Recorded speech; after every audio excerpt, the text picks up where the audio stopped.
Yes. The lead Spring Army sends its regards.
Hello, everyone. I'm the Enforcer, and I'm accompanied by Enforcer Matt.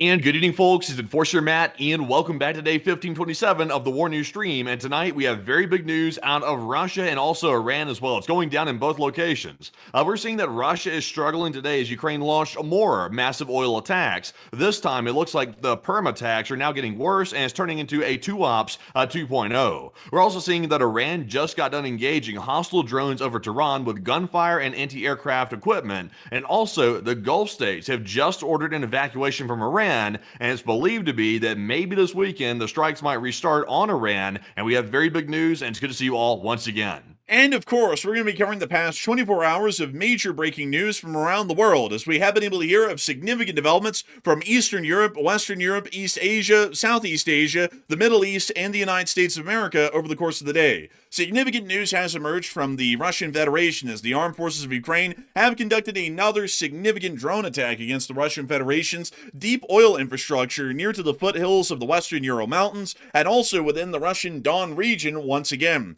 The strikes have been wildly successful, with a major strike being landed on the oil refining facility near to the city of Perm, which can be seen here. This fire is so significant and large that we are seeing, much like Tuapse in similar fashion, that fireballs and columns are reaching several hundred feet into the air and belching the very same thick, toxic black smoke that had been seen over Tuapse just several days ago and is still burning at this moment right now.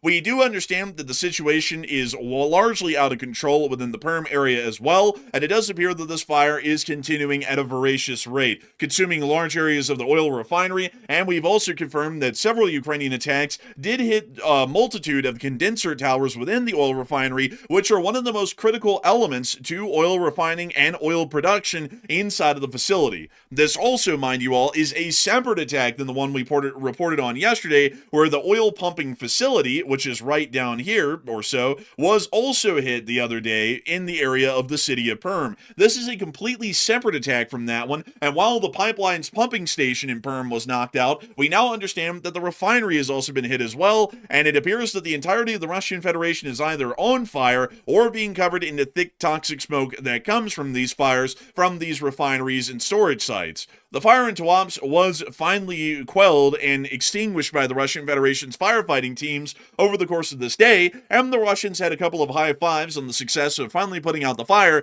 that was belching thick toxic smoke over the entirety of southern Russia.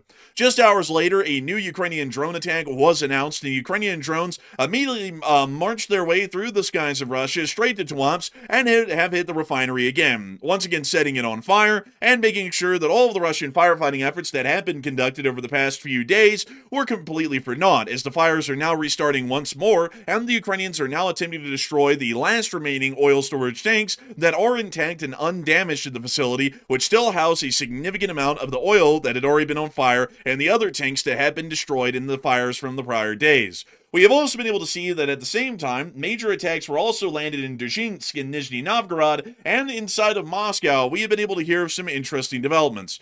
For one, we did get to hear that in the midst of the Russian Federation burning to the ground, Vladimir Putin actually went on a special excursion today to the city of Perm to be able to talk about the fire and how the Russian Federation is going to fix the situation.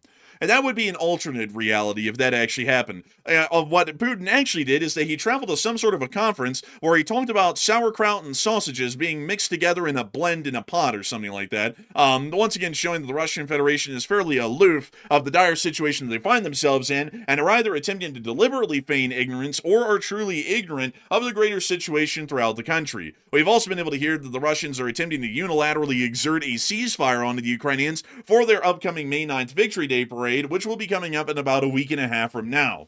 We've also been able to hear of other major news inside of the central area of the Middle East, and specifically within Iran, as over their capital of Tehran, we were able to hear that air defense fire has been reported within the southern area of the city, and it does appear that there may be some form of unmanned aerial vehicles in the form of drones that are currently orbiting over the city right now and attempting to gather some form of important reconnaissance for some force that has sent the drones into the country.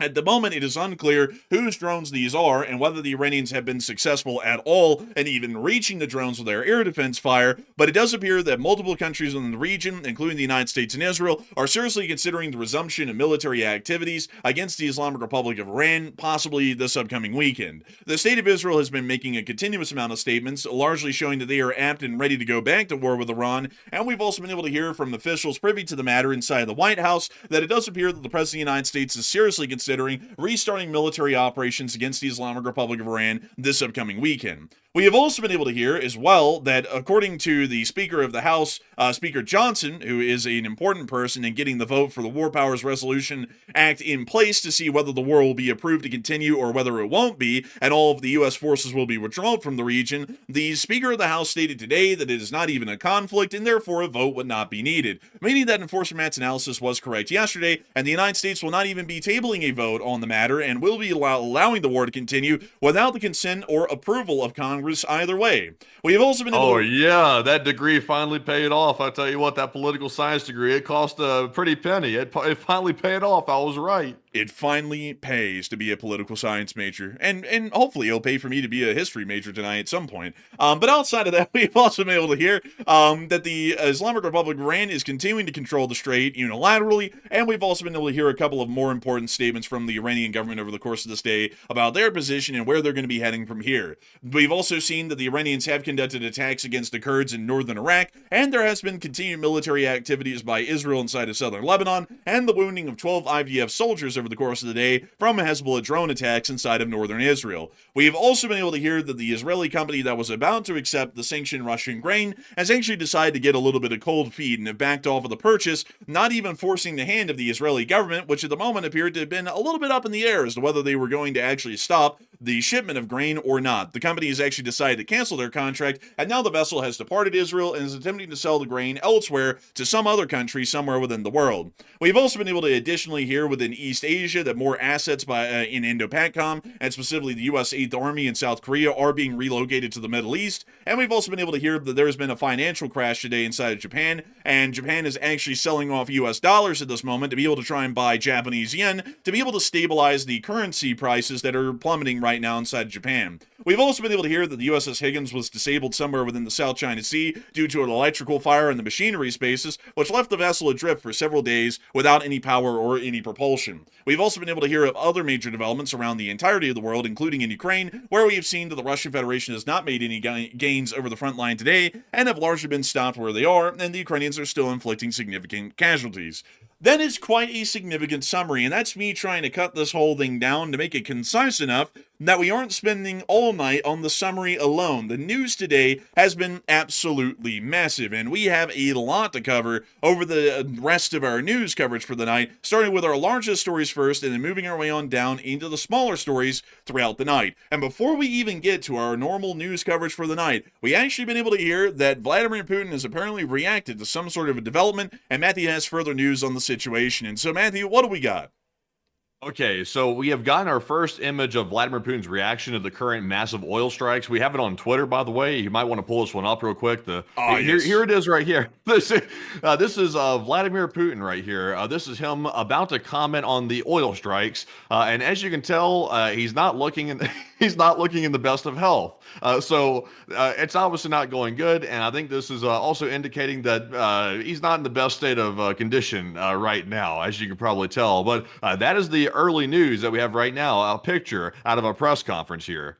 We will be keeping that in mind as we continue our coverage over the course of this night. So moving us on out of that picture of Vladimir Putin, which actually did come from a face that he made today at some meeting that he was having about the whole sauerkraut and sausage deal, it is time for us to get on into all of the major news that has happened over the course of this day, starting with the largest stories first and then moving our way on down into the smaller stories throughout the night. Earlier in the day, the Ukrainian armed forces did launch a daytime drone attack on the Russian Federation, and video was seen well within the Russian Federation. This is believed to be a little bit south of the city of Moscow, or somewhere near to the city of, I believe it would actually be somewhere near to the city of Tambov, if I'm not mistaken, or Tula, as they were flying deeper into the Russian Federation and towards the city of Perm. We were actually able to see a large flight of these drones actually moving on their way through the airspace and making their way towards the refinery in Perm. And also a big hello to Dennis Davidoff, who just joined us in the chat. And we see the drones making their way on out towards the city of Perm, and also other targets throughout the country, which were also hit quite significantly over the course of the day. We can now hear another one coming, once again showing the large swarm of drones that could even be seen in this small area. There is the next one. Flying nice and slow, conserving the fuel to extend the range, most likely.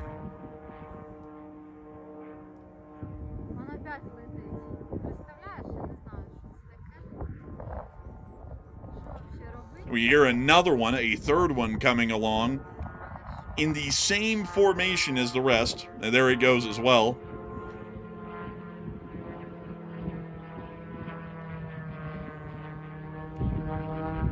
Quite a large number of drones, to say the least. Y'all are about to see what they got up to here in a couple of moments.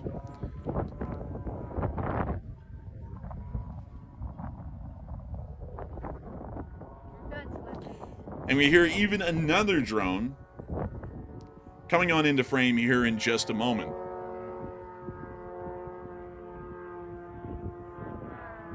And there it is. Look at that. They should really have the Ukrainian anthem playing on a loudspeaker as this thing's flying in. That would be glorious. Man, that really would be glorious, but then we would get a copyright for that. So probably best that they don't do it, so that way we can play the audio of the beautiful landscaping crew noises that come from these drones. These drones ventured quite far into the Russian Federation today, many of them striking targets inside of the Russian Don, inside the Volga River region, and also even as far in as Perm, where our primary news lies today. The city of Perm is nearly 1,000 miles away from the Ukrainian border, if these drones were launched from somewhere within the Sumy Oblast. And it also is within the area of the foothills of the western Ural range, which we can see right here. This means that the city of Perm is pretty far into the country, and for this reason has largely not been hit that heavily by Ukrainian drone attacks throughout most of the war. Even when Ukrainian drones were landing hits within the Russian Don region and the Southern Military District, the Moscow Military District, and sometimes the St. Petersburg Military District, most targets that were further than Naberezhny Chelny were generally getting avoided for the larger part for direct drone hits. Every once in a while, we would see that the Ukrainians would eke out a strike on Izhevsk and Vodkinsk, which are incredibly important for weapons manufacturing, but yet still, cities like Perm, Ufa, and others generally were not hit or put into the target registry until just several months ago, when we saw that the first hits by Ukrainian drones started to be reliably made within these areas just east of the, west more so, of the Ural Mountains. We've now also been able to hear, and we confirmed several days ago, that Ukrainian drones have finally been able to pioneer their way over the Ural Mountains to its eastern side and have hit Yekaterinburg and Chelyabinsk previously in the first time ever. This is showing us the Ukrainian drones have had an extended ability to be able to increase their range and therefore the amount of targets that are under their grasp, and this was certainly important in Perm today. Yesterday, we saw that successful hits were landed in the city of Perm by the Ukrainian armed forces on the Russian oil pumping station that is a part of major oil pipelines which transit crude throughout the country. Today, a new target was hit, this one right here to the southwest of the city. This is actually a major oil refinery of the Russian Federation, which produces hundreds of thousands of barrels of refined fuel products per day for the Russian Federation's military and the Russian Federation's economy to be able to use for standard operations. And as we all know, the sanctions are making the situation pressingly difficult for the Russians economically, and even major oil companies like these, which run these refineries, are finding themselves in difficult times. Any strikes by the Ukrainians that stop oil production or refined fuel production in either capacity generally cause significant economic damage to the Russian Federation and those monolithic companies that keep the entire Russian economy stable and alive. And today we have seen that major damage has been caused to the Perm refinery, which can only be described as a Tuapse 2.0.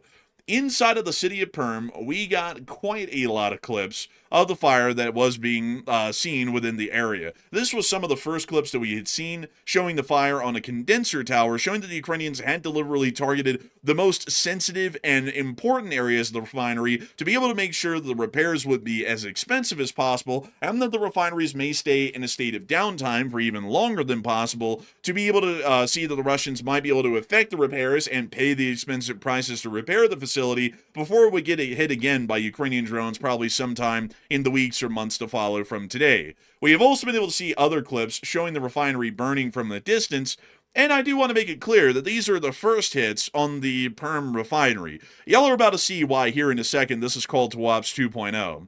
But you can already see a thick black smoke billowing from the area of the refinery, once again showing that that condenser tower had been hit and was burning quite heavily, but only on the oil and the refined fuels that were being created within the condensing tower, which isn't a whole lot. It still creates quite an impressive fire, but isn't as big as what is to follow.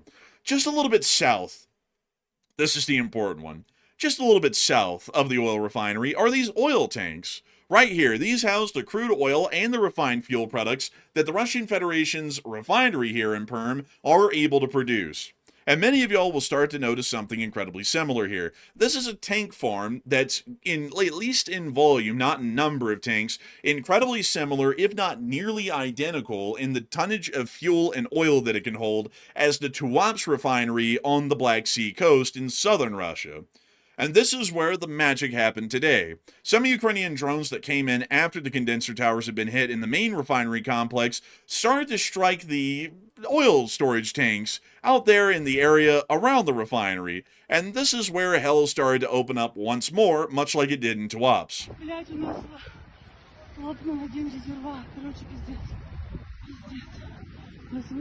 And this was just the start. After minutes passed, we saw that the fire started to rage at an even heavier rate, and we were able to see another clip here showing the fire at what has been seen, at least on video, as its absolute peak at this moment. But before oh my goodness, that's crazy, man. That is as large as Tuapse. It is as large. But before we continue on with this coverage, I actually want to break for a moment so we can start talking about the actual damage that's been caused and the monetary and economic and strategic damages that may be affected from this. Before we get to that, we actually do have more breaking news coming out of this moment. So, Matthew, what do we got? Okay, so we have some breaking news, not to jump to a different region right now, but right now we're hearing that there is a looming situation with Iran that we're currently looking at this weekend, possibly. It appears to be that a U.S. senator, I won't name him right now as I need to listen to the clip before I name him specifically, but a U.S. senator has stated on CNN that apparently a military strike on Iran is imminent, in his words. That seems to line up with the other statements I've been hearing throughout the day that apparently a strike is imminent, and also it sounds like the U.S. administration is also generally echoing sort of in a vague sort of way, generally the same type of statements. So we're expecting something to happen very soon. It could be this weekend, it could be the next weekend possibly, but it's believed to be very soon. And now we're hearing senators say that as well. So that's about as clear as I can get that something's about to happen. So that was my prediction a few days ago, or actually last night specifically. I said because the oil prices and also the energy values are starting to go through the roof, then they got to do something, and that'll probably encourage them to start new attacks on Iran. So it sounds like that's what they're up to. And also this morning, by the way, I think it was Admiral Cooper. I think he gave a briefing from CENTCOM, and it gave the president his options today. And apparently we could be looking at a potential final blow on Iran, maybe this weekend or next weekend possibly. So it appears to be it's coming back, and it's coming back soon. But Enforcer, what say you? And it does appear that this is largely falling within our analysis here on the channel at the moment, that the significant financial and economic strain that's being caused by the continued Iranian blockade is going to force the United States' hand to be able to resume military activities against the Iranians in the hopes of reopening the Strait of Hormuz through force of arms. It is highly likely that strikes will most likely begin at some point over the weekend, including the times in the late Friday afternoon here in the United States after the markets have closed, although that would be generally unlikely considering that attacks that happen right after the market closes at 5 p.m. Eastern Time here in the United States would be happening in the twilight or early morning hours inside of Iran. And while that is definitely doable and possible for the United States to conduct daytime attacks, we've generally seen that in U.S. war planning prior, the United States is not a big fan of conducting daytime attacks against the Islamic Republic of Iran, meaning that it could likely happen at some time in the noon to afternoon time here in the United States of America on Saturday, or sometime similar to that during Sunday. Either way, however, it is believed at this moment that the weekend, or the upcoming weekend, may be a fairly likely time to see that strikes by the United States may continue against Iran. But I also want to give the caveat and make sure just to hedge our bets properly here that there is no guarantee that strikes could be happening this weekend. We may see that strikes happen on a weekend, that is largely a guarantee, but it might be the next weekend after this upcoming one or the one after that. We're not entirely sure, but it does appear that there is a heavy lean at this moment, according to officials in the Congress and also in the White House that are familiar with the matter, that are starting to state that there is a high likelihood that the United States will be resuming strikes against Iran at some point in the future, and we can almost guarantee all that will certainly be starting on a weekend and then continuing on for an indefinite period of time after that. Yeah. We don't really know. And also, we've been hearing statements, or I've been hearing statements out of Israel all day long today. There's a whole bunch of Israeli politicians coming out and saying that it may be required very soon for Israel to restart their attacks on Iran to ensure that the threat has basically gone away, with the Iranian threat, that is. So it sounds like they're all on the same page, like they're all aligning generally. And now today we saw drone incursions in Iran. We've also seen that their airspace very briefly got cleared out today. So it looks like the signs are there again. The warning signs are popping back up. So it could be any point in the near future. We just can't predict that down to that level, but it appears to be coming pretty soon.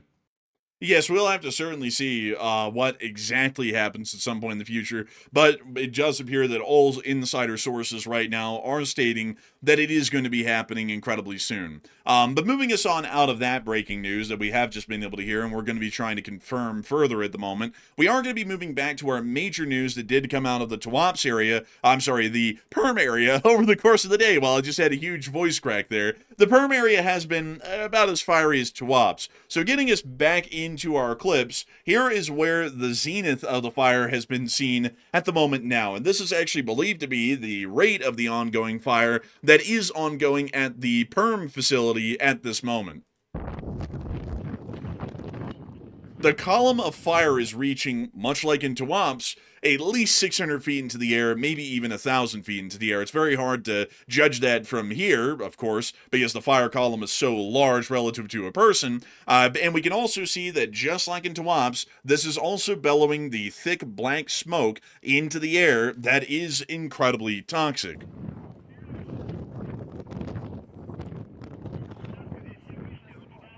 Like, how do you even put something like that out? Like, I would hate to be a firefighter in a situation like this. And also, it looks like they're just standing around looking at it. I think that might be pretty much all you can do with a fire of that size. You just kind of got to wait for it to burn out. Man, meanwhile, somewhere out there, someone who's living in this town just had a flashback, and they're running into the kitchen to their wife and going, "Dad, love, the core is open."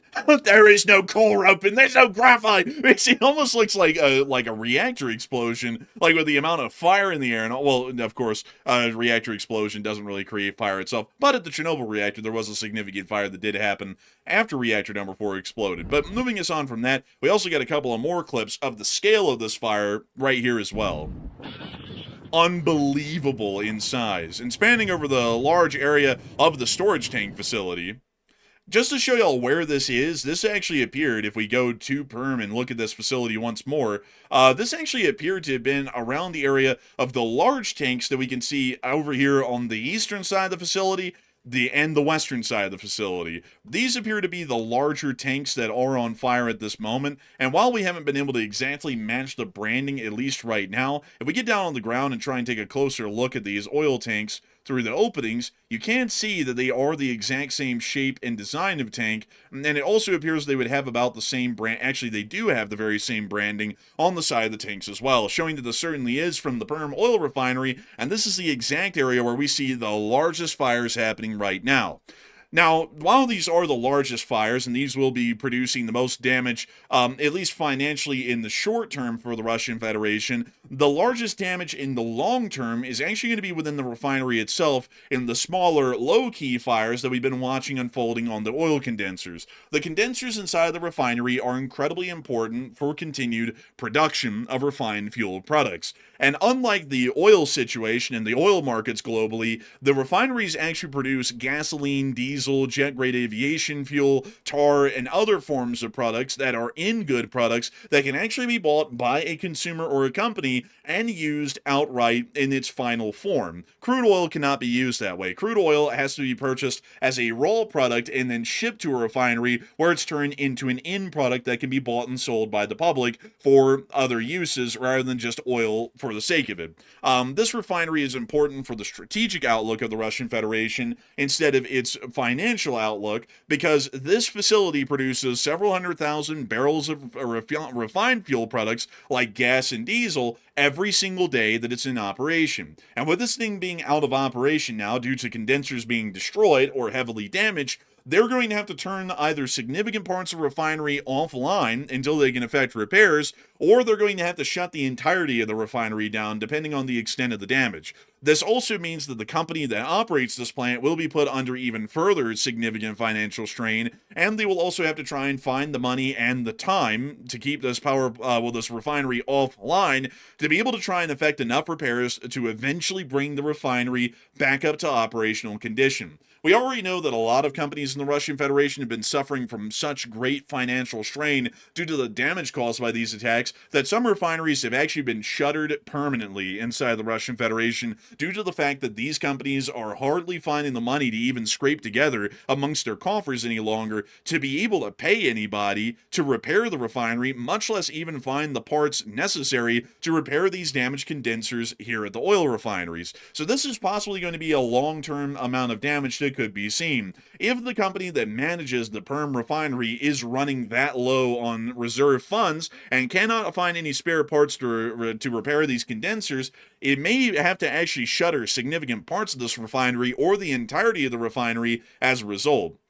However, moving us down to the major fires once again at the southern end of the complex, these are going to be heavily damaging to the Russian Federation in another way. This is crude oil that is being lost permanently, storage capacity that's being lost permanently with the destruction and burning of these tanks, and not only that, significant economic and ecological damage that will be caused by these fires. Meaning the Ukrainians are largely at this point almost going for a scorched earth policy against the Russian Federation, using their very own economic monolith, the oil industry, to be able to conduct this against the Russians. Right now, a lot of people are talking about this major fire, and once again, to show y'all here a small portion of the clip, those are the types of fires that we're seeing in Perm right now. Those are the very same types of fires that we've also seen in Tuapse. Both of these fires are stretching a 500-mile long and 600-mile long plume of toxic smoke across areas of the Russian Federation that are being choked almost in this toxic smoke that's now enveloping large parts of the country. And a lot of people are looking at this absolute crisis that's now developing in the Russian Federation as a result of these strikes and are beginning to wonder, are the Russians helpless? The Russians don't really seem to have any defensive capabilities any longer on the front lines for their infantry or even in the rear lines for critical industry, which has truly been an Achilles heel for the Russians for years, and yet the Russians, watching these refineries get hit and burn every week and every month at this point, have hardly done anything to try and alleviate or fix the situation, which is leading a lot of people to assume the logical conclusion that the Russians are truly helpless at this point and they're at their very rope's limit. They can't go any further without completely collapsing either militarily or economically. And Matthew, what are people thinking about these sorts of developments, and what are you thinking about it as well? Okay, so not only do we see Perm get hit, which is obviously, a disaster. What we're seeing right here on the screen is just an absolute disaster, to say the least. Tuapse got struck again in a massive drone swarm that we'll get to in just a second. So the question is, with all these attacks happening back to back, and there's literally no stopping, Ukraine is not relenting whatsoever. They are coming out swinging over the past week, and Russia has largely been defenseless for the most part. They really haven't done much to stop this, except for a couple of guys with machine guns trying to take pot shots at this massive drone swarms coming in. So is Russia essentially helpless? 69% said yes, Russia is unable to defend their country or their refineries anymore, while 60% said no, Russia will simply reassign air defenses now that the massive failures already taken place, and 6% said Russia is actually doing just fine. There's nothing wrong whatsoever. Which to those people, I would say I put that up as basically an empty option. So that wasn't supposed to be selected, but 6% picked it anyway. So I would say that there is probably no chance whatsoever that Putin is going to reassign the air defenses from his dachas, meaning his mansions. He is not going to do that. They are permanently built around his mansions. They're put up on these massive towers, and you have to use a crane to get them down. So I mean, they're not moving the stuff there. Putin's not going to sacrifice his personal houses to save the Russian oil economy. It makes no sense, but that's the way Putin thinks. He's a narcissist, like some other people out there. So I think Russia is unable to defend. Pretty much their entire air defense system at this point is pretty much mobile fire groups, which means machine guns with trucks with machine guns on the back, basically, which is clearly not working that well. So that's pretty much defenseless, and I think they're helpless. But Enforcer, what say you? I would say that they're certainly helpless at this point. I would have to be well within the majority. They can't really defend themselves any longer. To also talk about where a lot of the air defense is, which Matthew just touched on a moment ago, most of them are around Putin's private residences. And one of the largest amounts of air defenses that we've seen, which has leaned us into the idea that this must be Putin's most frequented resort or getaway that he goes to, is his dacha in Valdai, here near to the area of Lake Valdaiskoye. From what we know, this large complex over here, including this area, including these tennis courts and whatnot, and this area, and this area, and this area as well, and then all of these areas up here around Dolgi Borodi, are all a part of the internal ecosystem that exists on this property to support Putin's living here at this residence. There has been a huge amount of air defenses that have been spotted around this area. Not to mention the several S-400 batteries, which are permanently based here and always operational to be able to try and protect the residents. We also understand that they have what we have dubbed the flak tower, which are these, as you can see in the picture right here. These are large metal scaffolds that have been erected in the dozens, quite literally, around the entirety of the area of the city of Valde, Dologi Barodi, and also all of the surrounding forests. This allows for the Pantsir S-1 defense systems that have been mounted at the very top of these towers, which you can also see one right here to give you all an idea of the height of this thing, to be able to get a significant field of view. The idea currently behind this air defense setup is that while the Pantsir S-1 has largely proven to be ineffective in air defense scenarios in the war in Ukraine, putting enough of them, dozens of them that is, around Putin's house means that at least one of them will probably work, and one of them might be able to shoot down, or a couple of them, the incoming drones that the Ukrainians would fire at Putin's private residence.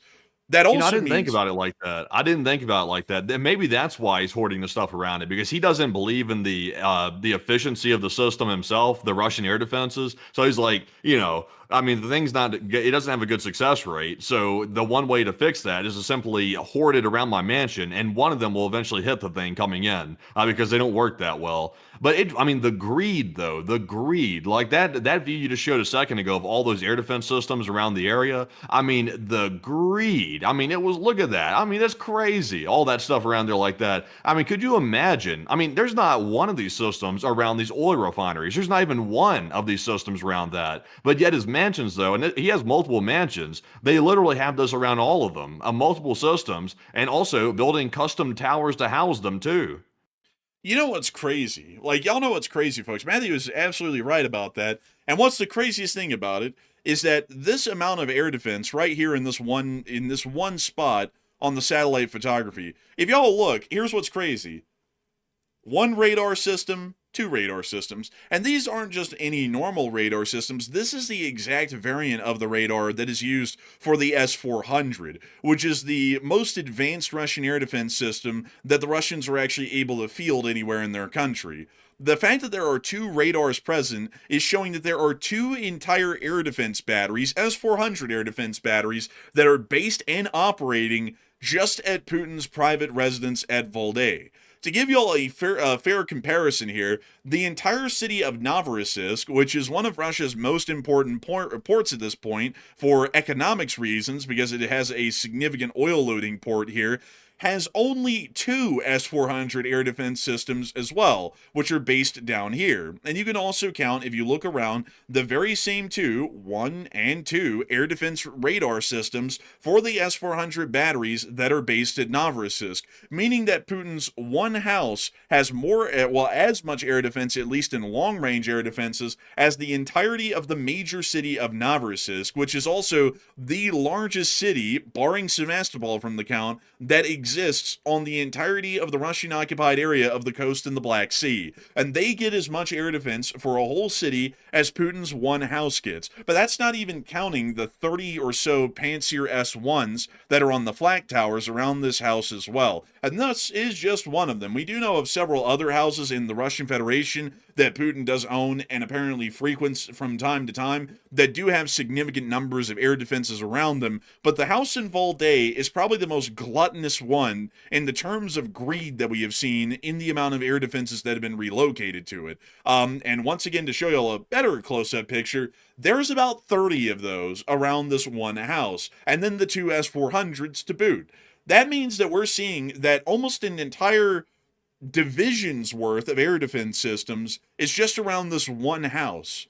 That's why there's no air defenses to guard the refineries, to guard the army, to guard the capital, to guard any major city, to guard any major industrial concerns, to guard the ports, to guard the rail yards, to guard anything, because they are all around Putin's house, or houses to be plural and to be a little bit more accurate on that one.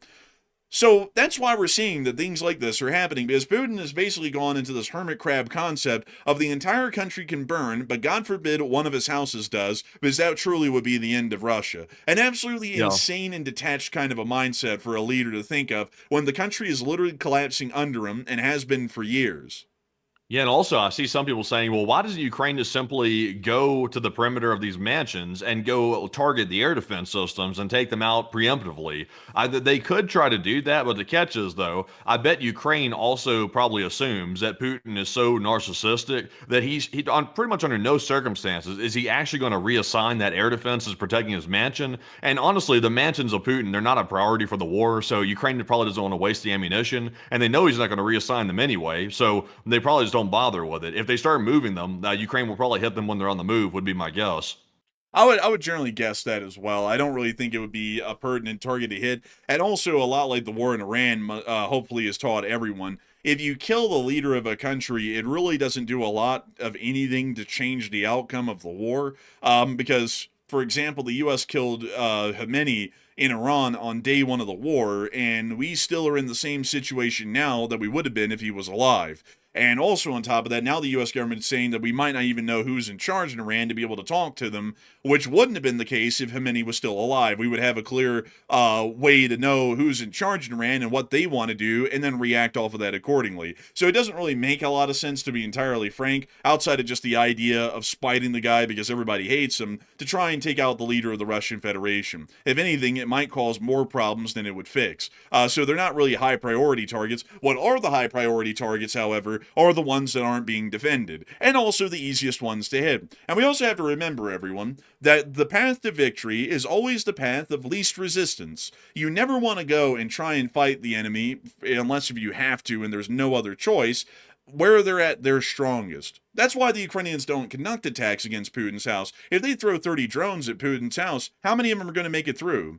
One? Maybe none? There's enough air defenses around there that they probably won't be able to make it through. But if they fire 30 drones at, say, a city like Perm, how many of them are going to make it through?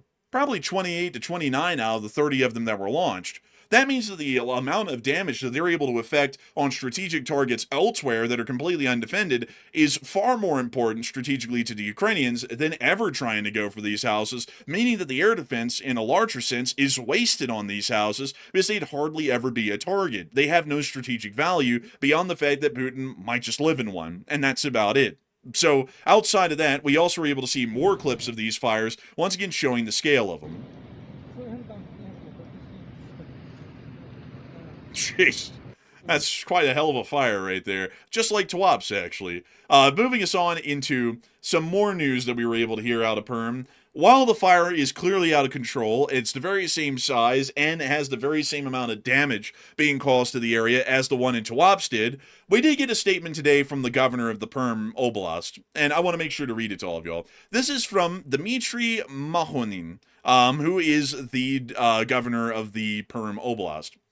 Today, an enemy drone landed at one of the industrial sites in Perm Krai. Workers are in protective structures. There are no casualties or significant damage. There is no threat to the lives and health of residents. There is no chemical hazard. Operational and emergency services are working at the scene. The drone hazard and cover regimes remain in effect in the region. Update: the drone hazard and covered regimes in Perm Krai have been lifted. I want you all to look at the statement here. There are no casualties or significant damage. Holy cow! I would hate to, man. Cut right to this image right here. This is perfect, by the way. I would hate to see what the Russians call significant damage, because I mean this right here. If you don't call this significant damage, I mean, what the hell is this? Apparently this is what they think of as minor damage. Like, I guess, I would really be scared to know what they call major damage as well. I think nothing's really major in Russia. They're all, and also, by the way, I think this is for the media regime, in the area, so that way they can make it clear the official government statement is nothing is wrong and everything's fine. So don't say anything to the contrary, because the FSB will come and take you to a psychiatric facility or possibly imprison you for propaganda against the state. Like, that's probably what the statement is more so for, because anybody with eyes in the whole of the Perm Oblast can literally see the toxic veil stretching over them right now from the fire in the city. So clearly, I mean, it's obviously not really a believable statement to say there's no significant damage. The damage is literally visible in the dark clouds above. Yeah, that's probably why the Russians are trying so hard to ban Telegram because it's really hard to control the narrative that nothing has been damaged and there's no big deal, there's no crisis. When you have people sharing all over Telegram pictures and videos just like this, literally showing the apocalypse basically in mainland Russia. It seems like their attempt to force everybody into that Max Messenger app, the Russian state application for messaging, it seems like it's not going as smoothly as they thought because I'm seeing people, Russians post all the time, still on Telegram, even right now. Man, honestly, it doesn't really look like it is doing them all too well. And while they are keeping the traditional media in line and making sure that they're not saying anything, it's not stopping those people on the internet from saying anything. And that clearly isn't stopping anyone from saying anything about it either. The fact that it's literally visible throughout the whole region. I mean, look at that. That looks like the site of ground zero of a nuclear explosion down there. Yeah, really, it does. And the crazy part is, like Ms. Disa just said, it's the Russian bloggers. They're the ones who are defeating their own narrative by posting all these pictures and videos showing the damage. So they're, on one hand, they're running propaganda and interference for the Russian government by making it seem like they're winning. And then on the other hand, they're sharing these videos, which basically call the Russian government liars, which they are. But it's kind of interesting. They kind of do a double whammy on them. They really do. They're really good at that. You know, something else right there. But anyways, moving us on from that, we also were able to see that accordingly, the Russian Federation did announce to try and explain away the situation that black smoke over Perm actually means that a new devil has been elected in Moscow, and they have elected the new devil of Vladimir Vasilyevich Putin to once again lead the nation further into the fray of disarray, disorder, and collapse, because that is what the Russian Federation deems necessary. Oh! All of that's not clouds. That's not an overcast day. That's just the smoke from that fire. That's an oil storm right there. It's not a thunderstorm. It's an oil storm or a cancer storm, depending on what you want to call it. Right here, stage 1, 2, 3, 4, 5. It could be all the stages all in one. Man, some countries are so starved for oil right now because of the shortages, like in South Africa, that they would love to see a cloud like this floating over the country. They'd be like, get out the vacuums! Like, quick, we need that oil! Jeez, that is pretty bad. Yikes. And it's gonna rain it. Like that's how it starts to rain stuff down. It turns into cloud vapor like that. And then all of a sudden, of course, nature takes its course. It starts to rain, and then all those carcinogens come right down on their heads and straight down into their water supply too, seeping straight into the ground. Certainly not a good thing for the environment.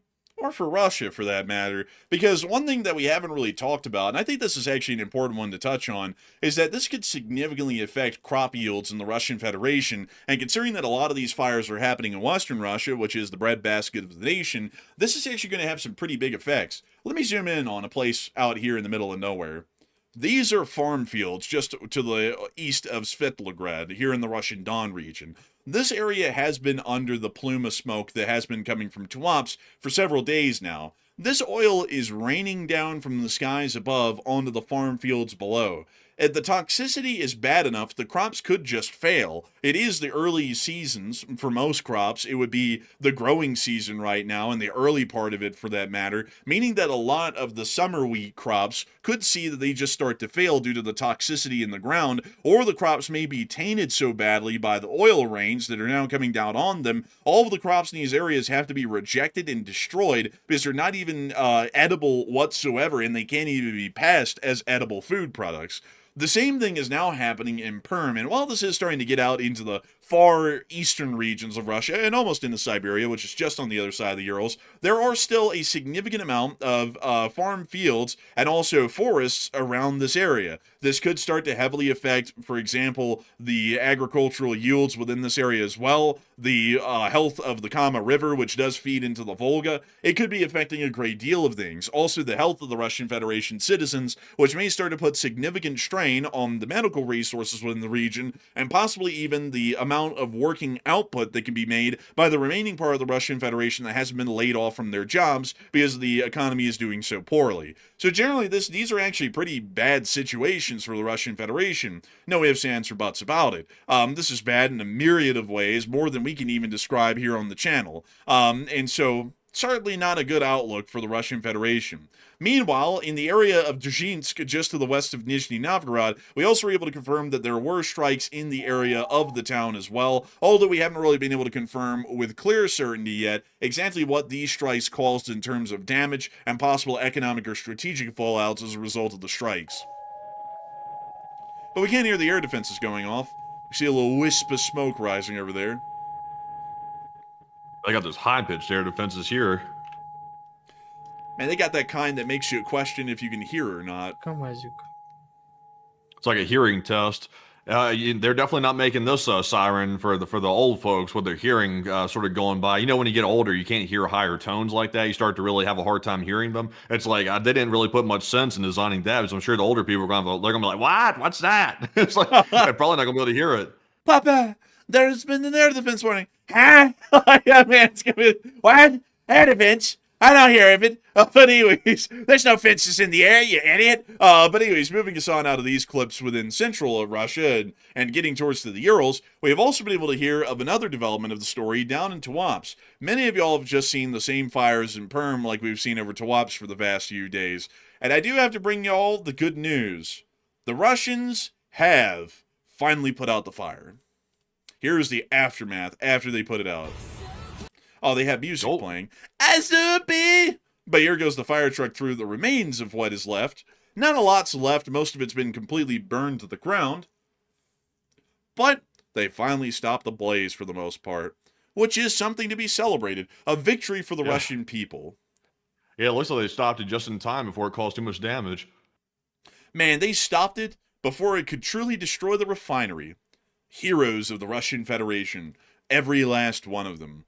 We also were able to see the before and after of the affected areas that were hit by the fire. Let us take an observation of this. Here is the before image. This is the after image. Oh my goodness! It looks like it was flattened like by a hurricane or something. It like literally flattened. Everything's gone. It's literally ash in that area. It's just charred ground, and that's it. There's no buildings left. There's some little scraps of steel left here and there, but most everything is just basically turned to dust almost and ash over the area. It's crazy. Most of the major tanks at this refinery were destroyed, and we also were able to see, additionally, that in the meantime, the Russian Federation did declare that the refinery had now been finally extinguished, and it was a huge success, and the whole situation was over. Tuapse now has come under another attack just a few hours ago. Right before, like about 3 hours before we went live, reports started to come out from the air defense indicators in the area that the city of Tuapse and also Krasnodar Krai are under attack. As you can see right here, it says Tuapse, which means and in Russian, Krasnodarskom Krai, which is Krasnodar Krai. And let's see, Bobi Bod Matsi Robanoi Atakoi Bila, which means something along the lines of Tuapse and Krasnodar. Is that what that really says? Yes, that actually is what that says. I'm butchering the pronunciations, but that's actually what it says. I can read Russian, very hard for me to pronounce it, impossible for me to speak it just off of the cuff. But that's exactly what it says. If you tried to put that in the translator, it'd be very similar to that. But outside of that, the area did come under attack another time after the fires had been extinguished, and this is when we started to see that things didn't go well for them. It got hit again, and the fires are now restarting once more from what we know on the other tanks that were not hit and destroyed in the fire. But moving us on out of those clips, which look like the fires could be resuming here in the near future, we did get to see a couple of more clips before the fire was extinguished, or at least of this new fire, which we can see right here really quickly. And then we'll get y'all to some of our last clips that we had of the fire raging in the area before it was extinguished. Here was one today actually showing the firefighting effort still going on. The fire was burning but had mostly been extinguished at this point.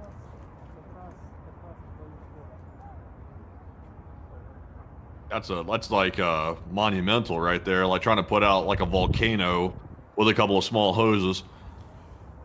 Man, they're trying to put out a bonfire with a squirt gun.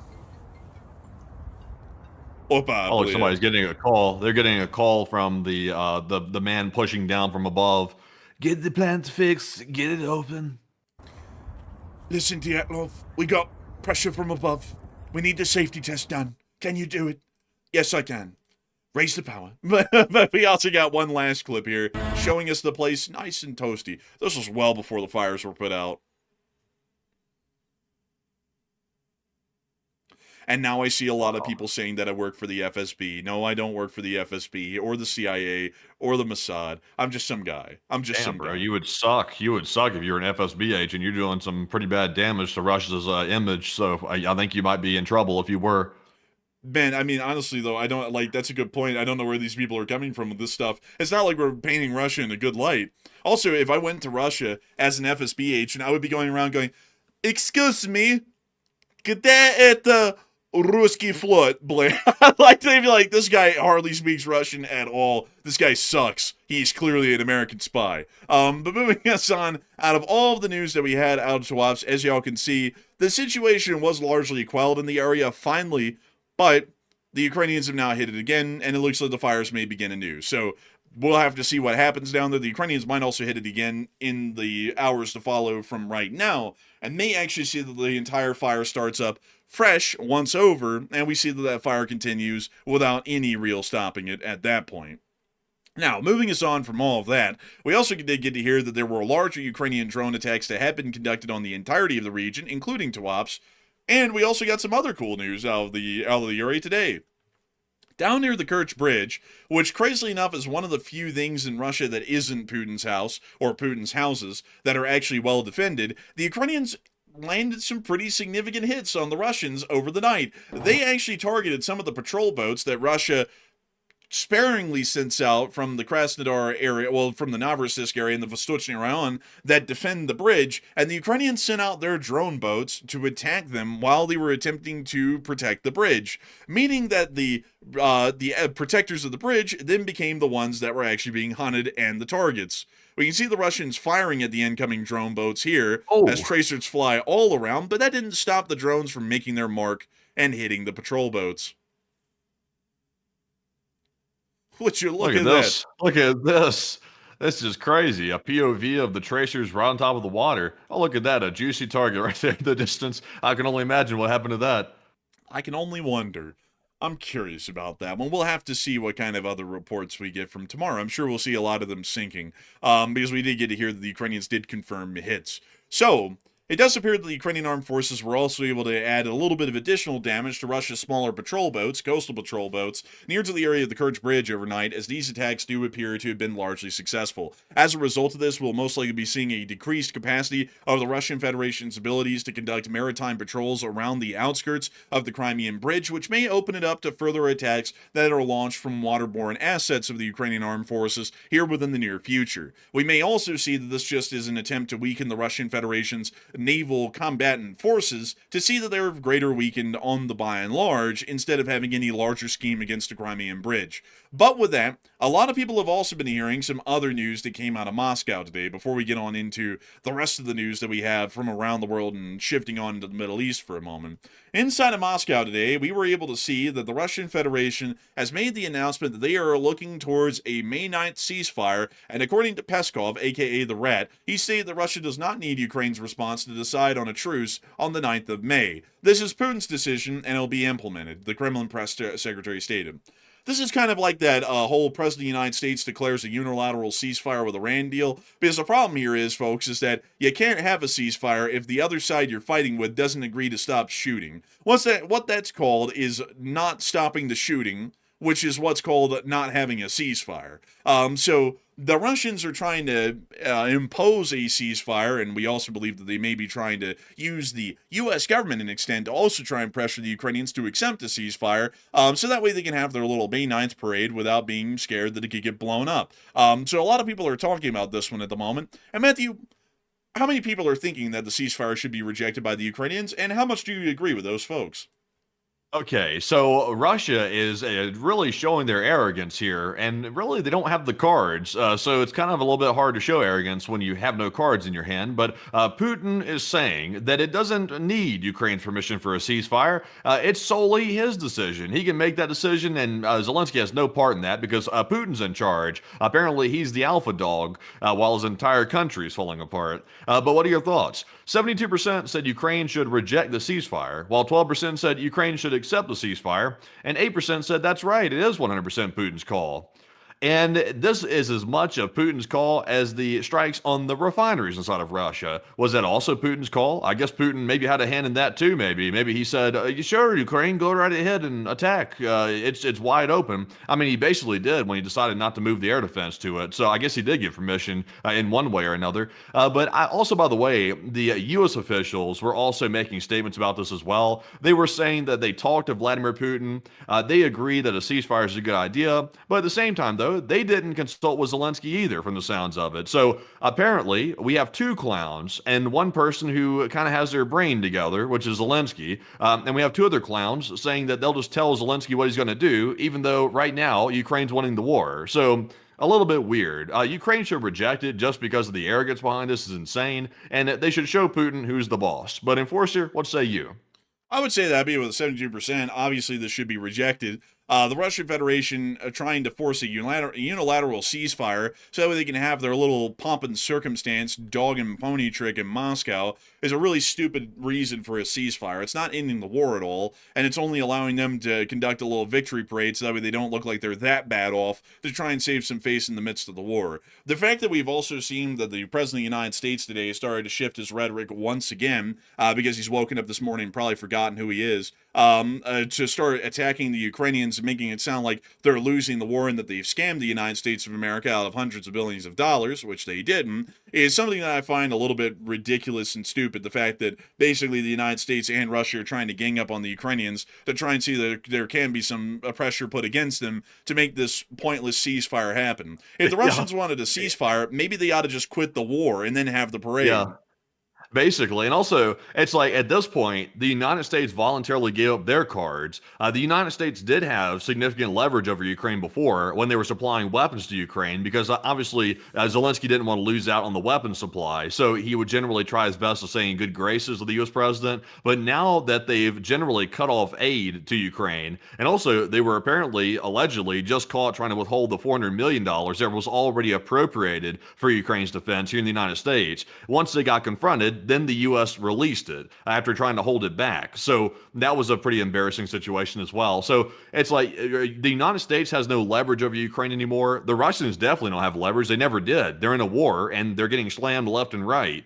So it's just insanity. It's weird how there's like this like complete disconnect with what is reality and what isn't anymore. It's like you can't have a unilateral ceasefire. There's no such thing as a unilateral ceasefire. A ceasefire requires cooperation by both sides, like you were just saying a second ago. And you can't just say there's a ceasefire and all of a sudden there is one. It doesn't work like that.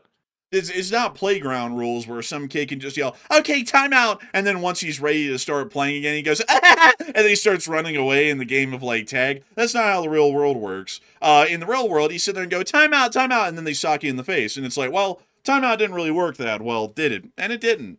So that's why this whole thing's not going to work. And on top of that, it's like, what's the U.S. going to do? Not send the Happy Meal money that they were going to send to Ukraine for the next whole calendar year to them? What's that going to do? Nothing. So what type of leverage do we even have to pressure them at this point? The Ukrainians are almost a completely self-sufficient weapons industry and weapons sphere at this point. They hardly need anybody else to be able to continue the war. All they need at this point, unlike the early point of the war where we were giving them nothing but equipment, now all they need is basically just a little bit of money for them to be able to build their own drones, and that's it. Everything that they're fighting at this point in the war is a drone-based conflict. So they don't really need much of anything outside of advanced air defense systems from the West for just some niche situations where that might be needed. So it's not really like anybody, for this matter at this point, has the leverage that they imagine over Ukraine to be able to make them jump, to dance, and to sing like a little puppet. There's no way to do that to them anymore. So the Russians acting like they can get the United States to pressure Ukraine and they can pressure Ukraine isn't going to amount to a hill of beans of difference. If anything, the Ukrainians might just tell the U.S. to kiss their ass and nothing will come out of it because it's not like the United States has any cards to play against them anymore because of our own goofy actions earlier in 2025 when we completely cut off the support anyways with really no cause. So there's my 2 cents on it, and I don't really think the Ukrainians should ever accept this. They should reject it outright because doing anything else would be akin to stupidity. So moving us on out of that news, we also got to see that the president of the Russian Federation has gone on the stupidest side quest I have ever seen in the whole war. I don't even know what this was, but just to tell you all what it is, the president of Russia went to some sort of a cultural meeting where they discussed sauerkraut with pearl barley in some sort of a pot or something like that. And he went and talked to this lady who's dressed up in like the most gaudy cultural outfit I've ever seen. And it is a real cultural outfit, don't get me wrong. But it's the most gaudy one ever. It's like been turned into almost like a cheap Halloween costume. And apparently he's talking about how you can put sausages and pearl barley in a pot and boil it together to make some stupid soup or something. Like, I don't even know what the hell this was, but this was the dumbest side quest I've ever seen anyone go on in the midst of a war that their country is losing openly at this point. They wouldn't happen to have that secret recipe for sewer soup, would they? Oh, bro, they got all the sewer soup. They got the sewer soup. I tell you, I thought China was the only ones that had the sewer soup, but I think they might have shared the recipe with Russia now. They might be here to, to divulge the secret. Man, honestly, I think they might be. Also, man, this is about as dumb, folks. This would be like, to give you all an example, this would be like Benito Mussolini in 1944 when Italy is turned against him, going to Milan and being like, the spaghetti, how is it made? It's like, dude, you're about to get, like, beat to death by a crowd here in, like, a couple of months. What are you doing? Like, you've lost the war, basically, at this point. This would be like, folks, at late 1944, with the U.S. Army about to cross into Germany at the Battle of Aachen, Hitler going down to Bavaria and being like, so, how is the bratwurst made? Yeah, it's like, this is a stupid time for this. It's like, there's a lot more important things going on. That's like peacetime stuff. You don't do that in the middle of giant oil smoke plumes choking out huge parts of the country everywhere. It's like, that's not really the time to do this sort of thing. It looks incredibly aloof, like this guy is a clown and he doesn't know what's going on, and he really doesn't, because he also did this crazy, like, spastic thing right here today in the middle of this whole deal. Man, what is he wearing, a mask? Is like go back that up a couple of frames for a second. Man, that like chin movement, something about that is so abnormal. It's like that's a strange facial structure right there. That's really odd looking. It is quite odd.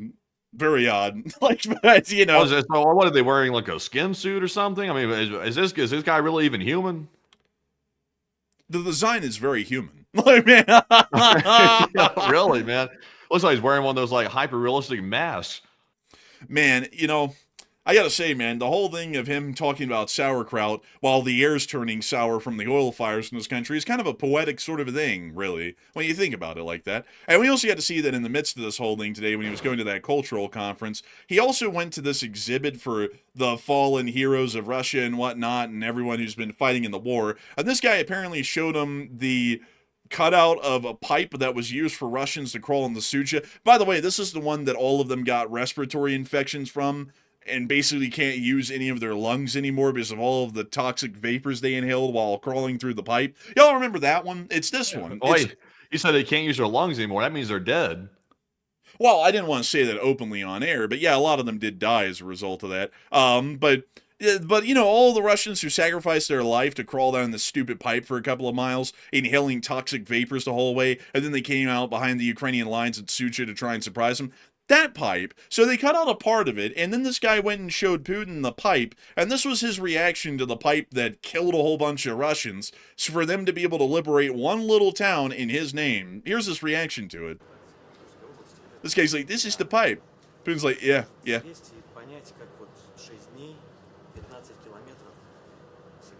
That's remarkable. And then he does this at the end. Just like, yep, whatever. Anyways. It's like, oh, wow. Man.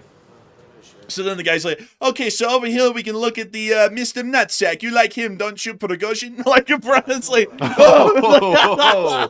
Man, I'll tell you, that would be a real bad thing right there. This there's something funny with like I mean look at this guy's like stance, like the way he's walking and stuff. I'm not trying to just say this. I know some people are gonna be like, oh, that's just a conspiracy theory. Putin does have body doubles, like that. There is like an actual thing where he has body doubles go around. Could this be a body double? Because the way this guy is walking, and also his general stature, is very strange. It doesn't look like the normal Putin walk that I've usually seen. Like he's acting very odd. I'm not. I'm not gonna lie, man. He's got a pose like this. Man, really, I don't know what the hell this is, but I mean, it kind of looks like vaguely reminiscent of the way he's standing. But yeah, he's like just wandering around. Like the way he's walking is not normal. Like back it up a little bit. Look at the way he like shuffled over there to the right. Like something's weird. Back the video up. Let's see here. Let's yeah. подвиг. Ну и, знаешь, основа этих выставок, с чего мы начинали еще пару лет назад. That's not normal. Like Putin always has this like really he tries to put on that macho man walk like wherever he's going. Like this is not that macho man stature whatsoever this guy's got going on. It's not looking right. Also, I gotta say this, man. Are you noticing this? His torso, like his suit jacket, is like longer than his legs. Yeah, it's like also he needs a better tailor. I mean, Jesus, What the this guy's hell's under supposedly those one of the richest pants? people in the world, and he needs a better tailor. Dude, those pants are like sagging around his ankles like a damn court-appointed attorney in Alabama. It's like, come on, this guy's Oh, got yeah. like several $1 billion. Like, he can do better than that. Yeah, by the way, if you ever see a court-appointed attorney walk in with baggy pants like this, you're going up the river. Man, you're gonna see that guy sitting there and talk about, are you a bed bug? You know, like from like the B movie, bro. Like I'm going to prison. Like you're gonna get a death sentence for a traffic ticket if someone comes in with pants like that and they're a court-appointed attorney down there in Alabama. Just to let y'all know. But anyways, they move him on to the next stupid thing on the wall and tell him a little bit about it. Clearly not really paying attention to any of it. Wow, how great of him. You know, he really is a man. Look at this. Perfect frame. Look at his face. Like that face is not normal. I don't think anything is normal about this guy at all, whether he be a body double or real. He's a whack kind of a person, just an absolute nut. And also, who is this guy? Somebody whose head is like way out of proportion to his body. That head doesn't even belong in that body. Man, Putin said, a little tall. Find me the smallest dwarf in Russia to present the museum to me. It's like, this guy's like, what, 4'9"? Like, he's only 5'6" or so. So this guy's like 5'2" or something. Yeah, something like that. A dude's like, his proportions are kind of like throwing me off a bit. Like, doesn't make any sense. Bro, he looks like a caricature, you know, where they have like a tiny body and a giant head. It's like him. Yeah, something like that. Really, man, I tell you, these are like freaks of nature, man. Like people thought they were coming to the museum to see the exhibits. They're coming here to see these two freaks. Bruh, dude, as soon as they walked in, some guy in a circus outfit with a top hat went to the front door and slapped up a Ringling Brothers circus sign above and said, "Come on in, Barnum and Bailey's Freak Show. People who are too short for their legs, people who are small, dwarves, take a look at them all. 5 cents for admission, 5 cents, free peanuts." But anyways, moving us on from that whole deal, that crap show, wherever the hell that was in Russia, it is time for us to finally move on out of the Russian Federation and on into the rest of the news that we have for the day, which will be bringing us in the Middle East, East Asia, Western Europe, the United States, and also the war in Ukraine, which we have to cover all of those yet still. But I have to thank each and every one of y'all so much for being here so far, because over the course of the first hour and 15 minutes, we've had 70,000 people here, and a peak viewership of 17.8 thousand people, which is almost identically the same amount as we had last night. I gotta thank you all massively for enjoying this show so far. We try our best to make sure that the news is the best researched, the best presented, and also that we throw in a couple of jokes here and there that hopefully get some laughs out of some folks to make the news a lot easier to handle. And I hope that we've been able to do that so far tonight. We are going to be continuing our normal news coverage here in just a moment, but before we get to that, I do want to take a brief break to get to talk to each and every single one of y'all, or at least a couple of y'all, by taking 3 questions from the chat before we move on. And so, Matthew, what do we got? All right, so jumping into our first super chat, the 3, and then getting right back to our news, we have a very generous $100 support from none other than Nick Hines. And thank you very much, Nick, for that $100 support, the largest super chat of the night, and we do appreciate that very, very much. And Nick said, enforcers for president. And have you guys heard about the FP7 and FP9 ballistic missiles that Ukraine is working on? I just thought it sounded pretty interesting. And yes, we have. We've heard a little bit about them. We're generally waiting for them to get rolled into the field because I don't know a lot about their technical abilities of what they're supposed to be able to achieve, but the Ukrainians are trying to roll out an entire new line of ballistic and cruise missiles to complement the FP5 Flamingo that will be put into service to be able to greatly extend Ukraine's strike capabilities and also make sure that there are missiles specialized for the kind of targets they would like to hit. Because it's not always the most effective thing to use an FP5 Flamingo against every target, whether it be 100 miles away or 1,200 miles away. So generally, that's what they're trying to make these additional new missiles for. And also try and perfect the original FP5 design to see that it's smaller, carries the same payload, it's faster, and may get the same range or even a longer range in some cases. So generally, it's just that the Ukrainians have finally perfected the recipe at large for a ballistic or a cruise missile, and now they're trying to perfect the secret sauce to make it a little bit more potent and effective in different iterations like the FP7 and the FP9. So I got to thank you massively for the support and helping this channel to keep it running, Nick. And I also got to say a big thanks to you for saying that you support the enforcers for president. It's going to be a great time, folks, when we finally get in charge of this country. It's going to be a time where you won't see the nation being sold out by hacks. It's going to be a time where the nation truly has respect for itself, because instead of just kidding themselves into pretending like the country is now respected, we're actually going to make sure that the nation is respected and that the citizenry have something to truly look up to the nation for, and to look up at themselves and others in this country over as well, as they will all be able to be equally proud of the achievements that we have accomplished together as a republic. And so a big thanks to you so much once again for that incredible support and helping this channel to keep on running, because if it wasn't for folks like you, we wouldn't be able to make this thing possible, and we wouldn't be able to make this thing a reality every day.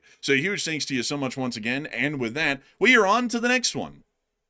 All right, and our next one here is going to go to none other than My Hands Are on Fire. And I hope you put that out, by the way. I have a feeling you'll have more luck putting that out than that fire that they're having in Russia right now. But they put in a $50 support, by the way, and we do appreciate that very much. Very generous support, by the way. And thank you very much for that support. And I don't see a comment, though. I was double-checking that real quick. I don't see one, but we appreciate that. And Enforcer, what say you? And I gotta say, humongous thanks to you for support. My hands are on fire. Oh, man, you put them out. Oh, huge thanks to you so much. Let's give her support. Because if it wasn't for folks like you, we wouldn't be able to make this thing possible, and we wouldn't be able to keep it running. We wouldn't be able to put our heart and souls into this every single day to keep this news a reality day in and day out. It's a huge honor and a pride that we have to know that a lot of people count on us for the news, because over just the past month alone, to tell you all this, because I find high pride in this, 8.4 million people have watched this channel in the past month alone, just over this month of April, which is ending today, to be able to get their news. That's 8.4 million people. That's about the same size as the largest city in the United States, New York City. It's obviously not the whole country, and it's not the whole world, but that's quite a large mark of people who watch this show. And I've got to say that we're entirely honored and greatly appreciative to know that over just this 1 month, 8.4 million people have watched this show, and that you're one of them, and that you enjoy the channel enough that you're willing to support it when no one has to be able to keep it running and make it possible for the millions of people who count on this channel every month to be their primary source of news. And so a humongous thanks to you so much once again. I hope that does address that incredibly well, and also give you all a little bit of a quarter call, if we want to call it that at this point, to give you all some stats of what our channel has done over the past month. Along with those 8.4 million views, we have gotten from all of those 8.4 million people almost 2.7 million watch hours. As a matter of fact, it is exactly 2.7 million watch hours. And we've also seen that 6,000 new subscribers have joined the Enforcer channel over this past month. That is absolutely crazy to think. And if you put that kind of time into a figure, 2.7 million hours is an unbelievable sort of a figure. If we were to divide that down into the days, that would be decades of time that people have watched this channel just over the last month in total. A truly amazing thing. And I got to thank you all so much for watching. And I've got to thank the folks who support as well, because you make it possible for us and for everyone else to be able to run and watch this show one way or another. And so a huge thanks to you so much once again. I hope that does address that incredibly well. And with that, we are on to the last question of the segment, and then we're going to be moving on into the rest of the news for the night. All right, so our last one here of the segment is going to go to Music Uploader, who put in a $50 support, and thank you very much, Music Uploader, for supporting the channel yet again, and we do appreciate that very, very much. And they said, LSA, and I wanted to expand on your response to Trucking Chef last night. Company drivers have gotten pay cuts, so it's not just us that hurt. And personally, he meant owner-operator, by the way. He said, personally, all 57,000 worth of credit cards are maxed out, and emergency funds are gone, and I'm counting days. Also, I'm sorry to hear that, by the way. I hope things turn around. Like, eventually, here's the real truth, folks. It can get so bad that things just have to turn around because it can't get any lower. Like, once you hit bedrock, like, it can't get any lower than bedrock. So it has to go up from there at some point. So if everybody's all in the same boat, which at this point everybody in America is, some people are willing to admit it and some people aren't. Eventually, we got to turn around somewhere because, I mean, we can't just go into the hole and keep going into the hole. Or otherwise, the country is going to cease to exist at that point. So things will turn around eventually. It's just battling the storm before it turns around. Unfortunately, that's the hard part. But Enforcer, what say you? And I would have to agree, and I hope that things improve for you, Music Uploader. I'm hoping that we'll see that the situation is handled the right way, so that way we don't see that the population and citizens who are running their own business like you and like Trucking Chef suffer unduly because of incompetence on the government's end, in the government's hand, because every decision that the government makes, if people don't know this, affects somebody, even if it is a good decision to be made, and it affects a large amount of people exceptionally well, and they even improve their lot as a result of that decision. There's going to be a small amount of people, even in the best case scenario, that suffer from that decision and action being made. The decisions that the government makes are always supposed to be ones that make the decision that minimizes the suffering as least as possible, or as much as possible is the right way to say that, because someone is always going to suffer, but the answer is how many, and we should always be going with the decision that makes that number the smallest it can be, and makes the number of people who are succeeding as a result of the decision as large as it can possibly be. That's how I always run, and that's how we've run, both Matthew and me, our analysis and thought process on this channel for 4 years. That doesn't make us a political Scrooge or a political stooge like a lot of people are these days, where they just say everything from the left or everything from the right is the right answer. Because if you actually break it down and you start to look at that analytically, half of the answers from one side are decent, and then half of them are incredibly bad, and that goes for the other side as well. You have to make the actions that are the most beneficial to the country every single time. There are people who are going to suffer. There are people who are going to go broke. There are kids who are going to grow up in abject, impoverished conditions. And there are going to be people who die with bad decisions that are made. And these bad decisions that we've made right now inside of the Middle East are directly affecting people here on the home front, whether people want to admit that or not. That is the truth of our situation. And we have to acknowledge that that is the issue. And then we have to work to address it the right way. That means that we have to take the action that is necessary to see that suffering is minimized here on the home front and overseas as well in our foreign policy, as it will be in the best interest of our people. And as a result of that, that means that the only action we can take is to press on the war and to see that we eventually break the blockade in the Hormuz, drop down the gasoline and diesel prices, and hopefully see that that pressure that is currently squeezing small business owners dry in the transportation industry and every other industry dissipates, so that way they can see that the thin profit margins that they thrive on and must have to succeed every day continue to exist, and that they can continue to live the American dream of running their own small business and seeing that it is successful. That is what we should be doing. That is what the U.S. government should be prioritizing, as that is the obvious and inherent action that would be in the interest of the citizenry of the Republic, which is the Republic itself and its own best interests. So I hope that does address that the best I can, in my opinion, Music Uploader, and I wish that we could do something from our end, but sadly, we're just two YouTubers with aspirations and a good amount of hope, and hopefully a good amount of analysis, and a caring heart for the people of the country and looking out for them, because we're one of y'all as well. I hope that the people in the government understand what they're doing and what kind of damage is being caused, and that they try and address that as quickly as they can. Because I would hate to know that folks like you, Music Uploader, and Truckin' Chef, and many others who are faceless and nameless right now that we don't even know, millions of them in this country, in the agricultural industry and others, that are going to be affected and lose their shirts because of this whole thing, because of a major mistake that was made in the very opening days of this war that still has not been addressed yet. So a huge thanks to you so much once again. I hope that has addressed that well. And if it wasn't for folks like you, Music Uploader, we wouldn't be able to make this channel possible. We wouldn't be able to make our news coverage possible. And we wouldn't be able to be a small voice out there in the void to let people know about the actual issues that our country face and the way that we should be addressing them and fixing them in the best interest of the citizens of the Republic. So with that, I thank you so much once again. And it is time for us to get on back into the news, which we still have quite a great deal of it today. Moving us on and into the news inside the Middle East, to take a brief break from Europe for a moment and to get us on into the major news that's happened down here, we have actually been able to hear of a very interesting and bizarre situation that has occurred over southern Tehran, as air defense fire has now started to break out over the area, and it does appear that drones have been spotted in the skies over southern Tehran, which we saw in this clip and another right here.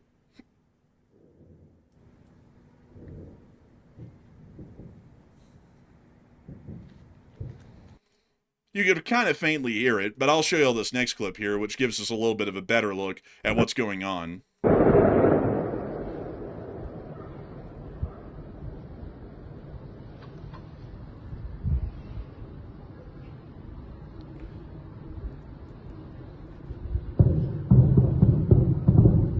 You hear more air defense fire in the distance there as this video starts to wrap up. Right now, according to eyewitness reports, there are reports that there are drones, either palm-sized or larger reconnaissance drones, that are flying over southern Tehran at this moment, according to multiple eyewitness reports that have come out of southern Tehran, which is leading us to believe that right now, preliminary reconnaissance and intelligence gathering is happening for what may be upcoming strikes by allied forces, or coalition forces as we would call them, against the Islamic Republic of Iran. This would be a high likelihood considering that multiple statements from Israel and the United States today from inside of their government apparatus have largely started to indicate that strikes will be happening at some point here in the future due to the worsening market situations in the global markets for oil and crude oil in particular. We may be seeing that there is some sort of resumption of military activity, and this may be an attempt at reconnaissance gathering up close to be able to try and see exactly what future targets may be hit inside of Tehran. I have to say, folks, that's very disheartening to hear that somehow the reconnaissance operations are happening over Tehran again. You know where it'd be nice to hear of some air defense firing at drones? Bandar Abbas, Manab, Bandar Kamir, the Kashem Island, maybe even Chabahar and Bandar Ijask. Those would be the places that you would want to hear of air defense fire going off from drones flying overhead, because if our military plan for the second go-around is to just bomb the biggest things in Iran, like we're trying to make a Mr. Beast thumbnail for the military operation, we're going to see this thing fail again. The Strait of Hormuz is the issue. We have to break the blockade. There's no way around that. When, like, for an example, in the Civil War, because this is a great example of a blockade, when the Union executed the Anaconda Plan, which was this plan that was put forward by, I believe it was a representative or a senator in the U.S. Congress, to use the United States Navy to create basically a snake, an anaconda, around the Confederate States and to constrict them and stop them from receiving any imports or exporting cotton to make money, the Confederacy understood immediately that if that blockade was not directly met and broken, the Confederacy was doomed to fail from the strategic and logistics side of things. That is why they created the CSS Virginia, which was made out of the remains of the burnt Merrimack, and sailed it out to the Battle of Hampton Roads to fight the USS Monitor in an attempt to break that blockade. When they were not able to destroy and sink the Monitor with the CSS Virginia, and they sailed back into port, the Confederacy had already realized that at that point they had lost the war, because they were not able to actually break the blockade, meaning that normal supplies of imports and exports were not able to flow, and the Confederacy was going to be economically and strategically doomed to fail as a result. In those sorts of situations, you have to meet a blockade and break it head on. There is no other way to blockade the blockade or to do something else, like, say, march on Gettysburg, which had nothing to do with the blockade, to be able to try and say, this might break the blockade. That's not how it works. Blockades have to be directly met head on and destroyed, otherwise they will lead to the doom of a military operation or a campaign. This Strait of Hormuz blockade has to be destroyed. We cannot, bombing a bridge and bombing a power plant or a refinery in Iran is not going to break the blockade. Directly meeting the blockade head on and bombarding it and attacking it is the only thing that has a chance of breaking the blockade and reopening the freedom of navigation within that area. That's the only thing that will succeed. Yeah. So I would hope that we don't see that they're going to bomb Tehran again, because if that's the idea, it's already doomed to fail. Well, see, I don't think they're necessarily trying to restart, like, strategic strikes necessarily. I think they're trying to simply put pressure on the Iranian regime, because remember the report we reported on yesterday that apparently it's going to be short and powerful strikes to break the ceasefire talk stalemate. So I think the point behind these strikes that are probably coming up either this weekend or next weekend, it's going to be to basically, with the intent to scare the Iranian regime into compliance, basically. But the problem is, though, they tried that already and it didn't work. The Iranians still didn't want to talk, and during this entire ceasefire, they've played games the entire time, and not only that, but they've actually further entrenched themselves in their current position. They're now saying they will never give up the Strait of Hormuz. They're saying they'll never give up their nuclear program, and now it seems like the military's in charge. It doesn't even seem like the government is truly at the helm right now. So trying to scare people into compliance that are radicals, I mean, that's why they're called radicals. They're not scared by normal stuff. They're lunatics. So if that's the U.S.'s plan to try that again, then they're already setting themselves up for failure. It is. It's basically just setting ourselves up for failure again. I would hope that they don't. Somebody's got to understand, folks, that bombing Tehran again is not going to get us anything good out of this.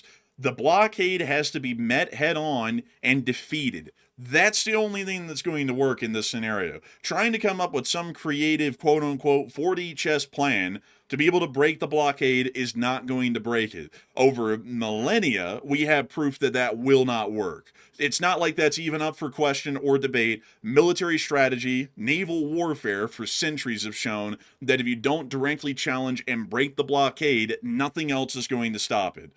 So moving us on from that, we did get to hear statements today that are indicating that the U.S. may be considering further strikes on the Islamic Republic of Iran. According to I-24, and the U.S. Central Commander Brad Cooper will brief the president on this possible military operation today. In the midst of this, we also were able to hear that the Iranians have stated today, once again doubling down on their position, that as guardian of regional water security in the Strait of Hormuz, Iran is committed to the freedom of navigation and its security for all countries except hostile ones. So once again, meaning that they're blockading it for all intents and purposes for us, and they're only going to be allowing allied nations through the Strait, which would be the People's Republic of China and a couple of other nations like the Russians. So they are once again doubling down even further and making it very clear they're not going to let anyone through the Strait that is aligned with the United States of America or the United States of America itself.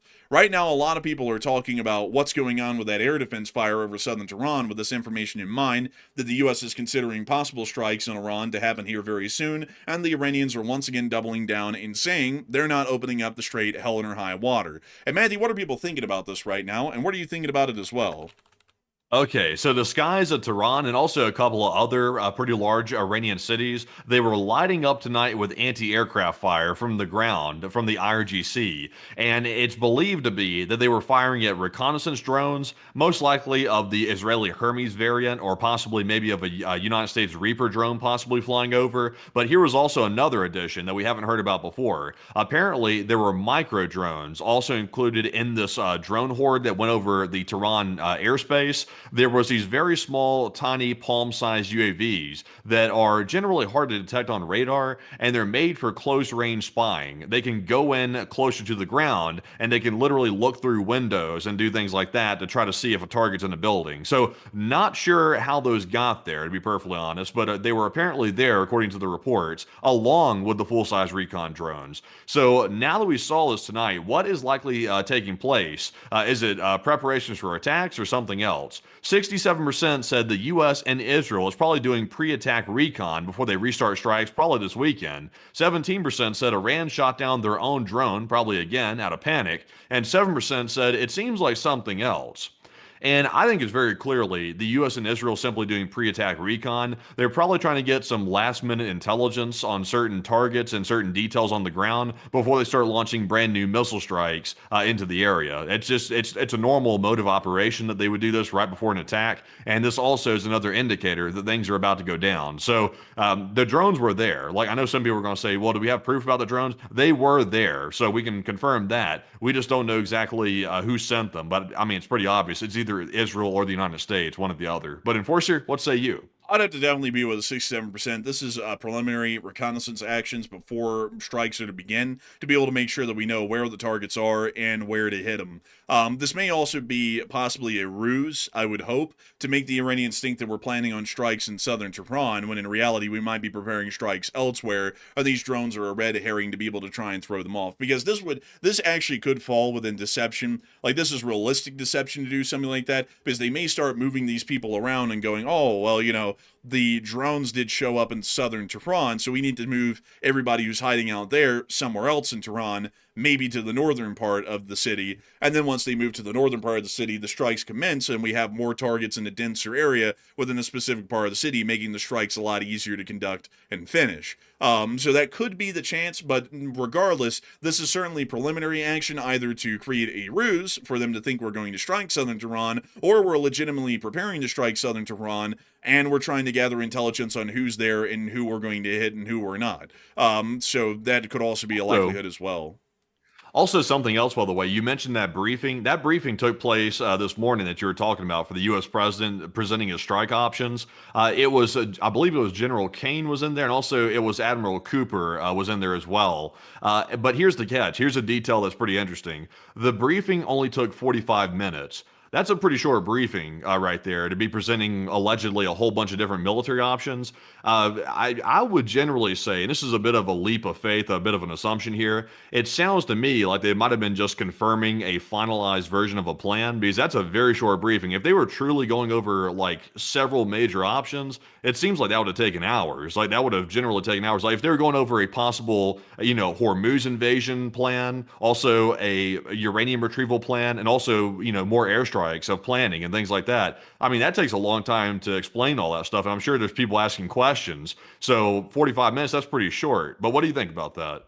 It is pretty short, but that may just show that there was one plan presented, and there were probably the only other option right now that also, I have to say this, folks, not trying, like, some people are going to take this as a political comment because it's not going to paint the president in a good light, but many people who've been around him say that he can't handle anything for any long amount of time, so they basically have to make, like, picture books for him and little, like, reaction TikToks for him to pay attention to anything, so that may have also been the reason why it was only 45 minutes, so they could have been like, Mr. President, we could do a big boom boom over Tehran, or a big boom boom over Hormuz, or we could keep the blockade, swish, swish, swim, swim. What do you want to do? That could have been like that simplified, to be able to make sure that you would follow along, possibly. But also, I think they were briefing the entire senior staff, though. So, I mean, I think I'm not really sure. I can't confirm it, but I think Rubio might have been there and other people. And anybody can ask questions, like not just the president. He's not the only one that can ask a question. So, I mean, other people could be questioning it and saying, hey, well, what about this? What about that? Because they're trying to also, plan for their own stuff as well to make sure it's going to go properly.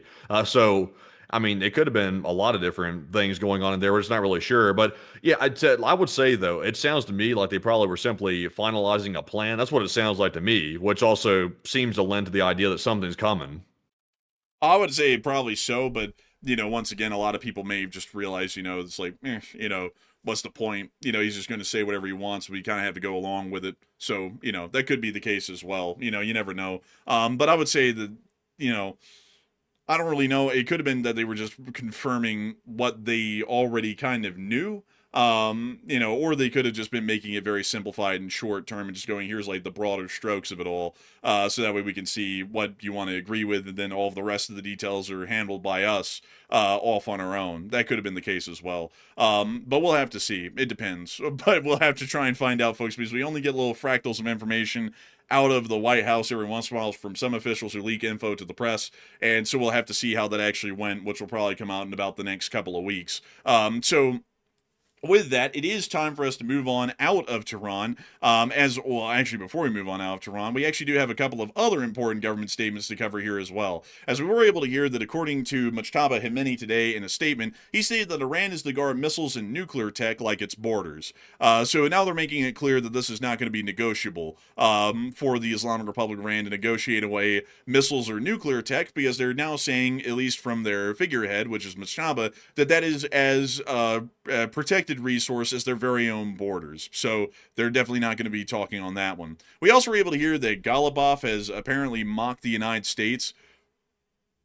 Boy, I have a lot to say on this one. But Ghalibaf said, if you build two walls, one from New York City to the west coast, and another from LA to the east coast, the total length will be 7,755 kilometers, which is still about 1,000 kilometers short of Iran's total borders. Good luck blockading a country with those borders. P.S. for the Secretary of Defense, 1 kilometer equals 0.6 of a mile. Stupid statement. I don't know if this idiot understands this, but a blockade is a naval thing, meaning that only the coastlines are important. So, like, obviously the U.S. Navy isn't sailing through the desert of Iraq or Pakistan. So, what an idiot. Like, what a stupid idiot. What a doofus. What a stupid thing to say. He thought he was really cooking with that one, too. Like, he put up a whole graphic and everything for it. What a ding-dong. Also, by the way, it's like, if the U.S. really wanted to go for it, all they would have to do is hit Karg Island. That's 90% of Iran's oil exports right there. I mean, at that point, there's no need for a blockade. I mean, most of their export capabilities are gone because Karg is gone. So, I mean, that's one step away. I mean, the president could order that at any point. He could say, take out Karg. The only problem is, though, the president kind of wants to take the oil from Iran for the United States. So he doesn't really want to do that because he wants to repeat a Venezuela, which is not really going to work in Iran, but he thinks it can, apparently, based on what I'm hearing. But it's just like, come on, man. Like, this guy's stupid. Man, this guy's going to sit there. You know, I heard that they're invading our country from the south. Good luck invading from Iraq. It's like, we're not invading from Iraq. What are you talking about? It's like, are you stupid? Yeah, really. It's like, and also, by the way, Iran doesn't have control of their borders either. There was people sneaking in and out of it all the time up there on the Iraqi border. It's like, the Kurds are up there and everything. It's like, don't act like they have like top-notch border security. That's a joke. Man, honestly, man, it's ridiculous. It's so stupid. This guy really thought he had come up with something on this one. And also, they says it's still 1,000 kilometers short. Do y'all know how long the U.S. coastline is? Let me pull that up for y'all. How long is the U.S. coastline? So the U.S. coastline, let me see if I can get this in kilometers, folks, really quickly. And also there's a whole paradox with the coastline thing, but I'm not going to get into that. Miles to, let's see, kilometers. Let me get this here really quickly for y'all. So we want to put in the kilometer value. So paste and then press enter. So how long do you think the U.S. coastline is, Matthew, in kilometers? Oh man, I would have no idea. Take a random pot shot at it. Any pot shot that you would like to make. You're trying to make me look stupid. No, I'm not. I'm not really. Like, it's going to be something else. It's when you hear it. Probably like 10,000. 153,645 kilometers. Can you break that down? That would be 95,471 miles. That's pretty far. That's pretty far, yeah. So this stupid clown's like, we have such a long coastline. If you built it in a wall, it's like, yeah, if you built America's coastline in a wall, it'd go around the country. I mean, the world like 9 times. What type of idiot is this? Like that's a measure of naval capability. It's like, what we have to do for a blockade. Like, I think the blockade's dumb, but it's like, speaking of the blockade, the U.S. Navy has to cover an area this wide, 240 miles. That's it. A single destroyer can do that, and it's light work. We have 8 of them there right now. So as far as the blockade's going, while the U.S. blockade, I think, is strategically ineffective, as far as its tactical efficacy, there's literally no way to break the thing. You can get your ship hit and blown up no matter how far away you are in that blockade line, because the U.S. Arleigh Burkes have weapons that can reach out even farther than 240 miles away and hit a ship. So that's a really stupid argument, like one that's absolutely dumb. Like a bottom feeder would think that that's a smart thing, but no one else. But moving aside from that, we also were able to hear that the Iranians also did make additional inflammatory statements today, as the foreign ministry said it's not realistic to expect quick results from the negotiations with the United States of America. Okay, well, anyways, moving, like it's easy to get a deal with them either. We also were able to hear that Iran's airspace was largely empty today. We did see one flight entering the country, but that was it. So it does appear that the Iranian airspace is once again getting close to being closed. Moving us on out of Tehran, we also were able to see that there was an object in the sky heading towards Tehran, which did appear to possibly be a drone. We're not entirely sure, but it looks like it may have been one of the ones that was being fired at over southern Tehran. Also, we got to see something else, folks. Out in Mashhad, oh no! The brand new 777s! Oh no!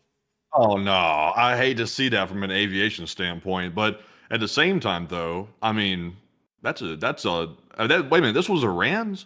Yeah, it was Iran's. What were they doing with the 777? Apparently it was going to be like some sort of a civil airliner or something for one of their private, like their state-run airlines. Huh, that's interesting. That's fascinating. Yeah, but apparently it got cooked. So I don't think they'll be using that one anymore. So moving us on out of Iran and into the rest of the region, we also were able to hear that the United Arab Emirates today has told their civilians to leave immediately Iran, Iraq, and Lebanon.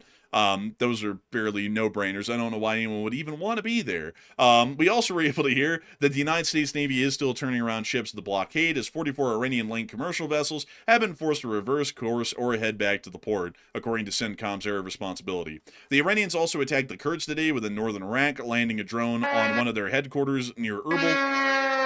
There's the head. Oh. Angry at mosquito.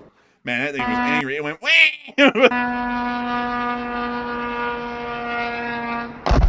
Don't believe it. And the proxy forces of Iran are launching those? It's either the IRGC or it's the proxy forces. It's not really clear which it is, actually. Interesting. Essentially, it's Iran, no matter who's doing it, really, because they're all funded by Iran. Yeah, it's true. But moving on. Hey, that's that Jurassic Park theme song back there in the background. That ringtone back there. Did you hear that? That was like literally the call they got for that Tyrannosaurus ripped their arms off. Bro, that was one of the Kurdish officials, and someone just said, dude, where was the air defense? And he turned around and said, there was plenty of it. No expense spared. Like, like, and they're out there using this freaking satellite phone out there in the middle of that place. It must not have a good cell signal. Man, honestly, man, it's northern Iraq. They clearly don't have much of anything up there. I mean, that's like one of the least developed areas of the country in Iraq, excluding Erbil, of course, and also, I believe, Suleimania. But most of the cities up here are pretty, like, remote. It's almost like kind of going to Wyoming if it was a couple of decades back. It's like the final frontier out there still in that area of Iraq. But anyways, we also, by the way, they were treated, like, really bad under Saddam. So infrastructurally, they're just heavily, like, absent of anything because of the decades of neglect that they saw under the Saddam regime. And then the modern day Iraq's been trying to fix that, but it's been very, very slow going because their economy and government's very fragile and very slow to do anything. But we also were able to see that there was more activity over Iraq, as we saw in this clip right here. I don't know what that is, but rather interesting. Moving us on out of that, we have also been able to see that within the area of Israel, there has been also some other statements. According to some sources, they're stating from Israel and Channel 12 that the U.S. may allow Israel to target Iran's energy facilities if negotiations fail. Oh, that's interesting. Okay, well. And then apparently we also were able to hear today from Israel, according to the statements by the Defense Minister Katz. He stated, it is possible that soon we will need to act again in Iran to ensure that the regime cannot threaten Israel for years to come. So there's that statement as well. We also have been able to hear within the area of Haifa that the grain ship that was carrying stolen Ukrainian grain has been turned around. The Israeli grain importer that had actually put in the purchase order has now canceled the 25,000-ton grain shipment aboard the Russian ship Panormitis after controversy over the stolen Ukrainian grain. The ship, which its cargo was valued at around $7 million US, has now been rejected. The ship is now leaving Haifa to try and find another buyer somewhere. So the Israeli government actually didn't have to act on this one. It appears that the company, under the fear of significant public pressure, has backed off, and also probably the fear of what the Ukrainians might do to their business leaders, backed off and canceled the order, and now the ship is trying to find a buyer elsewhere in the world. We don't know if it ever will, but right now that's the situation with that. We also were able to hear that 12 IDF soldiers were wounded today in several Hezbollah FPV drone strikes, including this very old, I don't even know what that thing is called. I know what it is. It's a tracked troop transport, but these things are like wildly old. And there's a variant of one called the Chaparral, which is a short-range air defense system. But I actually don't know what the name of the actual vehicle itself is. But one of them got hit, and apparently there was a decent amount of infantry in it when it got hit, which led to a significant amount of wounded. We've also by the way, I'm not sure if you have the post here. Do you have the one about Israel ordering a partial withdrawal of some of the combat brigades? I actually don't have that one. Yeah, that one just came out. I didn't think you had that one, as it came out like before we went live generally. But I mean, there's reports out there from Israeli sources that Israel apparently ordered a partial withdrawal of some of the combat brigades from southern Lebanon due to specifically the FPV threat that they're currently facing. And as you can see, the FPV type of warfare, it's an entirely different type of warfare. Israel's finding that out right now. And unfortunately, they're finding it out. Hopefully the U.S. doesn't have to find that out, because if Israel's having a hard time with it, I mean, this is literally their home turf over here. They're fighting in their home turf right now, so they know the terrain. They generally fight pretty well in it, but they're having a hard time with the drones because now who knows who gave it to them. It could be they just got them on their own accord. Maybe Iran gave it to them. Maybe Russia gave it to them, possibly. But as you can see, though, they're trying to improvise. But essentially what Israel's doing right now is they're in the very early phases that Ukraine was when they were just figuring out how to defend against the drones, and kind of like Russia was as well. Israel is just starting that path right now, and it seems like they're having to withdraw because of it. Yeah, it certainly does appear that that is the case, because it does appear that they are taking significant losses from FPV drones. They also put out a video today from the Lebanese coast showing that they destroyed another tunnel network with an exorbitant amount of explosives. Here's my question, though, not to be a little bit philosophical here, but blowing up explosives underground in a tunnel network, does that really destroy the tunnel, or does that only make it larger?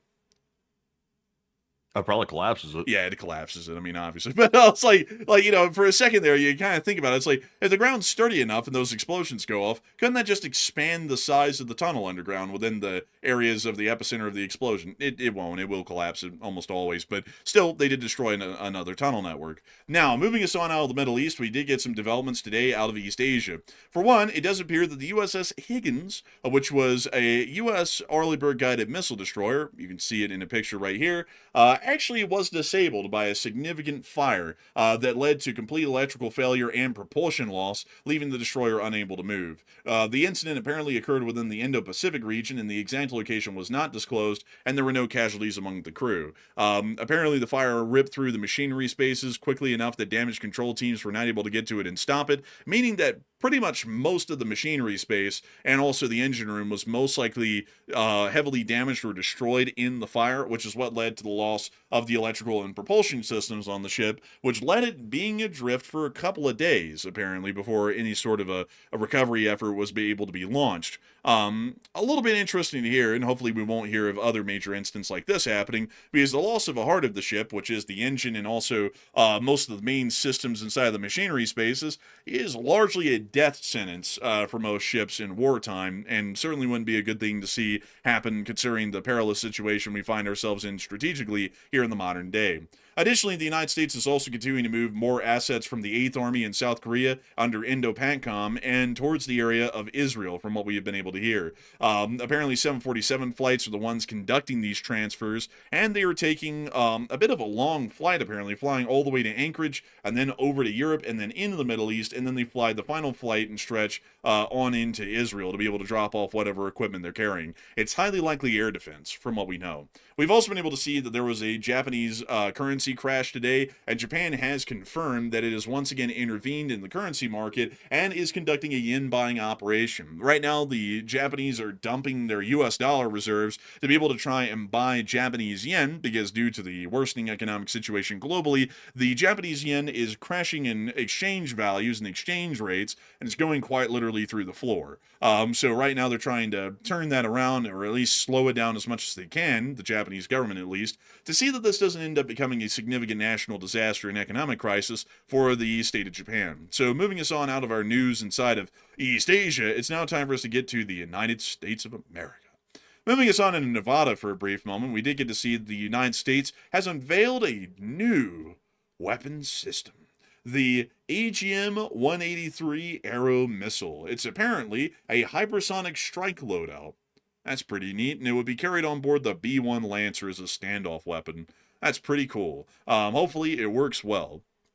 We also were able to hear that there were a significant amount of earthquakes today in the testing ranges just north of Las Vegas, and this is leading us to believe that there may be some sort of decoupling nuclear tests that are going on out there at the moment right now, which would be in violation of treaty, but the United States has stated in the past that the Chinese have already violated the treaty with several nuclear tests using the decoupling method used in a specific nuclear testing range within the People's Republic of China. So we may be back to nuclear testing at this point, just in a decoupled form, so that way it's not one large singular explosion that's very easy to identify and would make a significant international ordeal. So apparently we're trying to create some plausible deniability with this, but the fact that there was over a dozen earthquakes of very similar size within that area in the past 24 hours is very much leading us to believe it was decoupling nuclear tests that were being conducted there.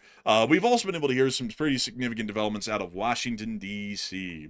Moving us on into these developments, we were able to hear the following today. Apparently, earlier in the day, the White House was looking for approval in the Congress to be able to authorize the war in Iran, but that was for naught, as the Speaker of the House then declared that it's not even a war, and therefore they won't even hold a vote on it.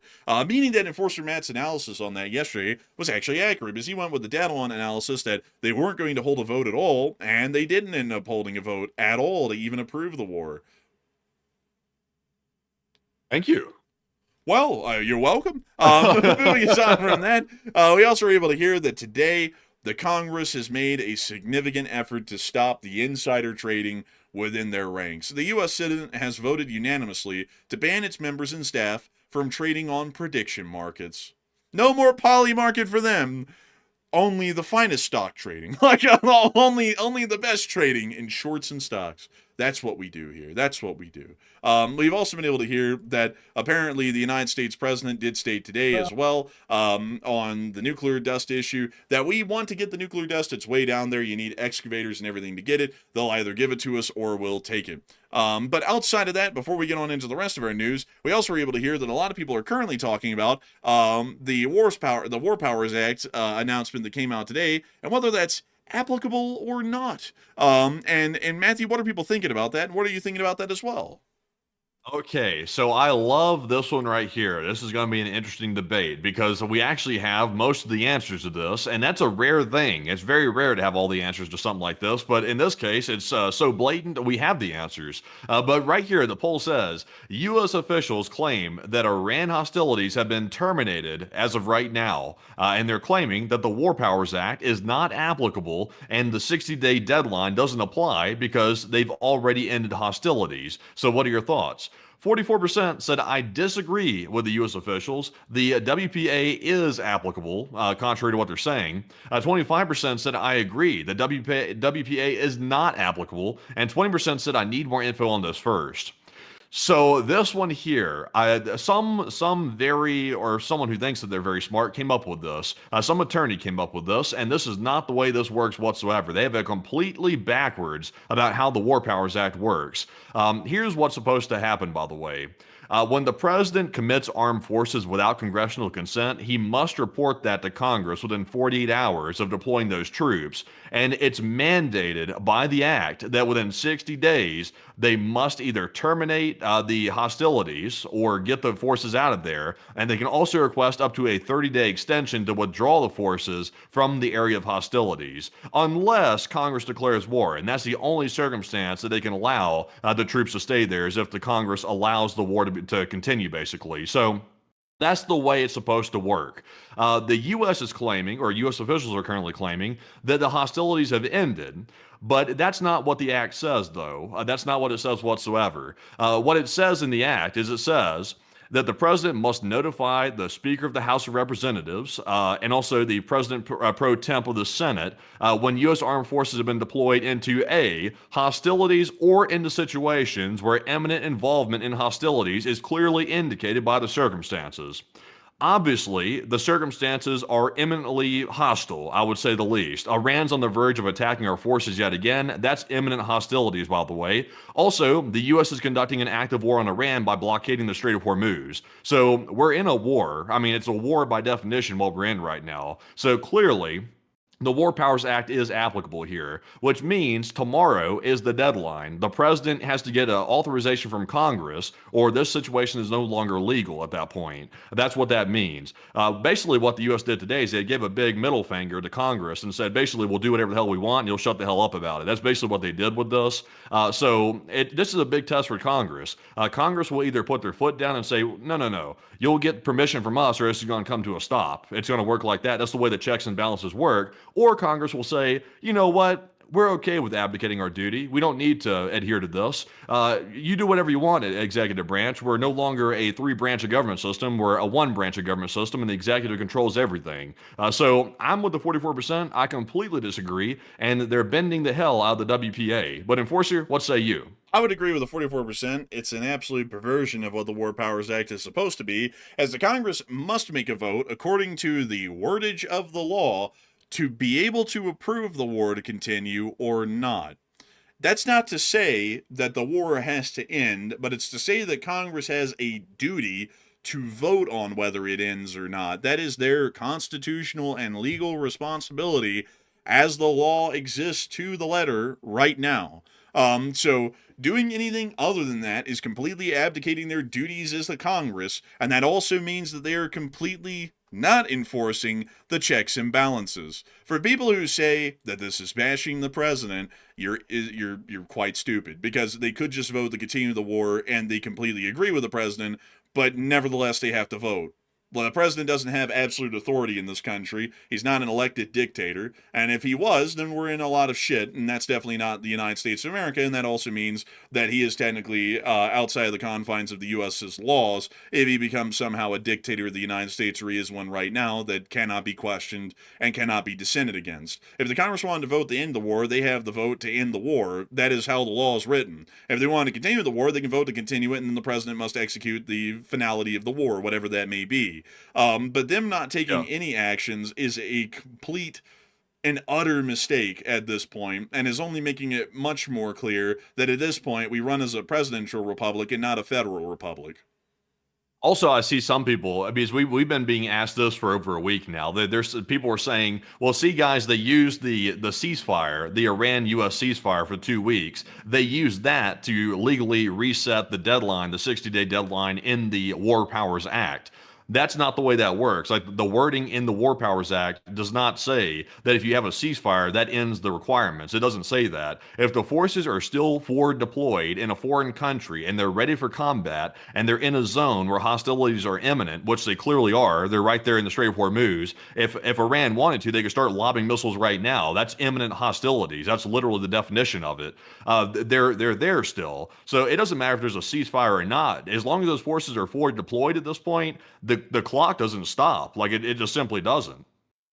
And also, I'm actually looking right here, folks, at the very bill or act as it was written right here. This is Public Law 93-148.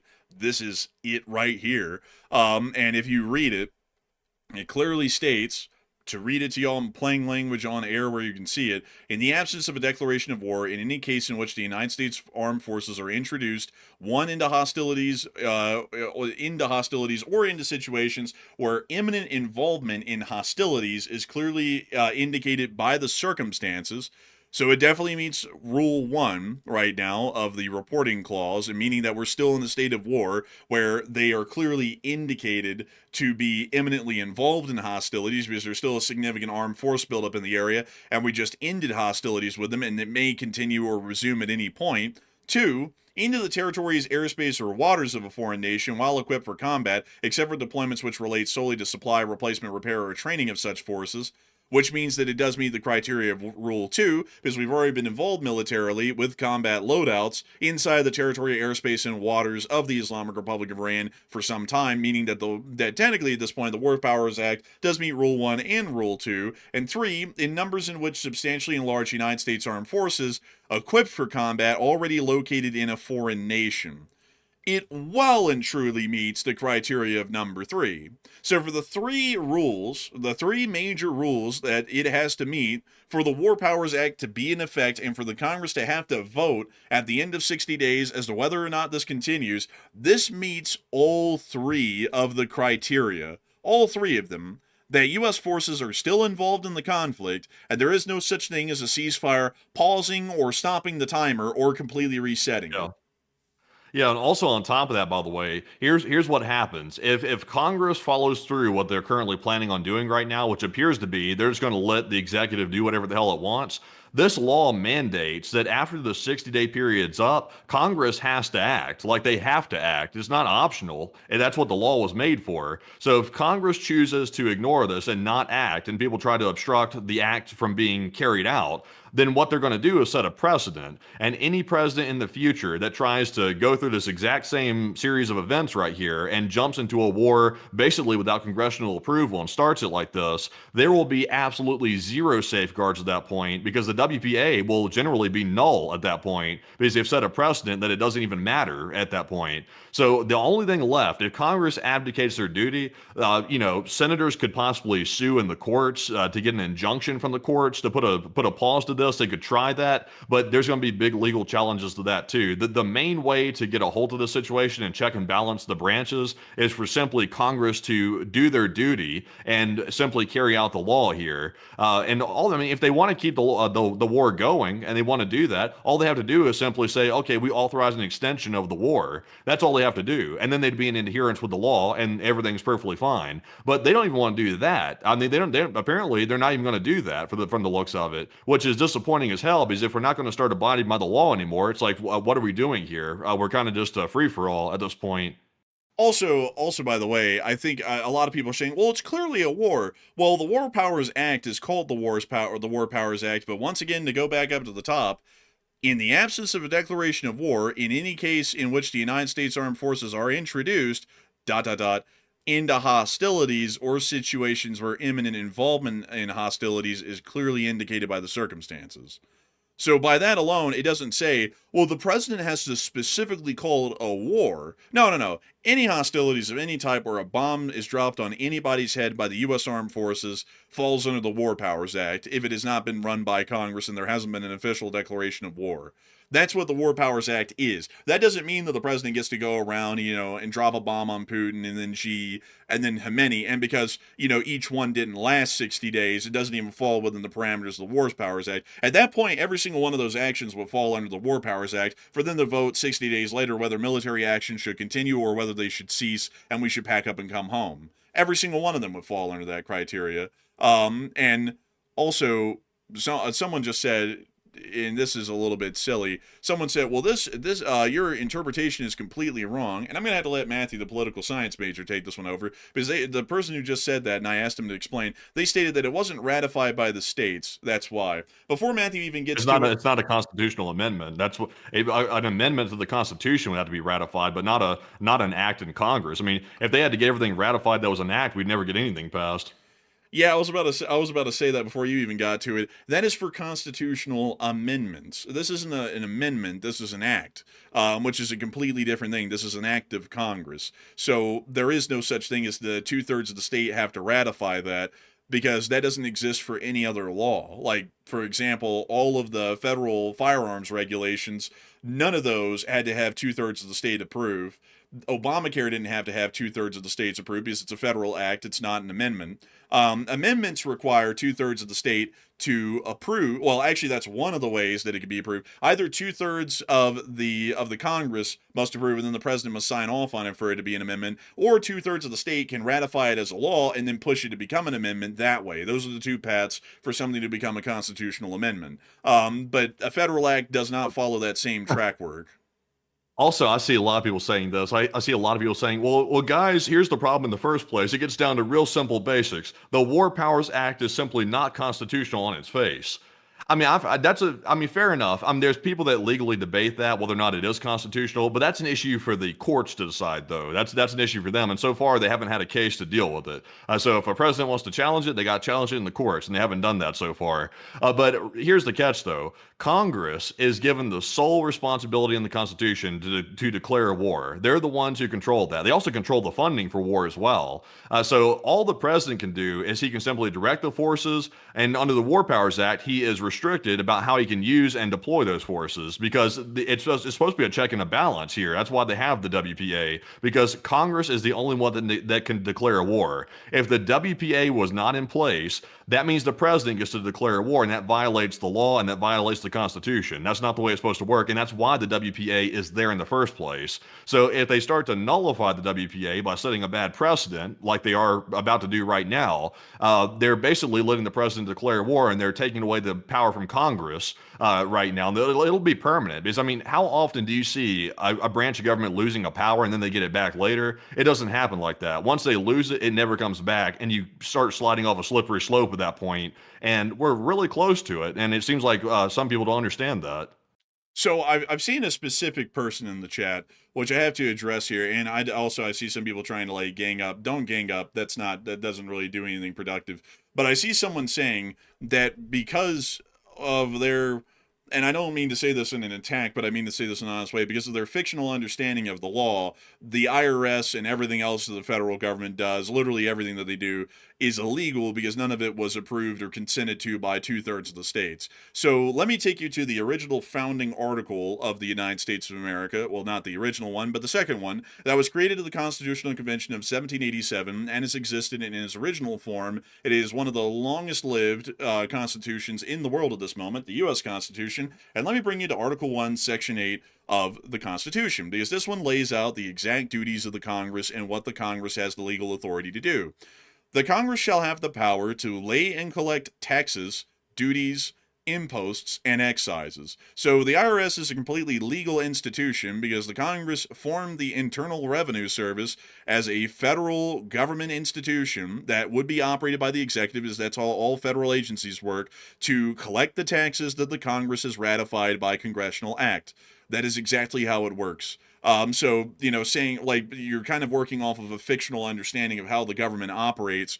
The government has operated well within the confines of the law, creating the IRS and also passing federal acts and whatnot, because that's exactly the parameters laid out in the U.S. Constitution, the supreme law of the land, on how the Congress is supposed to operate. The Congress can also pay debts and provide for the common defense and general welfare of the United States, which is funding for the armed forces, but all duties, imposts, and excises shall be uniform throughout the United States, meaning that a federal act doesn't mean that New York has this and Washington has that as per the act. It is a blanket act for the whole country. That is how the federal law works, and that's how every single act and bill is written and passed. And then it also goes through all of their additional responsibilities and duties as well. But to get to the one that's most important for us right now, I need to find the one where they can declare war. Let's see, to establish. Oh, let's see, tribunals define a bunch of piracies. Declare a war. Oh, here we are. To declare a war, grant letters of marque and reprisal, and to make rules concerning captures on land and water. So that is the Congress's responsibility as well. And the War Powers Act is a modern update to that, because in the modern day, since 1945, we've never declared a war on the country. It has always been an action taken upon the United States by the executive branch solely, but with the consent of the Congress. There was a huge gap in that as to how in the world that works, and there was a whole loophole with that where everyone would say it's not a war, it's a peacekeeping operation and whatnot, to where the wars never had to officially be declared. And the Wars Powers Resolution of 1973, which is this one right here, fixes that loophole by saying that any act of hostility by the United States Armed Forces at the behest of the executive branch after 60 days must eventually be run by Congress for a vote to continue the actions or to not. That is the legal responsibilities, and that is how that has been updated. That is how that works. That is effective in the law. And if you read the Constitution, which I would say that any American who states that they truly look out for the best interest of a republic and wants to have a legitimate conversation about it should do, that is exactly how the Constitution is written, is that the Congress has the authority to do these such things, and that is entirely a legal and justifiable thing. And there's many Supreme Court cases that have also laid that out as well when it was being challenged in the earlier part of our nation's history. So I hope that does address it the best I can, and I hope that kind of explains U.S. law in that regard the best we can by the letter of the law. But we also have one last update that came out of Washington, D.C. today as well. We were able to hear that, apparently they're saying that it doesn't even need a vote, and it's just a non sequitur issue, which we've already kind of covered and beat down dead at this point. So moving us on out of that, it is time for us to get on into Europe and back towards the war in Ukraine. In London today, we have been able to hear that the British have raised the terrorist threat to severe, which is the the second highest level below critical. And according to what we've been able to hear, this means that an attack is highly likely within the United Kingdom. Right. Is that because that guy got stabbed with somebody over there? There was like some stabbing that happened, I think, a day or two ago. Yeah, there was some stabbing that happened, and generally whenever a terrorist attack happens, the threat level goes up one. That's almost like the trend that we've seen over the past few years. So it's really more so because of that attack. But we might see that one doesn't happen for a while, and then they'll lower it back down to moderate or low or something like that. But of course, right now the situation is something else. We've also been able to hear that additionally, today, we were able to hear that Kallis, this lady right here, say the following. Also, Kallis is basically the vice president of the European Union. Russia does not want to engage in any kind of dialogue. We should not humiliate ourselves by saying, please, we beg you to talk to us. Instead, we should put them in a position where they move from pretending to negotiate to actually negotiating. The foreign minister of Poland, Radoslaw Sikorski, stated, I wish some men had her balls, which honestly is pretty appropriate. I mean, that's pretty true. Interesting. What do you mean? He's saying that toward the lady? Yeah, like she has like balls, as in like courage, to say something like this. Honestly, she does really, because she's going to get some flack from this, I'm sure, from the United States, because I'm seeing Germany already getting some heat for apparently the Ukraine mess that Germany has created, even though they're literally supporting a country fighting for democracy. Apparently, that's a mess in the eyes of the United States. Well, if anyone's going to catch a stray, it's going to be the Pope again. The Pope is weak on crime, like he's like Robo-Pope or something, like he's out there arresting people in the streets. Like, I hope the Pope doesn't catch another stray. Because the amount of time, the amount of times that we've seen our poor American Pope, the first American Pope in the history of the Catholic Church, getting so many strays from the president, it's like it would have been better to have, another non-American Pope at this point, because we're acting like somehow he's beholden to the U.S., although he's the Pope of the Catholic Church. But anyways. Don't play with the Pope, man. Isn't he from Chicago? Dude, he is from Chicago. Don't play with the Pope, man. The Pope. I tell you what, first American Pope and first one from Chicago. That's a tough combo. Man, I heard, man, that he had that Franken-Glocken myrrh on him from time to time. Like he didn't play around in South Chicago, man. But I just don't know about this whole. I'll have to say, Kallis' statements are definitely on point. I would certainly agree with that position, and I think that the U.S. should be behind it and supporting it fully. But it does appear that the President of the United States has his own prerogatives of largely being very friendly to the Russian Federation, to the point that it might jeopardize national strategic interests and national imperatives. But anyways, moving us on out of that, we have also been able to hear that within the area of Pripyat, this baller picture came out today from the Ukrainian Power Plant Defense Battalion in Pripyat. That was a damn good picture. That was a damn good picture right there. It's so grimy looking. It's just That's a good picture right there. Honestly, I'd like to go see this area. Obviously, it used to be possible to go see it before the war started, but you had to go through a whole bunch of stuff to get into the exclusion zone even before the war started. But now it's obviously a war zone. But it would be fascinating to see it one day. It would be pretty neat to see it one day. I would also like to see the trenches that the Russians dug and where exactly they were and how bad the radiation probably was as a result. That would be very interesting to me to figure out and know. But moving us on out of that really cool picture and on into the rest of the news we got from the front, which isn't a whole lot, we did get to see that today at a checkpoint near to the border, well, more towards the front line in Ukraine, in the occupied areas, this happened. Oh. Oh, whoa. Bro, it sounds like a freaking grizzly's behind the camera. Man, bro, that grizzly's going, free food. It's like, hey, calm down, man. But moving us on from that clip, we also got to see these Ukrainians riding on a truck out of the front line area. Oh, Bliat! Oh my god, did you see that? We'll see it again. Oh! Damn, there it goes right there. Straight down the road. Oh! Oh. These guys are flying down this road. They're going like 80 or so. Definitely. And the back of a truck bed, too. I mean, that's actually kind of dangerous. But anyways, moving us on from that and on out of that little clip right there, which is absolutely insane. We also got to see the Russian casualty report over the past 24 hours. And we saw 2 Bobcats. I mean, they're running a great record these days. 2 more Bobcats. Look at that. The spring season is apparently time for cleaning for the Ukrainians. They're cleaning up those Bobcats, I tell you. Man, I tell you what. And according to the BSDC, keeper of the records, Magyar's birds hit Mi-28 and an Mi-17 in the Voronezh region. April, 32,620 troops was the total loss, and it is the highest month in 2026 so far. 119 artillery is the second highest daily loss in April 1834. Total is war's highest month. 375 supply trucks is the new highest day loss in April. 6,247 total is also the highest to date. Over the past 24 hours, we have been able to confirm that 1,470 Russian soldiers have been wounded and killed, along with 7 APCs, 375 supply trucks, 7 main battle tanks, 119 artillery pieces, 1,327 drones, 1 MLRS, 2 helicopters, and 2 Bobcat skid steers. All in all, a very impressive day, and good to see that the Ukrainian armed forces are still laying the heat on the Russians. We've also been able to see that within the Severonsky Forest, things have remained pretty active, especially for the Signum drone unit, which has been heavily active in this area, attacking and knocking out Russian infantry, who are still fighting quite heavily within the forest. We see this guy trying to make a run through the trees. This never ends up successfully for them.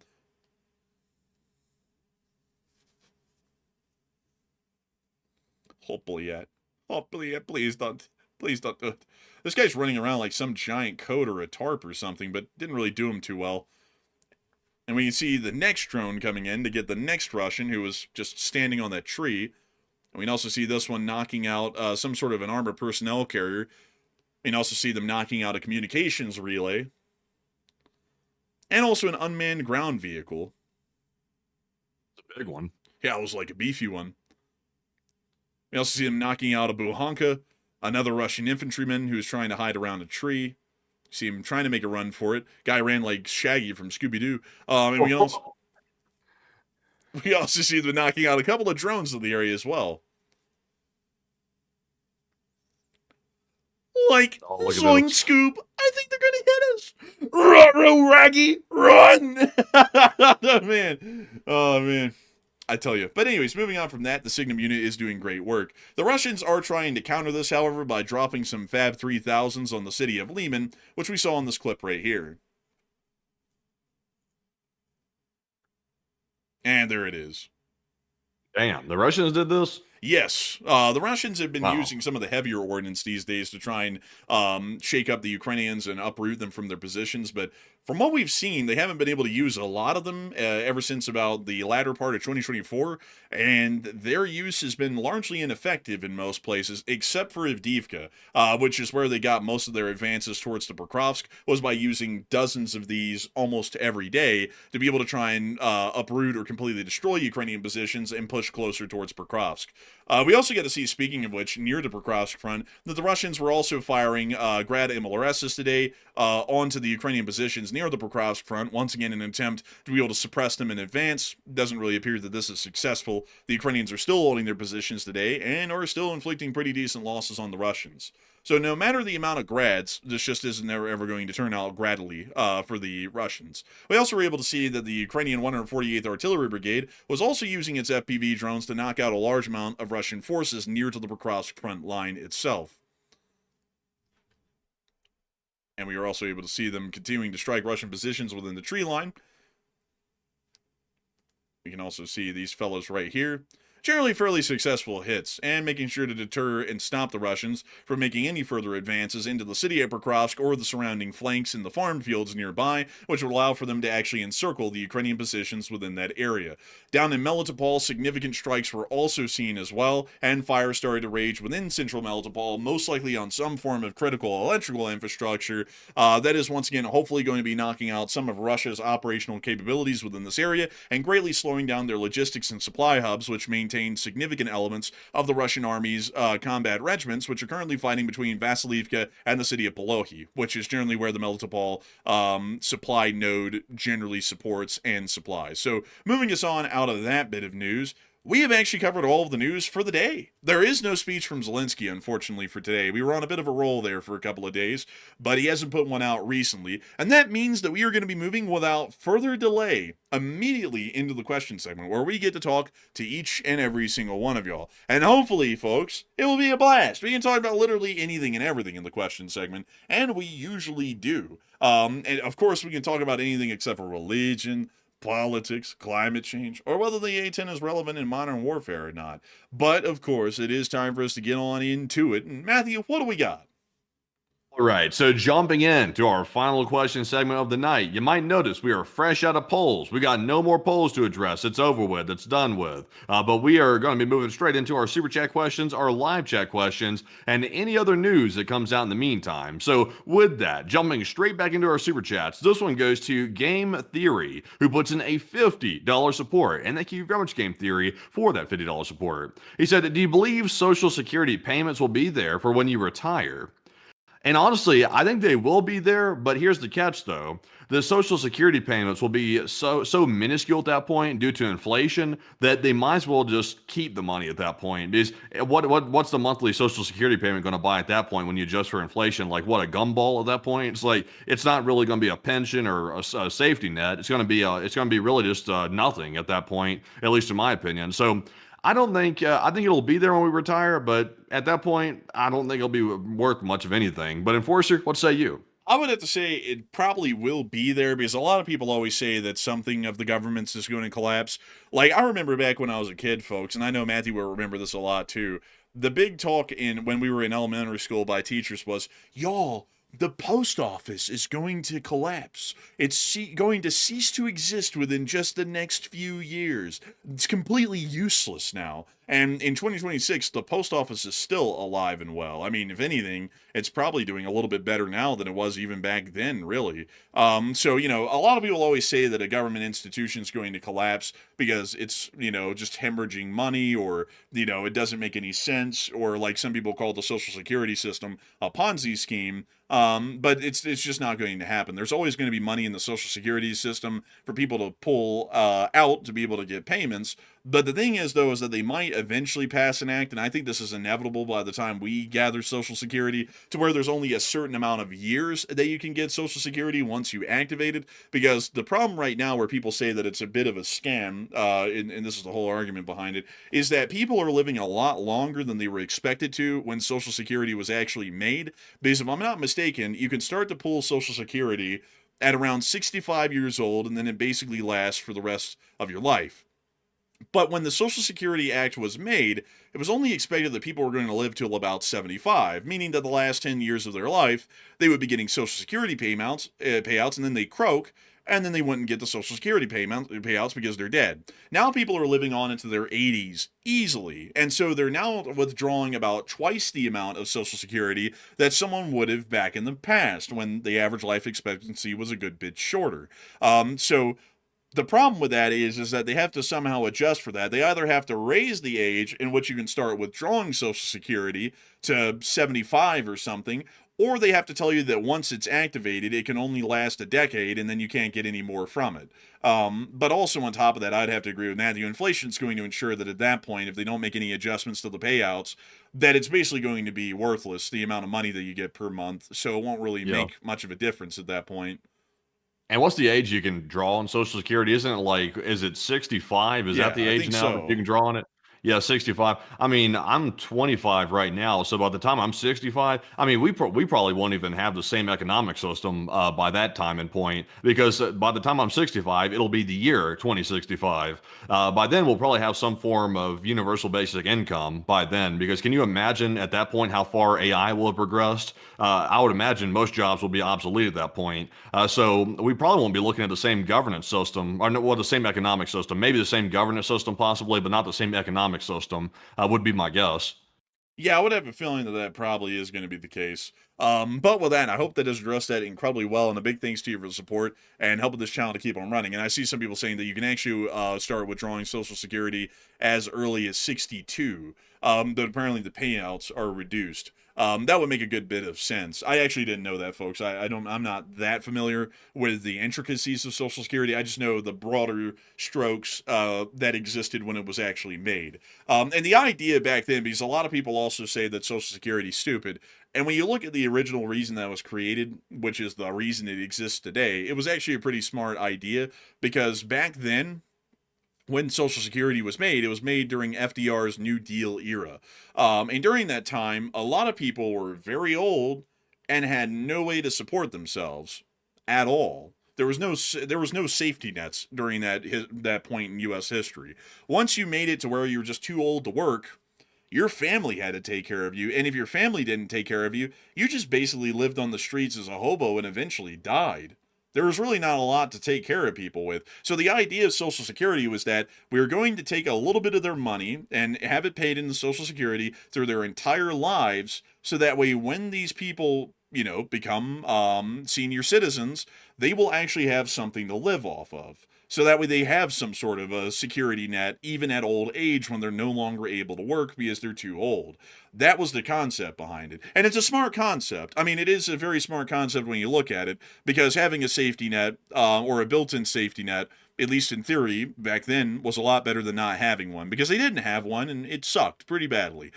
So I get the concept behind Social Security, but in the way it's working these days, because it hasn't been updated or changed or adjusted in much any way, it isn't really working the way that it was intended. Like the financial side of it's broken, and a couple of other things about it are broken as well, like how much the payouts are worth and whatnot, and they're not really being adjusted for inflation. And all of those pose significant issues to the longevity of the program, considering that every single government regulation always requires constant maintenance, upkeep, and also study to make sure that it's still working the way it was originally intended. But anyways, with that, I hope that has addressed that the best I can. And with that, we are on to the next one. Right. Also, by the way, I saw someone said Social Security doesn't make sense anymore. All the wealth is held by most of the seniors anyway, because that's where most of the population's at. Oddly enough, I know some people are going to find that offensive, but that's actually somewhat true, because the younger generation, they're generally in a much worse financial situation than the prior generations, just because of the way things have gotten in the country right now. So when younger people are, paying exorbitant prices for everything that the prior generations did not have to pay, and they generally are having a much harder time, they're also paying the same into Social Security and FICA as the previous generation. So nothing's changed with that, but our buying power has been reduced dramatically. So you can't buy the same groceries, you can't buy the same car, you can't buy the same house, you can't buy the same anything. And you're also paying out the wazoo for health insurance and stuff like that if you're self-employed too. So it's another big problem. So it's like, it kind of is a bit of a wealth transfer, honestly. The young people that are struggling are essentially funding the Social Security payouts of the people that had it much, much easier to a large degree. Not saying they should rob people that are seniors of their Social Security. That wouldn't be right, because they paid into it as well. But it has gotten a little lopsided just because of the economic situation. That's not necessarily any normal civilian's fault. It's more the fault of the management of the government at this point. It's really sort of an unfair thing, really, if you think about it. Yeah, that is a little unfair, but I guess it was kind of unfair back then because when it was created in the New Deal, if you turn 65, you could start getting, if I'm not mistaken, you could start getting Social Security, and all the people who were having to work in the alphabet organizations like the TVA and whatnot, all of those social works programs, they were getting paid by the government and then paying in the money already into Social Security for people who had actually lived in their adulthood through pretty financially successful times, and then they got to reap the rewards of the people who were toiling in the Great Depression. So I guess it's kind of been unfair since inception in that way. But I guess it is what it is in a sense. Everything can't be perfectly fair, I guess, But anyways, with that, we are on to the next one. And our next one here goes to Marion Demert. And thank you very much, Marion, for that $50 support. And we do appreciate it very, very much. And Marion said, thank you for keeping us informed. Slava Ukraine and Herom Slava. And thank you so much for enjoying us, keeping everyone informed, and yourself as well, Marion Demert. And thank you so much once again for helping this channel to keep it running and being an old guard and a channel legend. And Slava Ukraine, Herom Slava. And a huge thanks to you so much once again for helping this channel to keep on running. And so a big thanks to you so much once again. And we are on to the next one. We also have here a $30 support from none other than Rick Galensian, all the way from Canada up there, the northern neighbor of the United States that will always remain sovereign and independent. And Rick said, greetings from Vancouver, and take one from the chat. And a big hello to Vancouver. Not Vancouver Island, just Vancouver, the city. Oh man, he's up there where those grizzlies live. He is up there where the Grizzlies live. How are the Grizzlies? Are they grizzly? Are they scary? How about this Mount Ruby Reed? Oh damn, dude, that's a hell of a mountain. Oh yeah, the Grizzlies are definitely up there. Possibly Yeti. Look, the Yeti. Ah, man. I love those old Johnny Quest cartoons. Those are fantastic. They were unhinged. Some of them were like. Also, the budgets were low. Like, oh, look at this little thing. It's like a wasp. Oh, look at that. Real Pacific Northwest vibes. Yeah, I don't like that. I wouldn't be solo hiking in that. Well, dude, you don't like that, bro? I always thought that looked cool. I like that kind of a look. I feel like I might get snatched. Oh, look, the Gifford-Pinchot National Forest. This guy, by the way, the reason why it's called the Gifford-Pinchot National Forest is because Gifford-Pinchot was the guy who basically created the U.S. Forestry Service from the ground up after it was created by a congressional act. Now the current president has completely dismantled the entire system that has existed for over 100 years since it was created by Gifford-Pinchot, and has completely destroyed all 11 regional offices, and has also laid off a significant amount of the staff, and the only office that'll be left is going to be here in Salt Lake City. So, a great thing for American legacy. I got to tell you, folks, I'm not even going to hide that one. That one pisses me off to no end. Because it's like, why the hell did that even happen? The Forestry Service for the government's budget literally cost nothing. So why in the world get rid of it? It made no sense at all. So we're getting rid of an organization that costs $3 billion annually to maintain all of the U.S.'s national forests and to conduct long-term research on the forests as well, to be able to understand things for the logging industry and everyone else as far as the environment is concerned. And we have slashed all of that so that way we can cut down on the cost of the government by $3 billion, while we're also lobbying to increase the military's budget by an extra $500 billion next year. Make that one make sense. Yeah, that doesn't make sense. It doesn't. But I always thought the Pacific Northwest was a really beautiful place. Like, I mean, look at that. That is a type of beauty you just don't get really anywhere, even in Utah, with how pretty it is. It's a unique kind of a look, and I really like it. I do like it. It does look rather nice. Man, I mean, look at that. Look at that. There's something I gotta say, folks, I can't really live in the Pacific Northwest because it's really expensive, but I really do love the natural environment of the Pacific Northwest. It's one of my favorites in the country. Utah is very similar to it, at least in the Wasatch Range, but it's not quite this, and this to me is like the peak of what like wilderness looks like. Like, that's what I imagine it to look like in my head, or this. I mean, that's just so cool looking. Yeah, it does look pretty cool, I will admit. Yeah, it is pretty neat. But with that, I hope that does address that the best I can. And a big thanks to you for the support, Rick Galensian. And we will make sure to take one from the chat in your honor. So, Matthew, what do we got? Also, the one from the chat in honor of Rick is going to go to none other than TS Actual, who said, how would Putin deal with an absolute defeat, and what could and would constitute such a defeat? An absolute defeat at this point in the current conditions of the war would mostly be an economic collapse to where Russia could not afford or borrow any money in any way to be able to continue the war. That's mostly what an absolute defeat is going to look like for them at this point. And I really don't know how they're going to handle that. They could handle that by going all out, like we're thinking, and go to war with NATO before that happens to be able to try and avoid that outcome and see that the situation's reversed before their government collapses. Or they may just try and pretend like the situation's fine, and then because they're not able to pay the Russian army and the Russian economy will be collapsing in the midst of that, the government might just get overthrown in Russia, or we might see some sort of significant civil unrest in Russia that's then met with a bloody put down by the Russian army and whatnot. I'm not really sure how it would end. It's a little bit unpredictable, a lot like everything these days, but that's probably some of the several ways that it could end, or those sorts of theories that I just threw out right there. So a big thanks to you for support and helping this channel to keep it running, and I hope that has addressed that the best I can. And with that, we are on to the next one. We also have here a $28 support from Cyprus, and thank you, Cyprus, for that support as well. They said, how would those air defense units on the towers be reloaded if used? And does Putin have a crane on standby at the property in LSA? Oh my god, that's actually a great question. I actually don't know how they reload those. Like, I guess they just don't. I guess they have the ammunition that's in them, and maybe they bring a crane around from somewhere else to reload. A crane. Yeah, they probably do, but in reality, they don't have anything on the tower to reload the system with, so they'd have to bring something off-site, like a crane, to be able to reload them. So that's actually a great question, and I'm guessing that would be the answer to it. So a big thanks to you for support and helping this channel to keep it running. I hope that has addressed that incredibly well, and with that, we are on to the next one. Our next one is going to go to Truck and Chef, who put in a 20, and thank you very much, Truck and Chef, as well. He said, I found it. It's Gulf Iran. Highlight that. Put it into Google Earth. When you will see the airport and runway, and just look to the south about a half kilometer or two if you want. Thanks, and LSA. So let's see here. We've got... Oh! It's the mountain airfield on the coast. This is the one you were talking about a couple of nights ago. This is actually it. So this is the military airbase that they built in the mountain. Got junk. And what's it being used for? To house some elements of the Iranian Air Force, so that way they don't get blown up because they're hidden inside of this mountain complex right here. Interesting. I didn't know they had an airfield that also had like a hangar built in the mountain. I knew they had those hardened boat shelters on the coast, but I didn't know they had like a mountainous hangar, basically. I think the Swiss have something like this as well. Let me check this here. Oh, yes.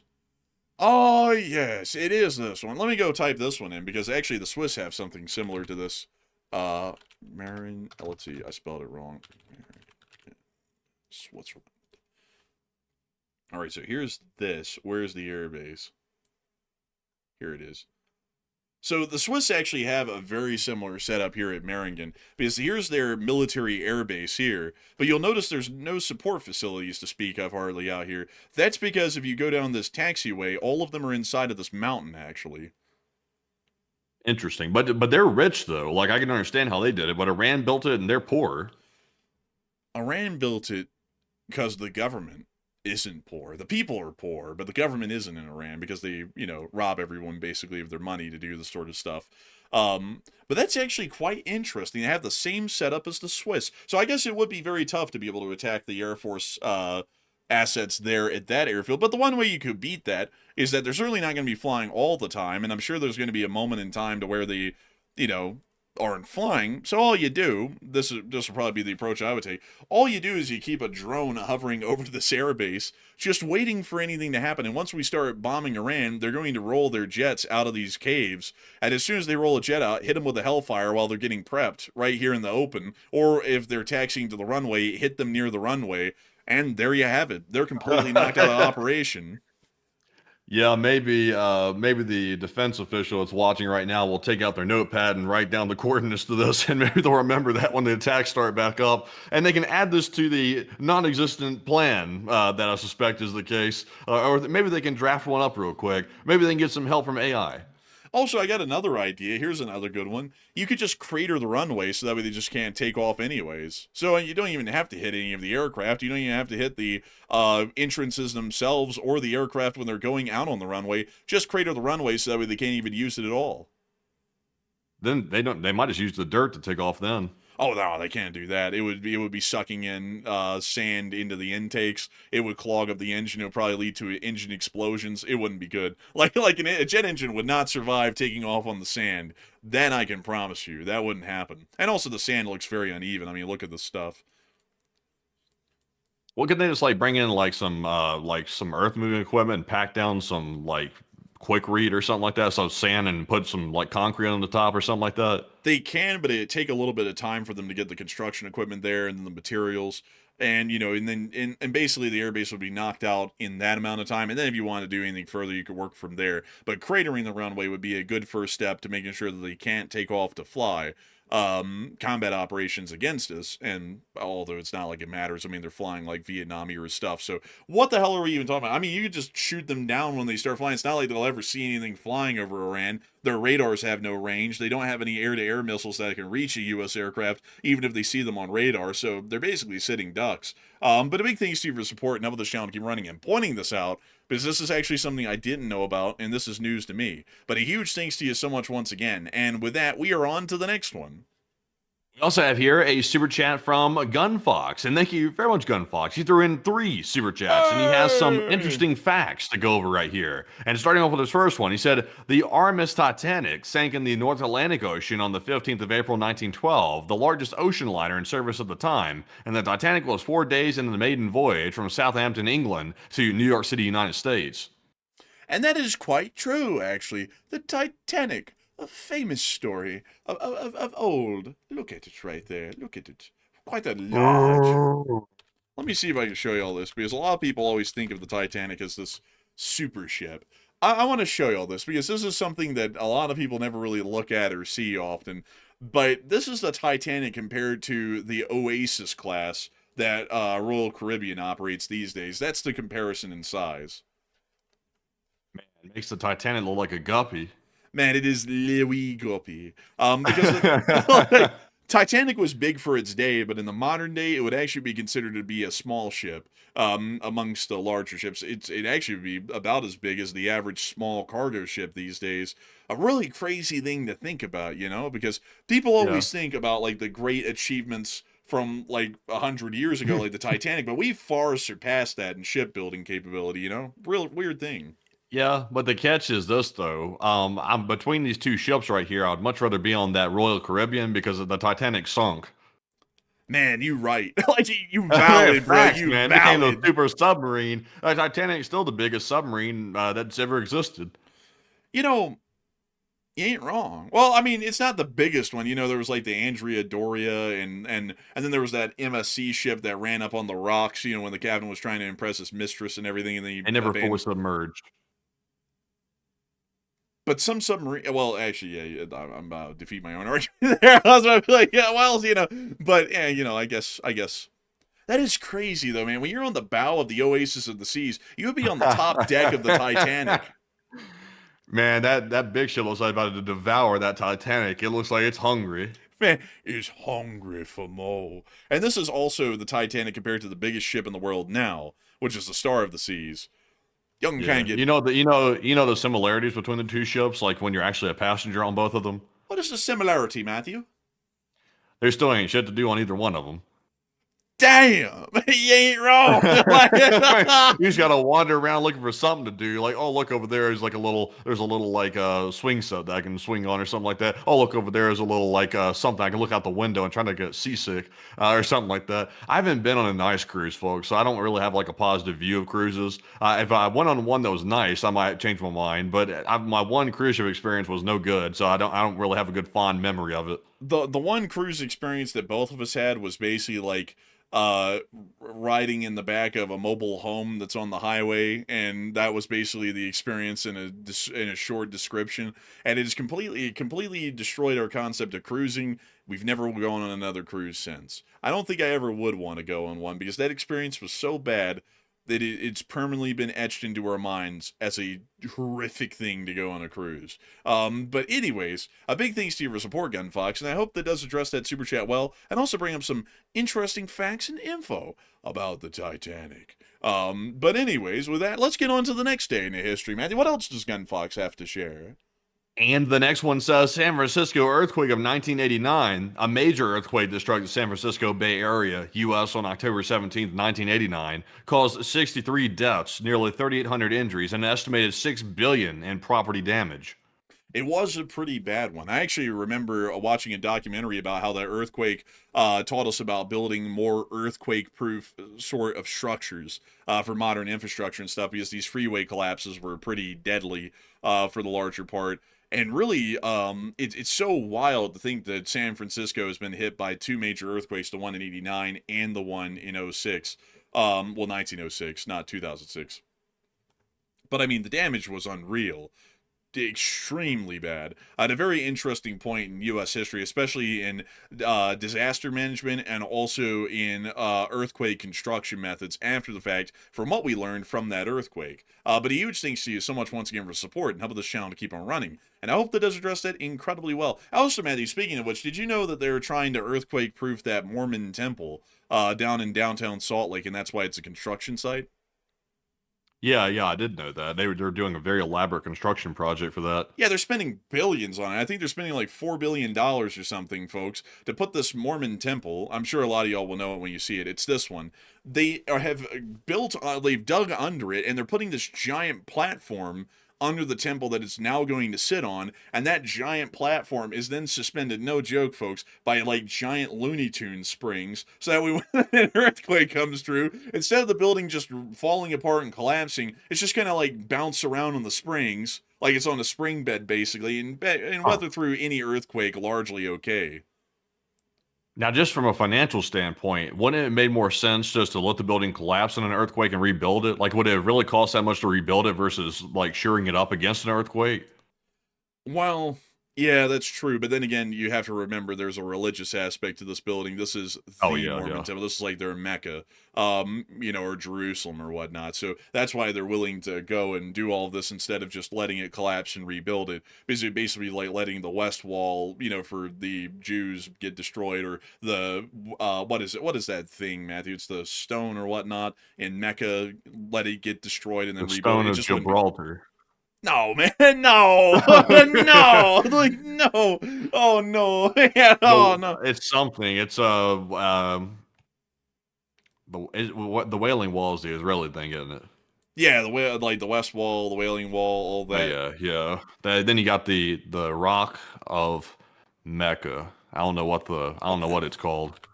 Let me go find Mecca, folks. Oh, it's right here. Oh, now they call it Mecca. Okay, it used to be called Mecca, M-E-C-C-A. Now it's Mecca. What's the rock called? Let's see here. Oh, the Al-Kaaba. That's what it is. Oh shit! Excuse me. I would have never guessed that. Me either. And then the Saudis built this giant, like, really gaudy looking. Damn right. It was like Las Vegas. Dude, you ought to see what they built around this thing. I mean, it's like, look at this.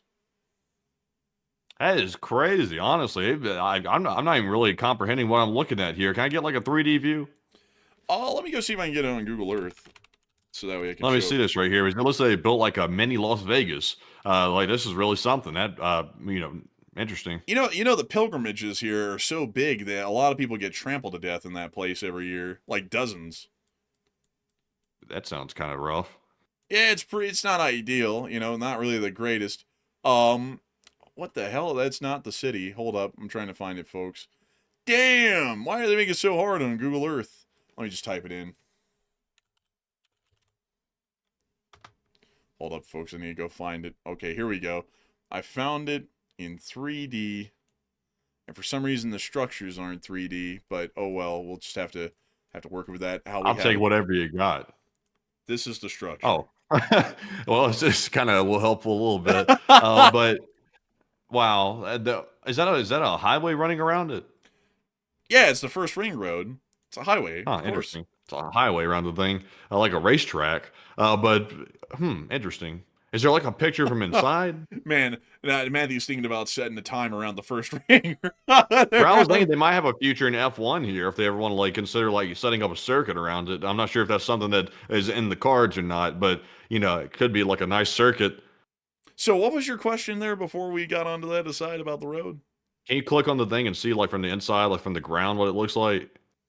Yes, I can actually. So Look at it, like gently putting you down on there.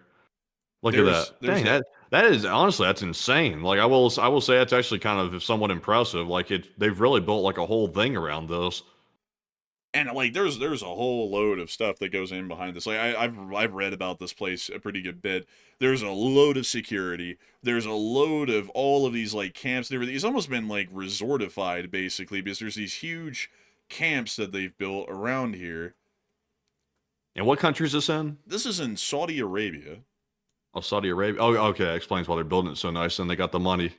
Yeah, but they built these giant like mega camps to where you can come and like rent out a tent, and the tent's like glamping basically. It's like super luxurious, and you can stay there on your pilgrimage and all that if you're like the premium tier pilgrim, and then if you're not the premium tier pilgrim, then they have like other hotels. They have budget hotels. It's like, to be kind of honest with y'all, it's actually kind of set up a lot like how Disney sets up its resorts. They have like the budget options, the high-end options, and then they have a huge transportation system to get you from there to the actual Al-Kaaba. It's this whole thing. It's actually an insane logistical sort of an operation. So at Disney, you got like the Grand Floridian. You're really balling out if you're at the Grand Floridian. If you're at the Contemporary, you're like A tier, not quite S tier, but you're A tier at that point. And then you got like the Jungle Kingdom, the Animal Kingdom Hotel. I can't remember what it was called.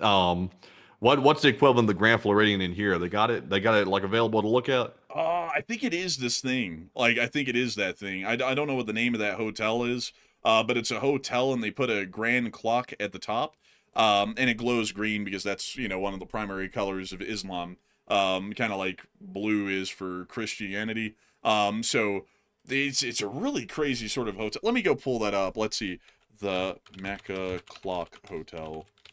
Let me see what the name of this thing. So it's the Mecca Clock Royal Tower, a Fairmont hotel. Let me see if I can show you some of the images. Oh, real?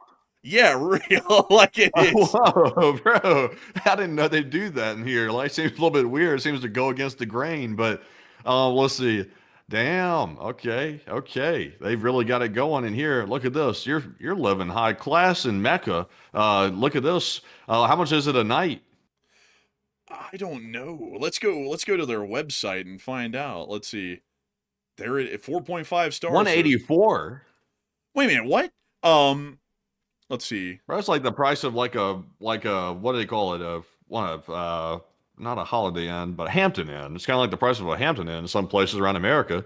Experience Ramadan at its highest level at the Mecca Royal Clock Tower, a Fairmont hotel. Perfectly positioned steps from the Al-Masjid Al-Haram with commanding views of the Holy Kaaba. Designed to exceed expectations, the hotel offers 1,662 spacious rooms and suites. Damn! That is a lot of... Dude, you gotta... Man, like, the laundry facilities in this place to maintain that many rooms has to be insane. Imagine what, the eating arrangements look like in their restaurants. Like, they have to have, like, cafeterias, basically, for this. Let's see. But let's take a look at the rooms. So which one would you pick, Matty? I'm just gonna keep scrolling until you say, whoa, and then just tell me which one. Oh, me personally, I wouldn't pick any of them. I wouldn't go here, personally. Well, I mean, just pick one for the sake of us looking at the price, Like I'm trying to... the first one done. Okay, so we'll go with the king room. So let's check the rate. Okay, no thank you. Transparent pricing. That's a lot more transparent. $779 a night? That's more in line with what I thought it was going to be. That's not cheap right there. You're really got to ball out to go to Mecca. Man. Oh my God, dude. These are... Oh my God, that's the cheapest room. What is there? I'll tell you what, dang. I'll tell you what. Oh my goodness. Look at this. Oh my God. 7,000 a night. Look at that. That's like, well, one night's like a whole month of salary for like a lot of people in America. That's a lot more than salary for most people in America. Man, look at that. What? Dang. Wait a minute. Go back to that picture. Go back two of them real quick. Holy moly, man. It's like looking down in a pit. Yeah, well, I mean, the Kaaba is in a pit. Like, they basically built it like that so that way they could get all the pilgrims in there. Like, this is a huge thing. Like this is. Well, why would you just sit up there and stare down at it? Why wouldn't you like actually walk out of the hotel and go look at it? I mean, there's like they pulled up like those two like random chairs that are always sitting in these hotel rooms. They pulled up the two random chairs to the window and just like sat there staring out of it. Bro, it's not that easy to get close to this Kaaba thing. I mean, people get crushed. Let me show you. Those are all people. And it stays busy like that all the time. 24/7 basically, because there's what is it, 1.2 billion Muslims in the world, and they all eventually make a pilgrimage here. So you can do the math. I mean, like on any given day there's going to be thousands, tens of thousands of people there. Like, look at that. I mean, inside, outside, on the roof. I mean, there's so many, like there literally are so many people who come to this thing. It is very common for people to get trampled to death because, like, they're basically in a huge human crush. And so if you fall down in that thing, you never get back up. People just keep walking over you, and they don't even know that they are, and you get trampled to death. Also, is it true that if you're a non-Muslim, you can't go in here? I see someone saying that in the chat. Yeah, Is that that's a true true. thing? Yeah, that's true. You Oh, can't. that's a true thing. It's kind of like how the Jews in Jerusalem do the same thing. Like, you can't go to some of their stuff. Like, it's actually a little bit interesting, folks, because everybody always talks about how everyone's welcoming of everyone else, but then if you ever try and go to any of their holy sites, like in Mecca or Jerusalem, they completely bar you from going to them unless if you're of their faith. So it's like, that whole kumbaya thing doesn't really go that far once you try and test it. Yeah, it seems a little bit strange. I mean, to each their own. I mean, they can do whatever they want. It's their program, but it seems a little bit strange though. If you're closing people out, it seems a little bit odd. I mean, well, it shouldn't. I mean, I thought with things like this, it was supposed to be like your goal is to educate other people, so that way you can recruit more people. So, I mean, why would you leave people out? Also, one visual said, couldn't you just lie? I'll be honest with you, I wouldn't risk that in a country like Saudi Arabia, lying about something like that. I wouldn't do that. No, that might end up being a death penalty if they find that out. Because you're an infidel going into a holy site, desecrating it with your presence, all like that would be a huge deal that you do not want to risk. Because it's not the United States, you don't get a little slap on the wrist and get trespassed. That's probably executable. But I gotta say this though, it just hit me, Matthew. This is a little bit interesting. In Mecca, you can't go see the Al Kaaba unless if you're a true follower of the faith. You can't go to like the golden mountain whatever in Jerusalem unless if you're a Jew. But then everybody can go to the Holy See in the Vatican, no matter your faith, and wander around it. All interesting. Are you sure? Yeah, I mean, anybody can go to the Vatican. I mean, you could be an atheist and go to the Vatican. Interesting. I thought there was like high security and you had to like get an escort to go in here. No, you can walk in from the street. Let me show you the difference between Italy and the Vatican. This is Italy. That's the Vatican. Just walk in, basically. Looks like a big fence around it. Well, they do have like little security checkpoints where they check your bag and stuff. But you don't have to be a Catholic to go into this thing. You can be a Protestant. You can be an atheist. You could be Jewish. You could be Islamic. You can go into the St. Peter's Basilica. Like, everybody's welcome. Interesting. Well, yeah, that seems like a more sensible thing to do. If the goal is to recruit people to your faith, it seems like the more sensible thing to do. I'm not sure why you'd shut people out. It seems to be a little bit strange. Someone said you can't go into the Pope's apartment. I feel Well, like I mean, that's no. a given. Like I feel like that's it. That's just not like you go into the president's bedroom in the United States or anything. It's like, And who would want to? man, dude, you go in there, man. He's like spinning a revolver around his finger. Oh, welcome, welcome, follower of the faith or whatever. It's like this guy is really an American pop. Like he's got a Glock and everything. It's pretty legit. But anyways, I'm just kidding, by the way. I don't know if the Pope actually has a Glock. But anyways, with that, I hope that has addressed that somewhat well. And with that, we are on to the next one. And our next one goes to Gunfox yet again, and thank you, Gunfox, for the third super chat. He said there was an assassination of Archduke Franz Ferdinand in 1914. The heir to the Austrian-Hungarian throne was assassinated in Sarajevo by Gavrilo Princip. Yeah, triggering World War I. A question from the chat. Carl's Benz, that boy Benz, he completed the first automobile, 1885. Yeah, Is that true or is that a debate? I thought. Well, hold on a second before I say that. Ford was the first one to create a vehicle on the assembly line, but I think Benz was the first one to actually make an automobile powered by a internal combustion engine. And it was this one right here. Man, I tell you what, he was pulling up with the Benz off the lot. Look at him. This was the first one right here. This ain't an S class. But I mean, this right here. I mean, they call this one right here a wagon class. This is a whole different. This was the first G wagon.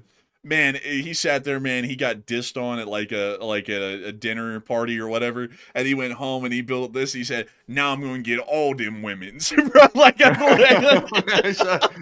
And then all the women turned out to want the G wagon. But this was the early variant right here. This could be the first predecessor to a Unimog. Man. Honestly, it's the predecessor of everything. Like, every car kind of came from this thing. And if you look at a lot of the very early ones from the 1890s and the early 1900s, a lot of them shared similarities with this. Loads of them did. You know, for back in the day, man, these bicycle wheels, like no tires and stuff like that. This right here was balling in the day. Like, this dude was like slowly going around corners and stuff like that, just staring at people and stuff like that. He was really balling out.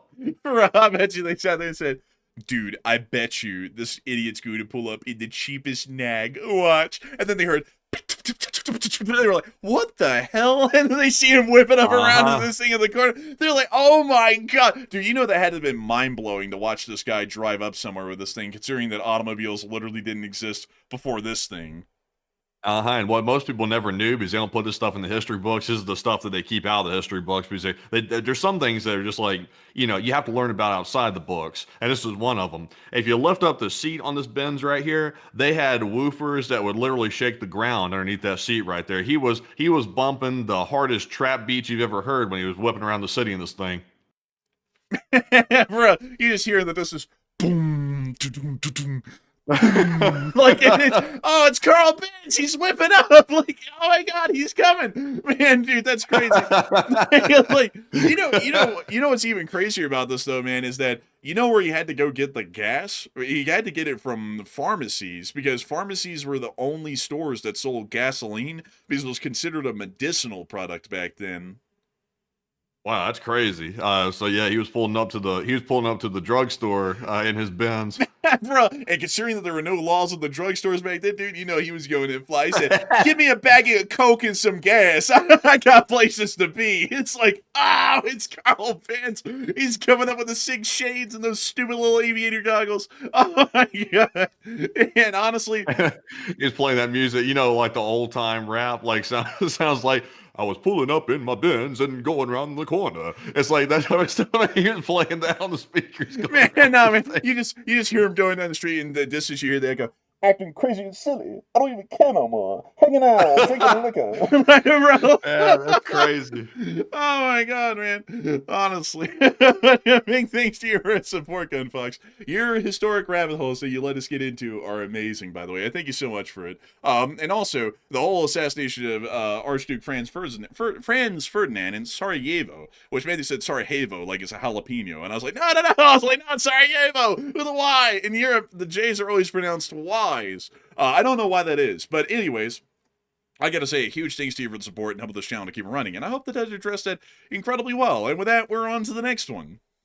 We also have a $20 support from Sadata Hosoda, who did not leave a comment, but thank you very much, Sadata, for once again throwing in that support, and once again, helping to keep the channel running, and we do appreciate that very, very much. And Enforcer, what say you? And I gotta thank you so much for the support, because folks like you make this channel possible and help us to keep it running. And with that, we're on to the next one. We also have a 20 right here from Wantan once again, and thank you, Wantan, for that support. And he said, did you guys see that allegedly the admin is declaring the Wars Power operation terminated? LMAO, is this a new loophole, a fake ceasefire in War Powers, and it resets another 60 days at the next attack? I can't. It basically is, by the way. Just so y'all know, there are lawyers that work for the executive branch, their counsel for the executive. It sounds like something that a lawyer thought was intelligent coming up with that. They thought that it was somehow a really cool like loophole, a workaround or something. But in reality, though, I mean, it's not a good one. It's a very pathetic loophole they try to create with that, to say that the forces are no longer engaged in hostilities, even though they're still forward deployed in the war zone. one. So it's a little bit silly. But Enforcer, what say you? I would agree. Just to add to that, if I was a senator right now, which if I was a senator or a representative, I would tell you right now that I would vote to continue the war because obviously we're in a bad spot to just pack up and walk off.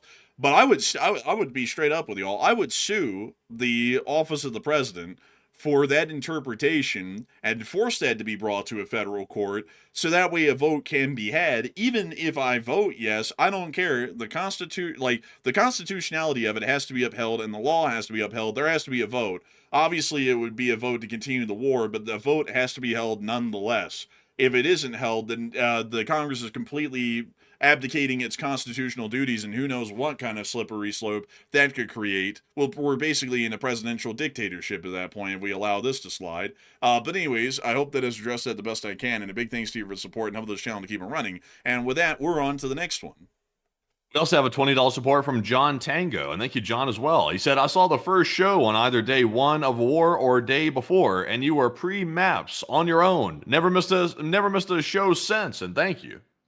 And I gotta say, a big thanks to you for support, John Tango, and thank you for being around for quite some time. An old guard and a channel legend, and I thank you greatly for that, and I thank you for the kind words as well. And with that, we're on to the next one.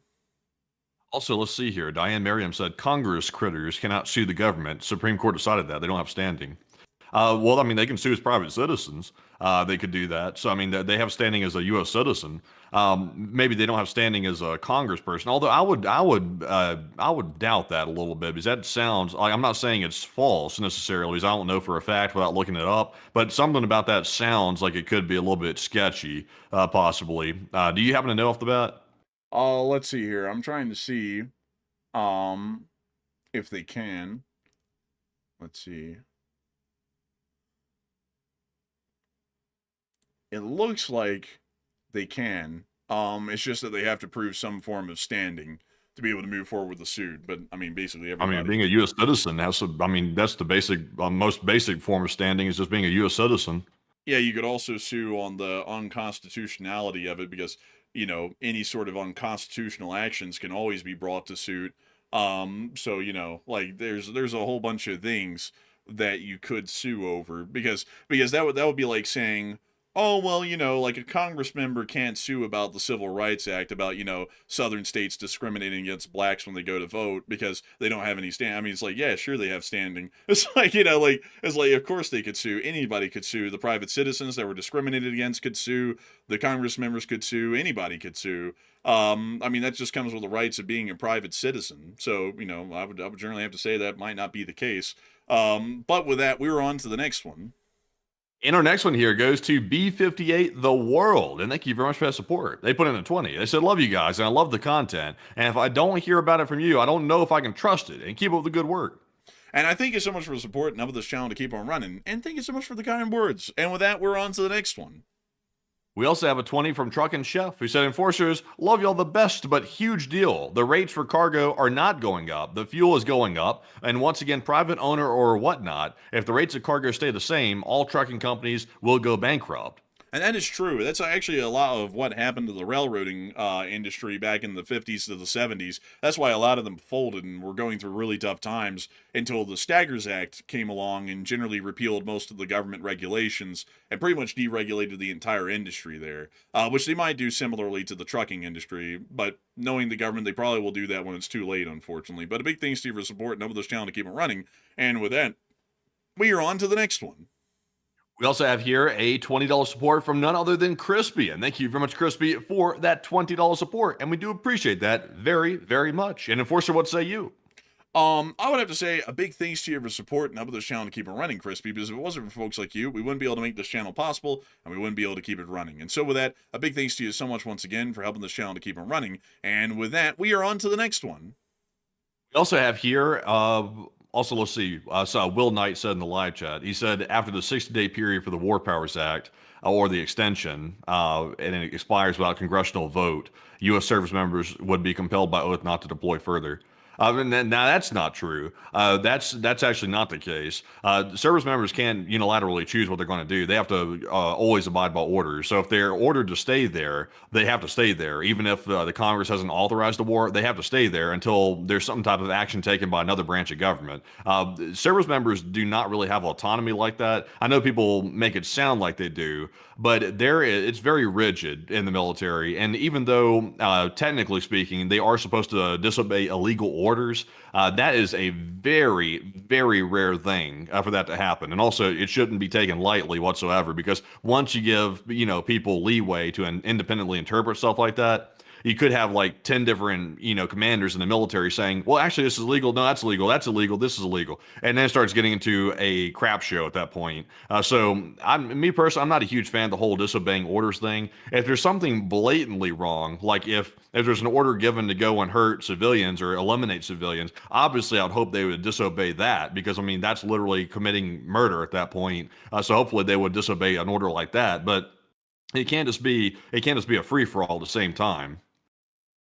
I would have to say that that's definitely true, without a doubt. And also, I'm sorry if I sound distracted. I'm trying to look into this whole thing on the side about suing, and it appears that Diane Merriam is saying that they have to prove standing to be able to sue on criminal charges. But as far as procedurally, You can't. Nobody, no U.S. citizen, unless you're a prosecutor, can bring about criminal charges. That's not a thing.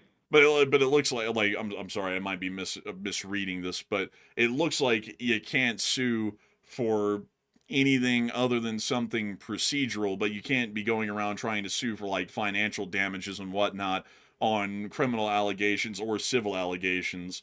Like saying, oh, I don't like what the president did, I'm going to sue him for some cash. You can't do that, but you can sue on procedural issues to try and bring it up to a federal court and have them be the deciding factor, pretty much the breaking tie on whether the president's right or if the Congress is right on that procedural point. So that looks. And also, they can sue. I believe they can sue for a civil rights violation, because it's the way I understand it works is if the act of Congress is violated, it's not just a violation on Congress with the checks and balances. It's also a violation on every U.S. citizen, because they're violating a law that was passed by the representatives of the people. So, a U.S. citizen would have standing to sue under that premise.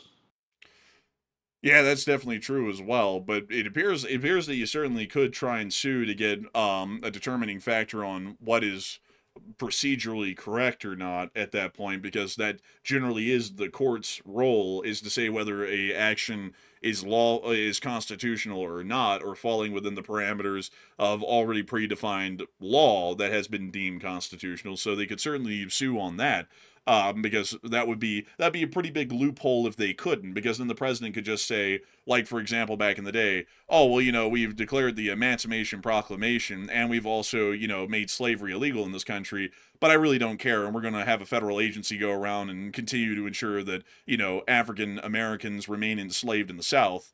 And then the Congress can't bring that up or sue over it, or anyone could sue over it at that point. That'd be a bit of an issue, kind of a major loophole in a sense. But anyways, with that, we are on to the next one. And our next one goes to Suzanne Spatuski. And thank you very much, Suzanne, for that $20 support. And they said they do account for inflation. It's called the COLA. Like Coca-Cola? I think she's referring to CODA, possibly. I saw some people mentioning that in the chat. I'm not familiar with it. Well, I do thank you so much for the support, and we'll have to look into that. But a big thanks to you so much once again, and we are on to the next one. We also have a 12 from Oli Oli Oli, who said money. Money. Big thanks to you for the support and helping this channel to keep on running. Because if it wasn't for folks like you, we wouldn't be able to make this channel possible, and we wouldn't be able to keep it running. And so with that, we are on to the next one. Our next one goes to Truck and Chef, who puts in a 10 once again. He said, here's the coordinates. Crazy.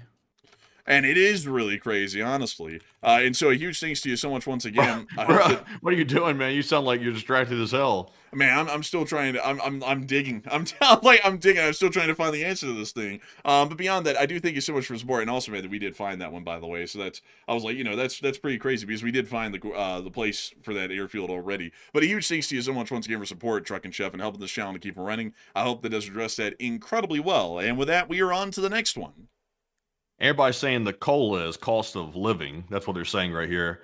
Cost of living adjustment. So maybe that's something that actually accounts for it. Possibly, I was under the interpretation that Social Security payouts generally stay the same. But how often is a COLA adjustment? Let me just ask that question real quick. We won't rabbit hole too deep, but how often is a COLA adjustment to SSA? Let's see here. So they occur annually. So that's actually promising. It says the Social Security Administration announces new adjustment in October based on third quarter inflation data. It takes effect for the payments received in January of the following year. So let's see here. They determine a 2.8% COLA on October 24th, 2025. So interesting. So they apparently do adjust for inflation. So I'm actually incorrect. So interesting. So for the people getting Social Security, has the COLA properly adjusted for inflation to where the Social Security payments are still useful or not? Because obviously I've never had to deal with Social Security. I'm not near that age yet. So I wonder if it's actually adjusted for it properly. I wonder, maybe. I mean, I don't know, but we don't really have a lot of experience with Social Security because we're so damn young. But with that, we are on to the next one.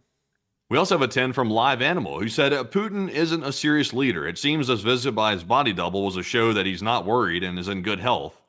I think that probably is the case because it didn't really make a whole bunch of sense, and it was really stupid and aloof looking with what's going on in Russia right now. But a big thanks to you for support and helping this channel to keep it running, and I hope that does address that well. And with that, we're on to the next one.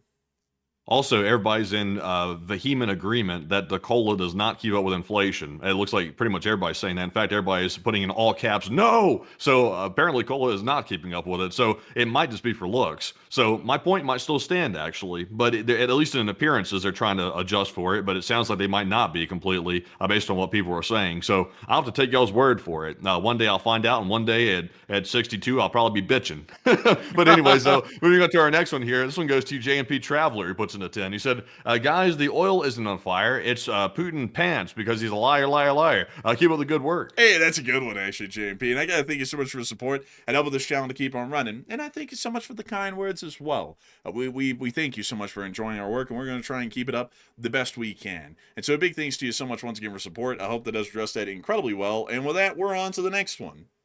We also have a 10 from Raphael Saya once again, and thank you, Raphael, as well. He said, hello, enforcers. You guys have the best analysis of what happens around the world, and most importantly, the most accurate information and prediction of the situation. LTLS8, and take one from the chat. Thank you so much for the kind words, Raphael, and thank you so much for supporting the channel so that way we can keep up this analysis and coverage of what's going on around the world. And so humongous thanks to you so much once again, and we will make sure to take one from the chat. So Matthew, what do we got? And this one's going to go to R. the Berg, who said, what percentage of total Russian refineries has Ukraine actually taken out so far? Quite a significant amount. We believe that at any given point in time, about 30% or more of Russia's refineries are in a state of inoperability due to Ukrainian attacks. That's generally been the running percentage that we've known of throughout most of the last year, and we haven't really seen anything to update that or change that at the moment, so we're still thinking it's around that figure, which is a significant issue for them. So a big thanks to you for sponsoring a live chat, and I hope you were able to address that well. And a big thanks to you so much once again for helping this channel to keep on running and making this thing possible, Raphael. And with that, we are on to the next one. We also have here a $10 support from Tom Exman, and thank you, Tom, as well. He said, has anyone thought of a plan to build a pipeline across the UAE from Qatar, Bahrain, and Kuwait? Some people have brought that up, and we've heard that those countries are actually exploring those options to be able to try and circumvent the weakness that they see because of the Strait of Hormuz, but we haven't really seen any of them seriously explore that or start working on that yet from what we've been able to hear. And even if they did try to, it would take years before those pipelines were actually built and operational, meaning that they wouldn't really be able to alleviate the crisis that we're seeing at this moment right now. So I hope that does address that the best I can, and a big thanks to you once again for the support. And with that, we're on to the next one. We also have a little bit of breaking news right here. Iran is exploring new ways to break the U.S. blockade and the siege, and they're looking at a land-based method to break it, including activating the railways. That's just something else. Does Iran really have a railway? I've never actually voluntarily invited a train rabbit hole before, but in this case, it's kind of necessary. What type of train infrastructure does Iran have, and is it possible to blockade the blockade in the Strait of Hormuz by using railways?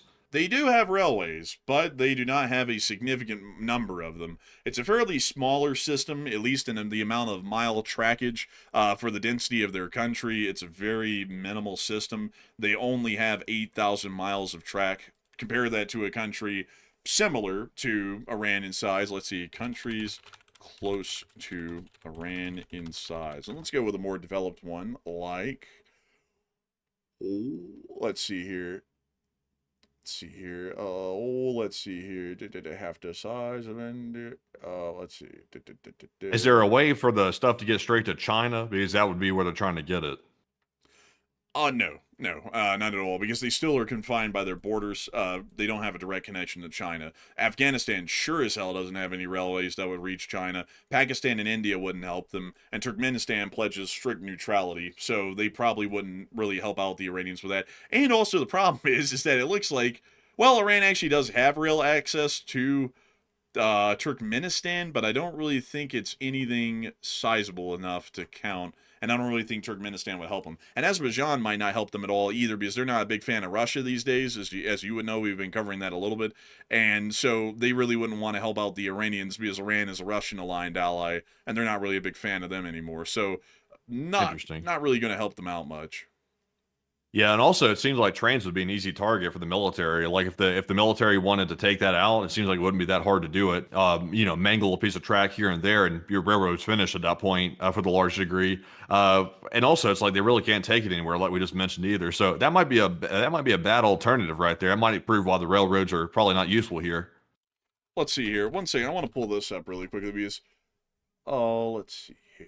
Let's see. So the state of Texas, actually, which is about the size of Iran, has 10,251 miles of track. So the state of Texas has 2,500 more miles of track than Iran does as a full country. So that ought to kind of give you an idea of how decrepit they are in railway infrastructure. It's hardly anything. I mean, they're not even comparable to a state like Texas, which is comparable to their size and isn't even close to their population. So with that, I hope that does address that the best I can. And with that, we are on to the next one. We also have our next super chat, which goes to none other than Crispy once again, who throws in another 10. And thank you very much, Crispy, for that support once again. And we do appreciate that very much. We also have a 10 from Wantan Quadruple 8. He said, expanding on the last chat, I want Congress to either extend the WPA or stop it. And they don't want to put their signature where their mouth is. And they want the glory or to say that they weren't involved, and it doesn't work. I would generally agree with that. And a big thanks to you for support, Wonton, and helping this channel to keep on running. And with that, we're on to the next one. We also have a 10 from Adam McLean. And thank you, Adam, for that support as well. He said, Russia is cooked. Well done. Yeah, they are, really. I mean, they are cooked well done at this point. And the Ukrainians are helping to slow cook them. Rotisserie, even. But a big thanks to you so much once again for the support. I hope that does address that incredibly well. And with that, we're on to the next one. We also have a 10 from Jonathan Scheitlin, and thank you very much, Jonathan, for that 10. He said, train segment. He said, did you know in Essex, Connecticut, that there's only connection in the world where you can take a steam train to a steamboat, and I have done it, and it's spectacular, especially in fall. I haven't ever heard of that, actually. That's news. Essex, Connecticut. Let's see. Connecticut. Here we are. Man, it's that... Boy, I've always wanted to go to Connecticut. Let's see, where's that railroad at? So here's the railroad, and then we follow that into the town, which is right. What is? Oh my god! I actually don't know the wheel arrangement on this one, what exactly that is, but that is actually a well-kept steam engine. I didn't know y'all had a railway like this in Connecticut. Nice cars, high-end looking. Nice. Thomas the train. Man, it's real. A saddle tank, pretty cool. Let's see. Trying to find the steamboat here. Where's that steam? Oh my lord! That's a traditional one. That is actually really cool. That is really neat. Look at that. And they got a myriad of these steam engines, actually. This is a totally different type. It's a 282. What would that be? That would be like a Mikado, wouldn't it? Like, I think. Let's see. Oh, I mean. And it is, what is it called? It is called a Mikado. It is a Mikado. So I was, oh man, time to do some That blow. loser train. Another safety meeting. Oh man, a romp in the woods never does you any harm. Like it. Oh man, I'm telling you, man, it's just something else. But beyond that, I gotta say that is really cool. Actually, I didn't know that such a thing existed. That's really neat and cool to know that you actually were able to get on it and ride it, because I would like to do that one day. That seems really neat. So a big thanks to you for support and helping this channel to keep on running. I hope that has addressed that incredibly well. And with that, we're on to the next one. We also have a 10 from Kyle Padell, and thank you very much, Kyle, for that $10 support as well. He said, take a look at the John C. Woods U.S. Army Master Sergeant, best known as the person dealing with those bad officials after World War II. Oh boy, this guy was really a piece of work. I actually know about him. Not personally. I never met him, but I know who he is, and he was one hell of a guy. One hell of a guy. Here he is. Oh, wow. He looks like he's a fella. So this little guy right here, he was America's executioner during the Nuremberg trials. Now, he had a lot of experience as an executioner in the state of Oklahoma and Texas back in the 1920s. The only problem is that there was no state executioner who was a hangman in the state of Oklahoma and Texas in the 1920s, and he completely lied about his experience, so that way he could become the executioner. So he actually didn't know how to hang people properly, and that came into play quite a great deal in the Nuremberg trials, because whenever they would sentence a Nazi to death in the Nuremberg trials, the U.S. would, they would bring him to hang him, and he never hung him right. I think one of them, if I remember right, like the guy actually was like just choking behind the curtain after they dropped him, and this guy went, hold on just a minute, and he went under the curtain, and they don't know what he did to the guy, but he stopped choking eventually and he died. So they're thinking that he might have, like, you know, done something to him, but the guy was a nut. Like, the guy was like a legitimate nut. But a really crazy sort of a morbid story about this guy. But a big thanks to you for support and helping this channel to keep it running, and I hope that does address that well. And with that, we're on to the next one. We also have a 10 from Wantan Quadruple 8. He said the first car was built by Nicholas Joseph Cugnot, called the Ferrier et Vapeur. It was a steam-powered and invented the hull artillery for the French, LOL, in 1769. LSA made the war bring back the sanity. Some people say that it's the first car. I'd say not. Like, it's kind of like, it's not a horse-powered carriage, but I don't believe it could steer, and it could move in a straight line, but that was about it.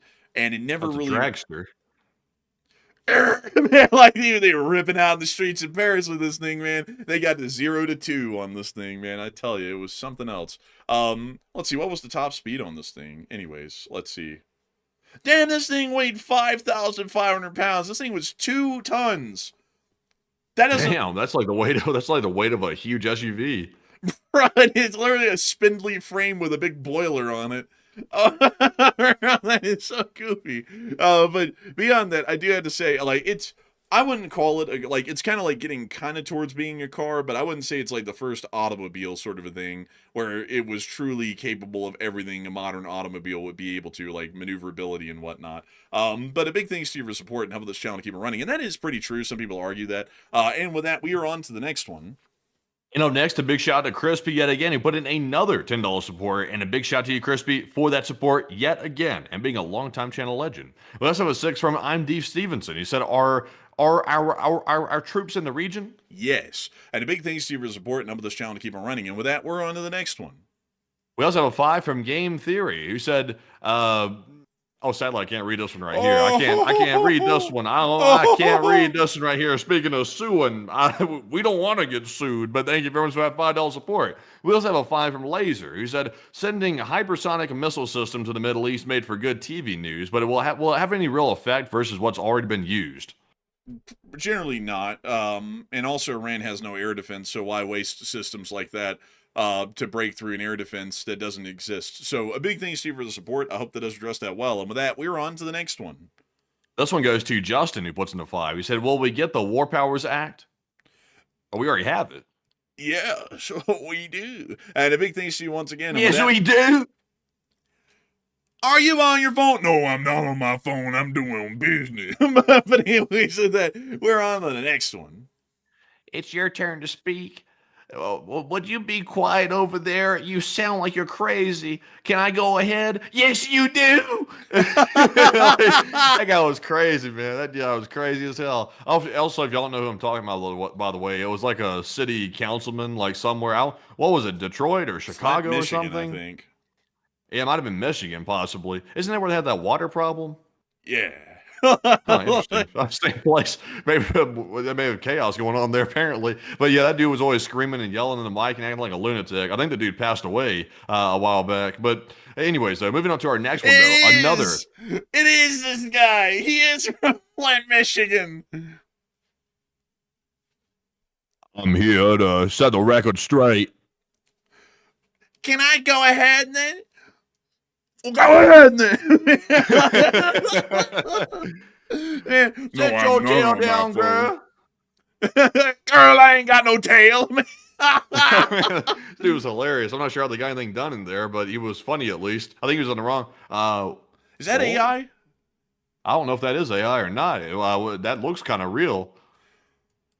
Man, this guy was funny as hell. Like, he was absolutely terrible in the city council. Like, he did nothing, basically. Basically, you're that combative, you're doing absolutely nothing. But he was pretty funny. Like, he would walk in there, play my theme song. And they'd have, like, a song for him and everything. Like, people in, like, the city council meeting. It was weird. It was really weird. But anyways, with that, we are on to the next one. We also have a $10 support from ICUR once again, who put in a 10 and said, some argue say the War Powers Act is unconstitutional. Have you considered that angle? And yes, we did. We debated that one earlier. But Enforcer, what say you? Well, if the Supreme Court hasn't shot it down as unconstitutional, then it's technically constitutional until it's challenged and shot down. So, big thanks to you for the support, and technically it would be, because otherwise the president's going to war without any declaration of war by the Congress, which is exactly as is prescribed to be done according to the Constitution, which means that the president is conducting an unconstitutional action at that point, seeing that there is no consent from Congress or an official declaration of war to conduct warlike actions against the Islamic Republic of Iran. So, I hope that does address it the best I can, and a big thanks to you for support and over the channel to keep it running. And with that, we're on to the next one. We also have a 5 from Game Theory, who said, I remember in the Gulf War, they put the jet engines on the tanks and then the wind put it out. They need to do that. Maybe. Honestly, that's not a bad idea. And a big thanks to you so much for the support and over this channel to keep running. And we're on to the next one. We also have here a 5 from Gary Schreiber, who said, major damage is Chernobyl. That's at the bar, and user collapsed on that event. And I suppose the user did collapse on that. And a big thanks to you for support and over this channel to keep them running. And with that, we're on to the next one. Man, that sounded like a standard disclaimer at this point, man. It sounded like a standard disclaimer, like reading the fine print. But our next one here goes to Zalagari, put in a 5, and said, I told you that was what was going to happen, LOL. We used the ceasefire for a WPA reset.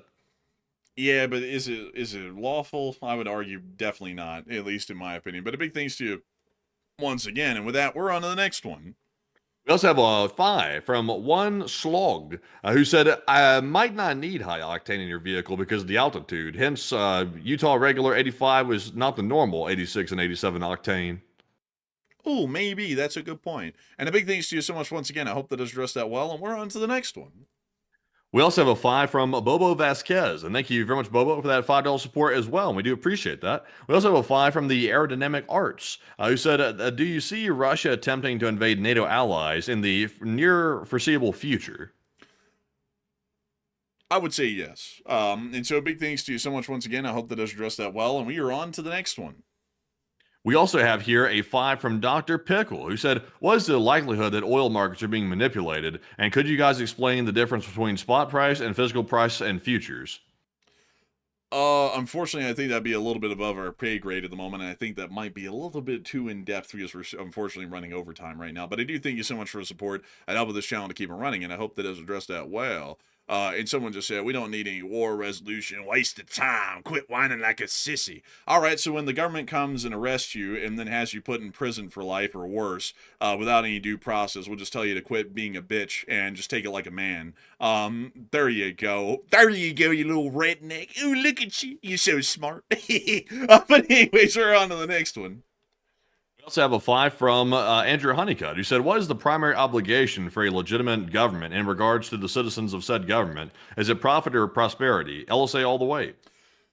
I would have to say The regards of any government is to look out for the best interest of its citizens, because the conceptual idea of the nation is always rooted to the citizens themselves. The citizens are what make the nation. They're the basic building blocks. So the well-being of the nation is the well-being of the citizenry, and in reverse, the well-being of the citizenry is the well-being of the nation. So that is the key responsibility of the U.S. government, being a democratically elected federal republic, and that really is the responsibility of any good government or good administration in the world, is to always look out for the best interests of the citizenry and to make decisions that put them in the best position possible and minimize any sort of negative outcomes by any resulting action. So I hope that does address it the best I can, at least in my opinion, and a big thanks to you for helping the channel to keep rolling. And with that, we're on to the next one. We also have a 10 from Adam McLean. He said this one is for zombies. For zombies, I don't know of any zombies, really. But a big thanks to you so much once again. And with that, we're on to the next one. We also have a 5 from Kyle Padell that just came in. And sadly, we can't touch on this one right here because this one involves a particular person that was very controversial in politics. But we do appreciate support. We also have a 5 from Wantan, who said, can you guys do a recap of World War XI? World War XI. Oh, yes. The one that that a great representative of the Congress brought up. Ah, yes. World War XI. Sadly, I can't recap that one. That one happened in the future. So, I don't know. I don't even know if World War XI's ever going to happen. But I got to tell you, I always get told by people that the elected government officials are smarter than us. And every day they prove that statement wrong themselves. Truly a tough one to argue. But a big thanks to you so much once again. And we're on to the next one. We also have a 5 from Game Theory. And Game Theory said, Google, these are photos of the big wind of firefighting. I thank you so much for the support. Sadly, I don't think we'd be able to pull that one up because it would take me a while to type that in. But a big thanks to you so much. And with that, we're on to the next one. We also have a 5 from Chickadee, who said, Red Adair during Desert Storm put together a collection of wild whale fighters, one amused, and a Russian tank chassis with jet engine pumped salt water. And that is actually true. There was a lot of crazy creations that came out of the post-Gulf War era to try and deal with the oil well fires, and some of them were absolutely insane, like crazy sorts of creations. So a humongous thanks to you once again for bringing that up. Really cool one. And a big thanks to you for the support. And with that, we're on to the next one. We also have a 3 from Hormuz Vessel, who said something very political, which you can't read, but we do appreciate the support. We also have a 2 from Blazoth, and thank you, Blazoth, once again for that support. And what were you gonna say? Oh man, it's a dumb question because we did. It's either you had cotton in your ears back then if you were watching the channel, or you weren't around back then. But we criticized the last president as much as the current one. It's just that like cult worshippers never understand that, because when they hear us criticizing the guy they hate, it just goes in one ear and out the other, and they don't even think about it because they just expect it. But then when we criticize their guy, they act like we're conducting heresy. So yes, we did. And so really goofy question, honestly, because if you'd been around then you would know. But anyways, we're on to the next one. I still understand how people can accuse me of being political, because I mean, how can you be political when you don't like any of them? Exactly. I don't like any of them, to be honest with you. I haven't liked them for a long time. It's such a two-dimensional, childish way of thinking. Just because I like your guy doesn't mean that I love the opposition. I honestly hate them both. So, I thank you for the support, but I wish that people would finally get the understanding behind that, because neither side gives me any reason to like them, and they have no loyalty to anybody. So why the hell am I going to have loyalty to them? Yeah, let's put it a different way. Let's say you have a house, and the house is rotting from the interior. Like you have the wood, the 2x4s, the frame of the house is rotting. But yet, at the same time, though, instead of addressing the problem of the rotting 2x4s, the frame of the house is literally falling apart. We're going to argue about whether or not we like the paint color on the outside of the house. It's does the paint color really matter when there's structural issues that need addressing first? It's there's structural issues here. We're getting all caught up on what's the face of it look like. Does the color of the house look good? Does it look good from the street? It's who cares about that? The house is about to fall down because there's some problems that aren't being addressed. Or better yet, the mental fallacy behind this kind of childish thinking is this would be like me saying, I don't like waffles. So you immediately go, you don't like pancakes, you pancake hating bastard? It's What type of stupidity is that? Like, I don't even understand it. It's like, just because I don't like you, like your narcissistic, stuck-up douchebag that you like, doesn't mean that I like the senile old idiot that we had in the last term either. Like, how hard is that for people to get through their heads these days? You don't have to be a Democrat if you don't like the current Republican, and you don't have to be a Republican because you didn't like the last Democrat. You can just dislike them all. It's a free country, and I'll dislike who I want, and I generally dislike everyone we elect because they're dumb as hell. But anyways, we're on to the next one. Our next one goes to Adam McLean, who puts in a 10. He said that this one is for everybody who watched the channel before the YouTube algorithm presented it to me. And I gotta thank you for really enjoying this thing before the algorithm more so showed it to everyone, because there was a very small amount of time where that was the case. Really crazy sort of a time, really different time, really. And I thank you so much for being around since then, and thank you for helping the channel to keep rolling as well. And so a big thanks to you once again, and we're on to the next one. We also have a 5 from Kyle Style. Thank you very much for that support. He said, I'm not sure if it's a meme or not, but I'll trust Enforcer to wield executive power, Enforcer 2028. And a big thanks to you for the support. And thank you so much for wanting this for president. Sadly, it would be 2040 for me. I think Matthew couldn't do 2036 either because he's only 2 years older than me. Well, maybe he could, actually. I don't know. Like, how old would he be? Yeah, he would actually be 36. I think we can bend the rules when it's needed. Oh, you know what, Matthew? I got a good idea. How about when you become president, you declare martial law and dissolve the Congress, and then you and me run the country as proconsuls of Rome? How about that? I mean, people would support that, clearly. I mean, people will support anything these days. When someone puts out a political ad, y'all make sure y'all play it a little bit further, so that way you can get the full context here. I guarantee they're going to clip that out. They're going to put that on a political ad. They're going to be like, listen to these clowns. They wanted to overthrow it since 2025. No, not at all. Not at all. Low key. I'm using Gen Z terminology now. This is tough. No cap. But anyways, I mean, personally, put me in the position of an intelligence directorate. That's where I would like to be, because that's where the real power is at. Have you ever really seen them ever get in trouble? Not really, not too often. Does anybody ever really tell them no? Not really. I wonder why. That's put me there. I'll take it. What, DIA, CIA, NSA, any 3-letter agency? Put me as a director. You know, that's not a bad idea. That's not a bad idea at all. Go get a job in the CIA, Matthew, and see where you go. You'll go far. But a big thanks to you once again for that support, and thank you for your vote in the future when we get to run for president. And with that, we're on to the next one. Well, we also have a 5 from Wantan, who said, is it just me, or is X pushing down OSINT and news people in the latest algo, and have you noticed a difference, and what say you? Not for me. I mean, I'll tweet out something. I was joking about the other day. Like, I'll tweet out something on Twitter. It's just like a thought that popped into my head. I'll think, I'm gonna put this on there because I want to say it. And I'll think it's probably just gonna be whatever. Like, people either like it or they won't. I'll put it on there, and all of a sudden it'll get like 100,000 views the next minute. I'll be like, what the? I'll be like, that wasn't even intended to be something of substance. Like, the crazy thing is on X, like the stuff that has like the least brain power put into it seems to be the stuff that's pushed the most. Like, my most honestly, like some of my stupid posts I put out there occasionally are the ones that usually go berserk. Like, they'll have like 1 million views on it or something. I'll be like, what the? I'll be like, I actually put thought into some of these other posts I put out there, and they'll get like 1,000 views or something. But the stupid stuff gets like 1 million views. So, like, I don't understand this. I don't think this is pushing the right thing. And isn't that coming from like the person who like honestly coming was talking about like how social media is like brain rot and it needs to be like Chinese social media where it promotes STEM and shit, and then it basically just promotes the most brain dead thing anyways, like it used to. I don't know if they've actually made it to work that way, or maybe it's a glitch or something. I don't know what it is, but it seems to be. I hate to say this as well. Here's another possibility. It's possible that's not the algorithm pushing it. It's possible that the stupid stuff is what resonates with people these days instead of the stuff that's actually of substance. That could be another possibility. It could simply just be some of the people looking at it. Yeah, maybe. You never know. But with that, we're on the next one.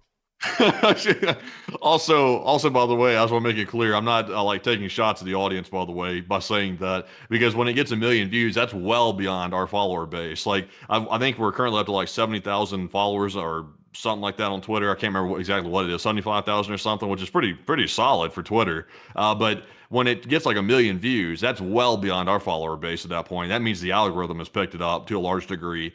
So I don't know. Like, it's interesting. I'll be curious to know what it is. I'm sure somebody's got the answer, but nobody's willing to say it. We also have a 5 here from Ty, who said, we really need to put age limits and term limits for our executive, legislative, and executive branches.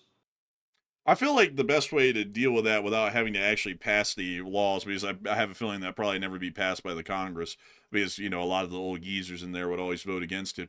It's just not to vote for old people. Like, if you think they're too old, just stop voting for them. Vote for a different candidate in that party, or vote for a different party if you can't get a new candidate for that one.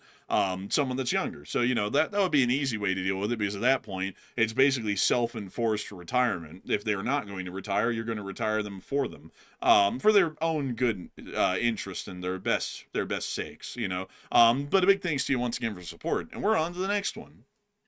Also, I see people talking about my comment just a minute ago about putting me in an intelligence directorate of some sort. Some people were commenting on my comment here about none of them ever really get in trouble. The crazy thing is, in the intel community, the only people that get in trouble are the people that snitch. That's the only people that get in trouble. Like, they can do the most heinous stuff behind closed doors, and you'll never know about it because it's behind closed doors and it's not able to be publicized. If somebody goes and publicizes it, they get put in the pen for publicizing your behavior. So it's going to stay behind closed doors, whatever you're doing right there. In those directorates. But the crazy part is, the only people that have been agents or officers in these organizations that have actually gone to prison are people that come out and try to whistleblow, or they try to snitch. You can't go against the gang. That's essentially what it is. It's essentially like a gang. If you decide to go join the gang, you really can't ever leave it, and also you can't snitch on it either, or you could possibly end up in the pen. That's another possibility. So that is interesting. You can do possibly bad shit occasionally, but you can't snitch. But moving on to our next one here. This one goes to 3D, who puts in a 2. And thank you for that support. It said, we must stop inflow from Russia and China to Iran. I would agree, and hopefully we have been able to largely mitigate that, but we can't do too much about it, because then we might risk a full-blown war and the expansion of the conflict beyond what we would be comfortable with and what we might be able to handle. But a huge thanks to you for support. It is a good point. I would agree with it. It's just that there's unfortunately some realistic limitations to that, and trying to execute that to its full capacity. But with that, we are on to the next one.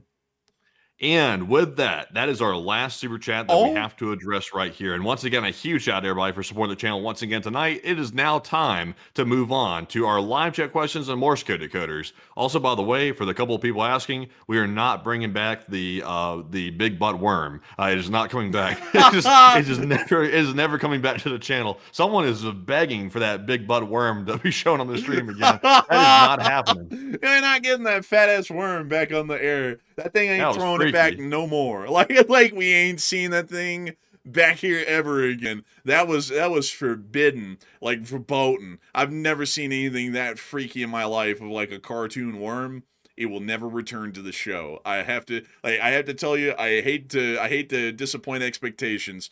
The fat ass worm is never coming back to the show. I'm so sorry about that. But it is time for us to get onto our Morse code decoders. Matthew, what do we got?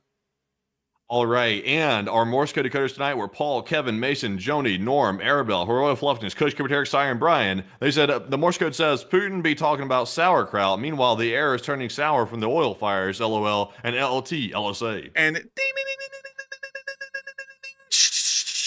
that's the sound of money. Y'all got that dead on the nail. That is the Morse code message of the night. Y'all got it crazy correct. All right on the nail. And I got to congratulate y'all on God, bustin' no cap, for getting that Morse code message like right pilled. Y'all are like Morse maxing. And I got to congratulate y'all greatly for that on God. Validation for real. Because y'all helped to make this Morse code readable. Bussin' to everybody every night. For real. And so big thanks to y'all so much once again to the Least Iranian Signal Corps. And with that, we actually have one more super chat to get to before we get to our live chats. Matthew, what do we got?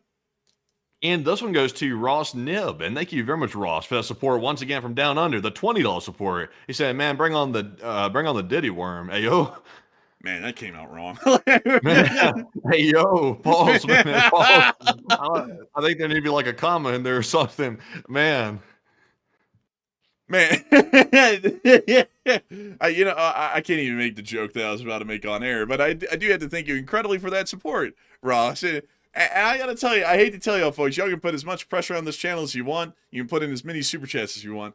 That worm is never coming back on air. Like, that was definitely, like, I never thought we would go and see that when I went to Google Images typing in cartoon worm.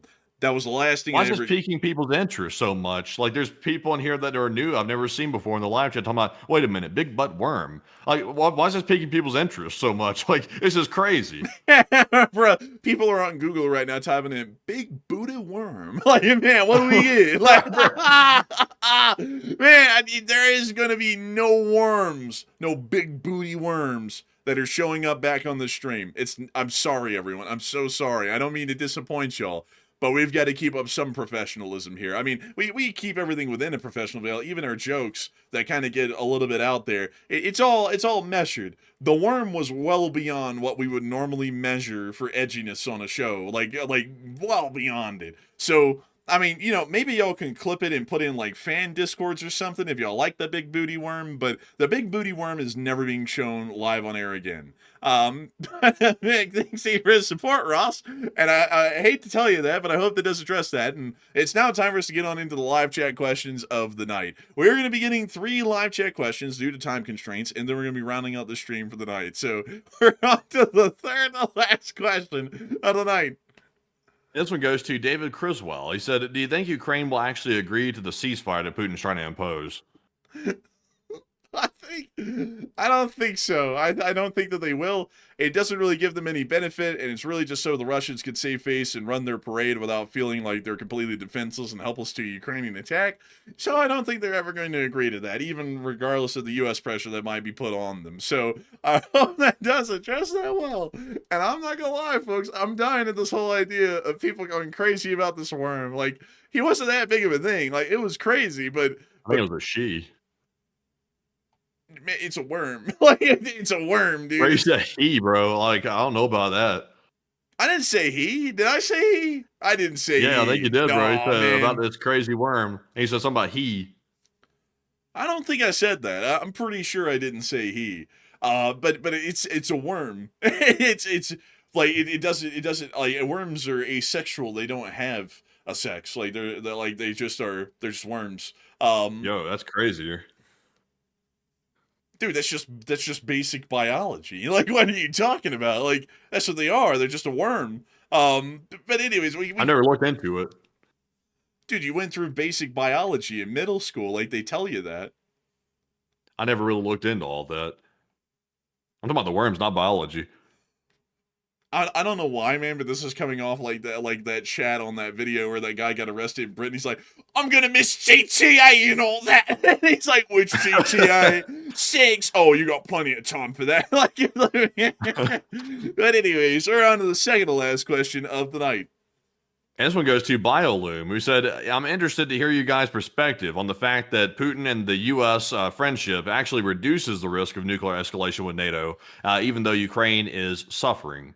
And it actually does not. I think that might be the intent behind the relationship, possibly, and that's being generous, to say the least. There could be something else there. You never can tell. But I think to be generous, that might be the logic behind the friendship that the U.S. is currently trying to foster with a dictator, which is Putin. But it actually does not reduce the risk, because this friendship is leading to a fracturing of NATO, which therefore increases the risk of nuclear use, because if Russia attacks the Baltics, then the risk of nuclear usage goes up dramatically at that point. So it actually does not help anything. So it's just a useless thing to do. But Enforcer, what say you? I would agree with that one wholeheartedly. It's completely useless. It doesn't decrease the risk of nuclear war. It increases it, because it increases the chance of a conventional war with Europe, which is what has to happen for a nuclear war to unfold. So I hope that addresses that well. And with that, we are on to the final question of the night. And so, who is the lucky last person who put in the lucky last question of the night? And this one is going to go to the Catholic nurse, who said, how many blockades do we have now? There's Greenland, Venezuela, Cuba, Iran, and Pacific, South America. What's the end game, and are there going to be more? Right now, the only operational blockades we have is the one on Iran and the one on Cuba. I don't know of any blockades on Greenland or elsewhere that are currently existent right now, but I don't know how many more are going to be in effect, because at this point, the foreign policy is flying at the seam of our pants and just waking up and doing something someday randomly with no larger strategic prerogative or imperative in mind. So it's very hard to say where it's going to go from here, but I can tell you that those two are going to be in place for some time now, and we don't know how much longer it'll be for either of them. So I hope that has addressed that incredibly well. And with that, we have reached the end of tonight's stream. I've got to thank you all so much for watching this show tonight. It's been an absolute honor and a pleasure over the course of an entirety of almost 4 hours to have 17.7 thousand of you all here at the peak and 107,000 people watch this show before it ends. We thank you all so much once again for watching. We're always greatly honored to have so many of y'all here watching the show day in and day out, and we hope that y'all are going to see us tomorrow at 10 p.m. Eastern Time when we cover the next 24 hours of the news from around the world. And if there is a short video to be made, Enforcer Matt will be the one making that video, starting off the 1st of May the right way. And so with that, hopefully we have a video to make. And so with that, we will see you all then. Good night, good luck, take care, stay safe. Slava Ukraini, Haram Slava. Long live the Lee Spring Army, and long live the Republic. And with that, folks, we will see you all tomorrow on the next Nightly War News stream at 10 p.m. Eastern. And a big shout out to the over 100,000 people that were here tonight on the stream. And we hope to see you all tomorrow as well, maybe on a short war video if there is enough news to cover at midday. But there will definitely be a stream tomorrow, as always, at 10 p.m. Eastern. And we hope to see you then. And in the meantime, thank you all once again. And of course, Slava Ukraine, Hiram Slava, get some rest, and good night.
Army shall stand.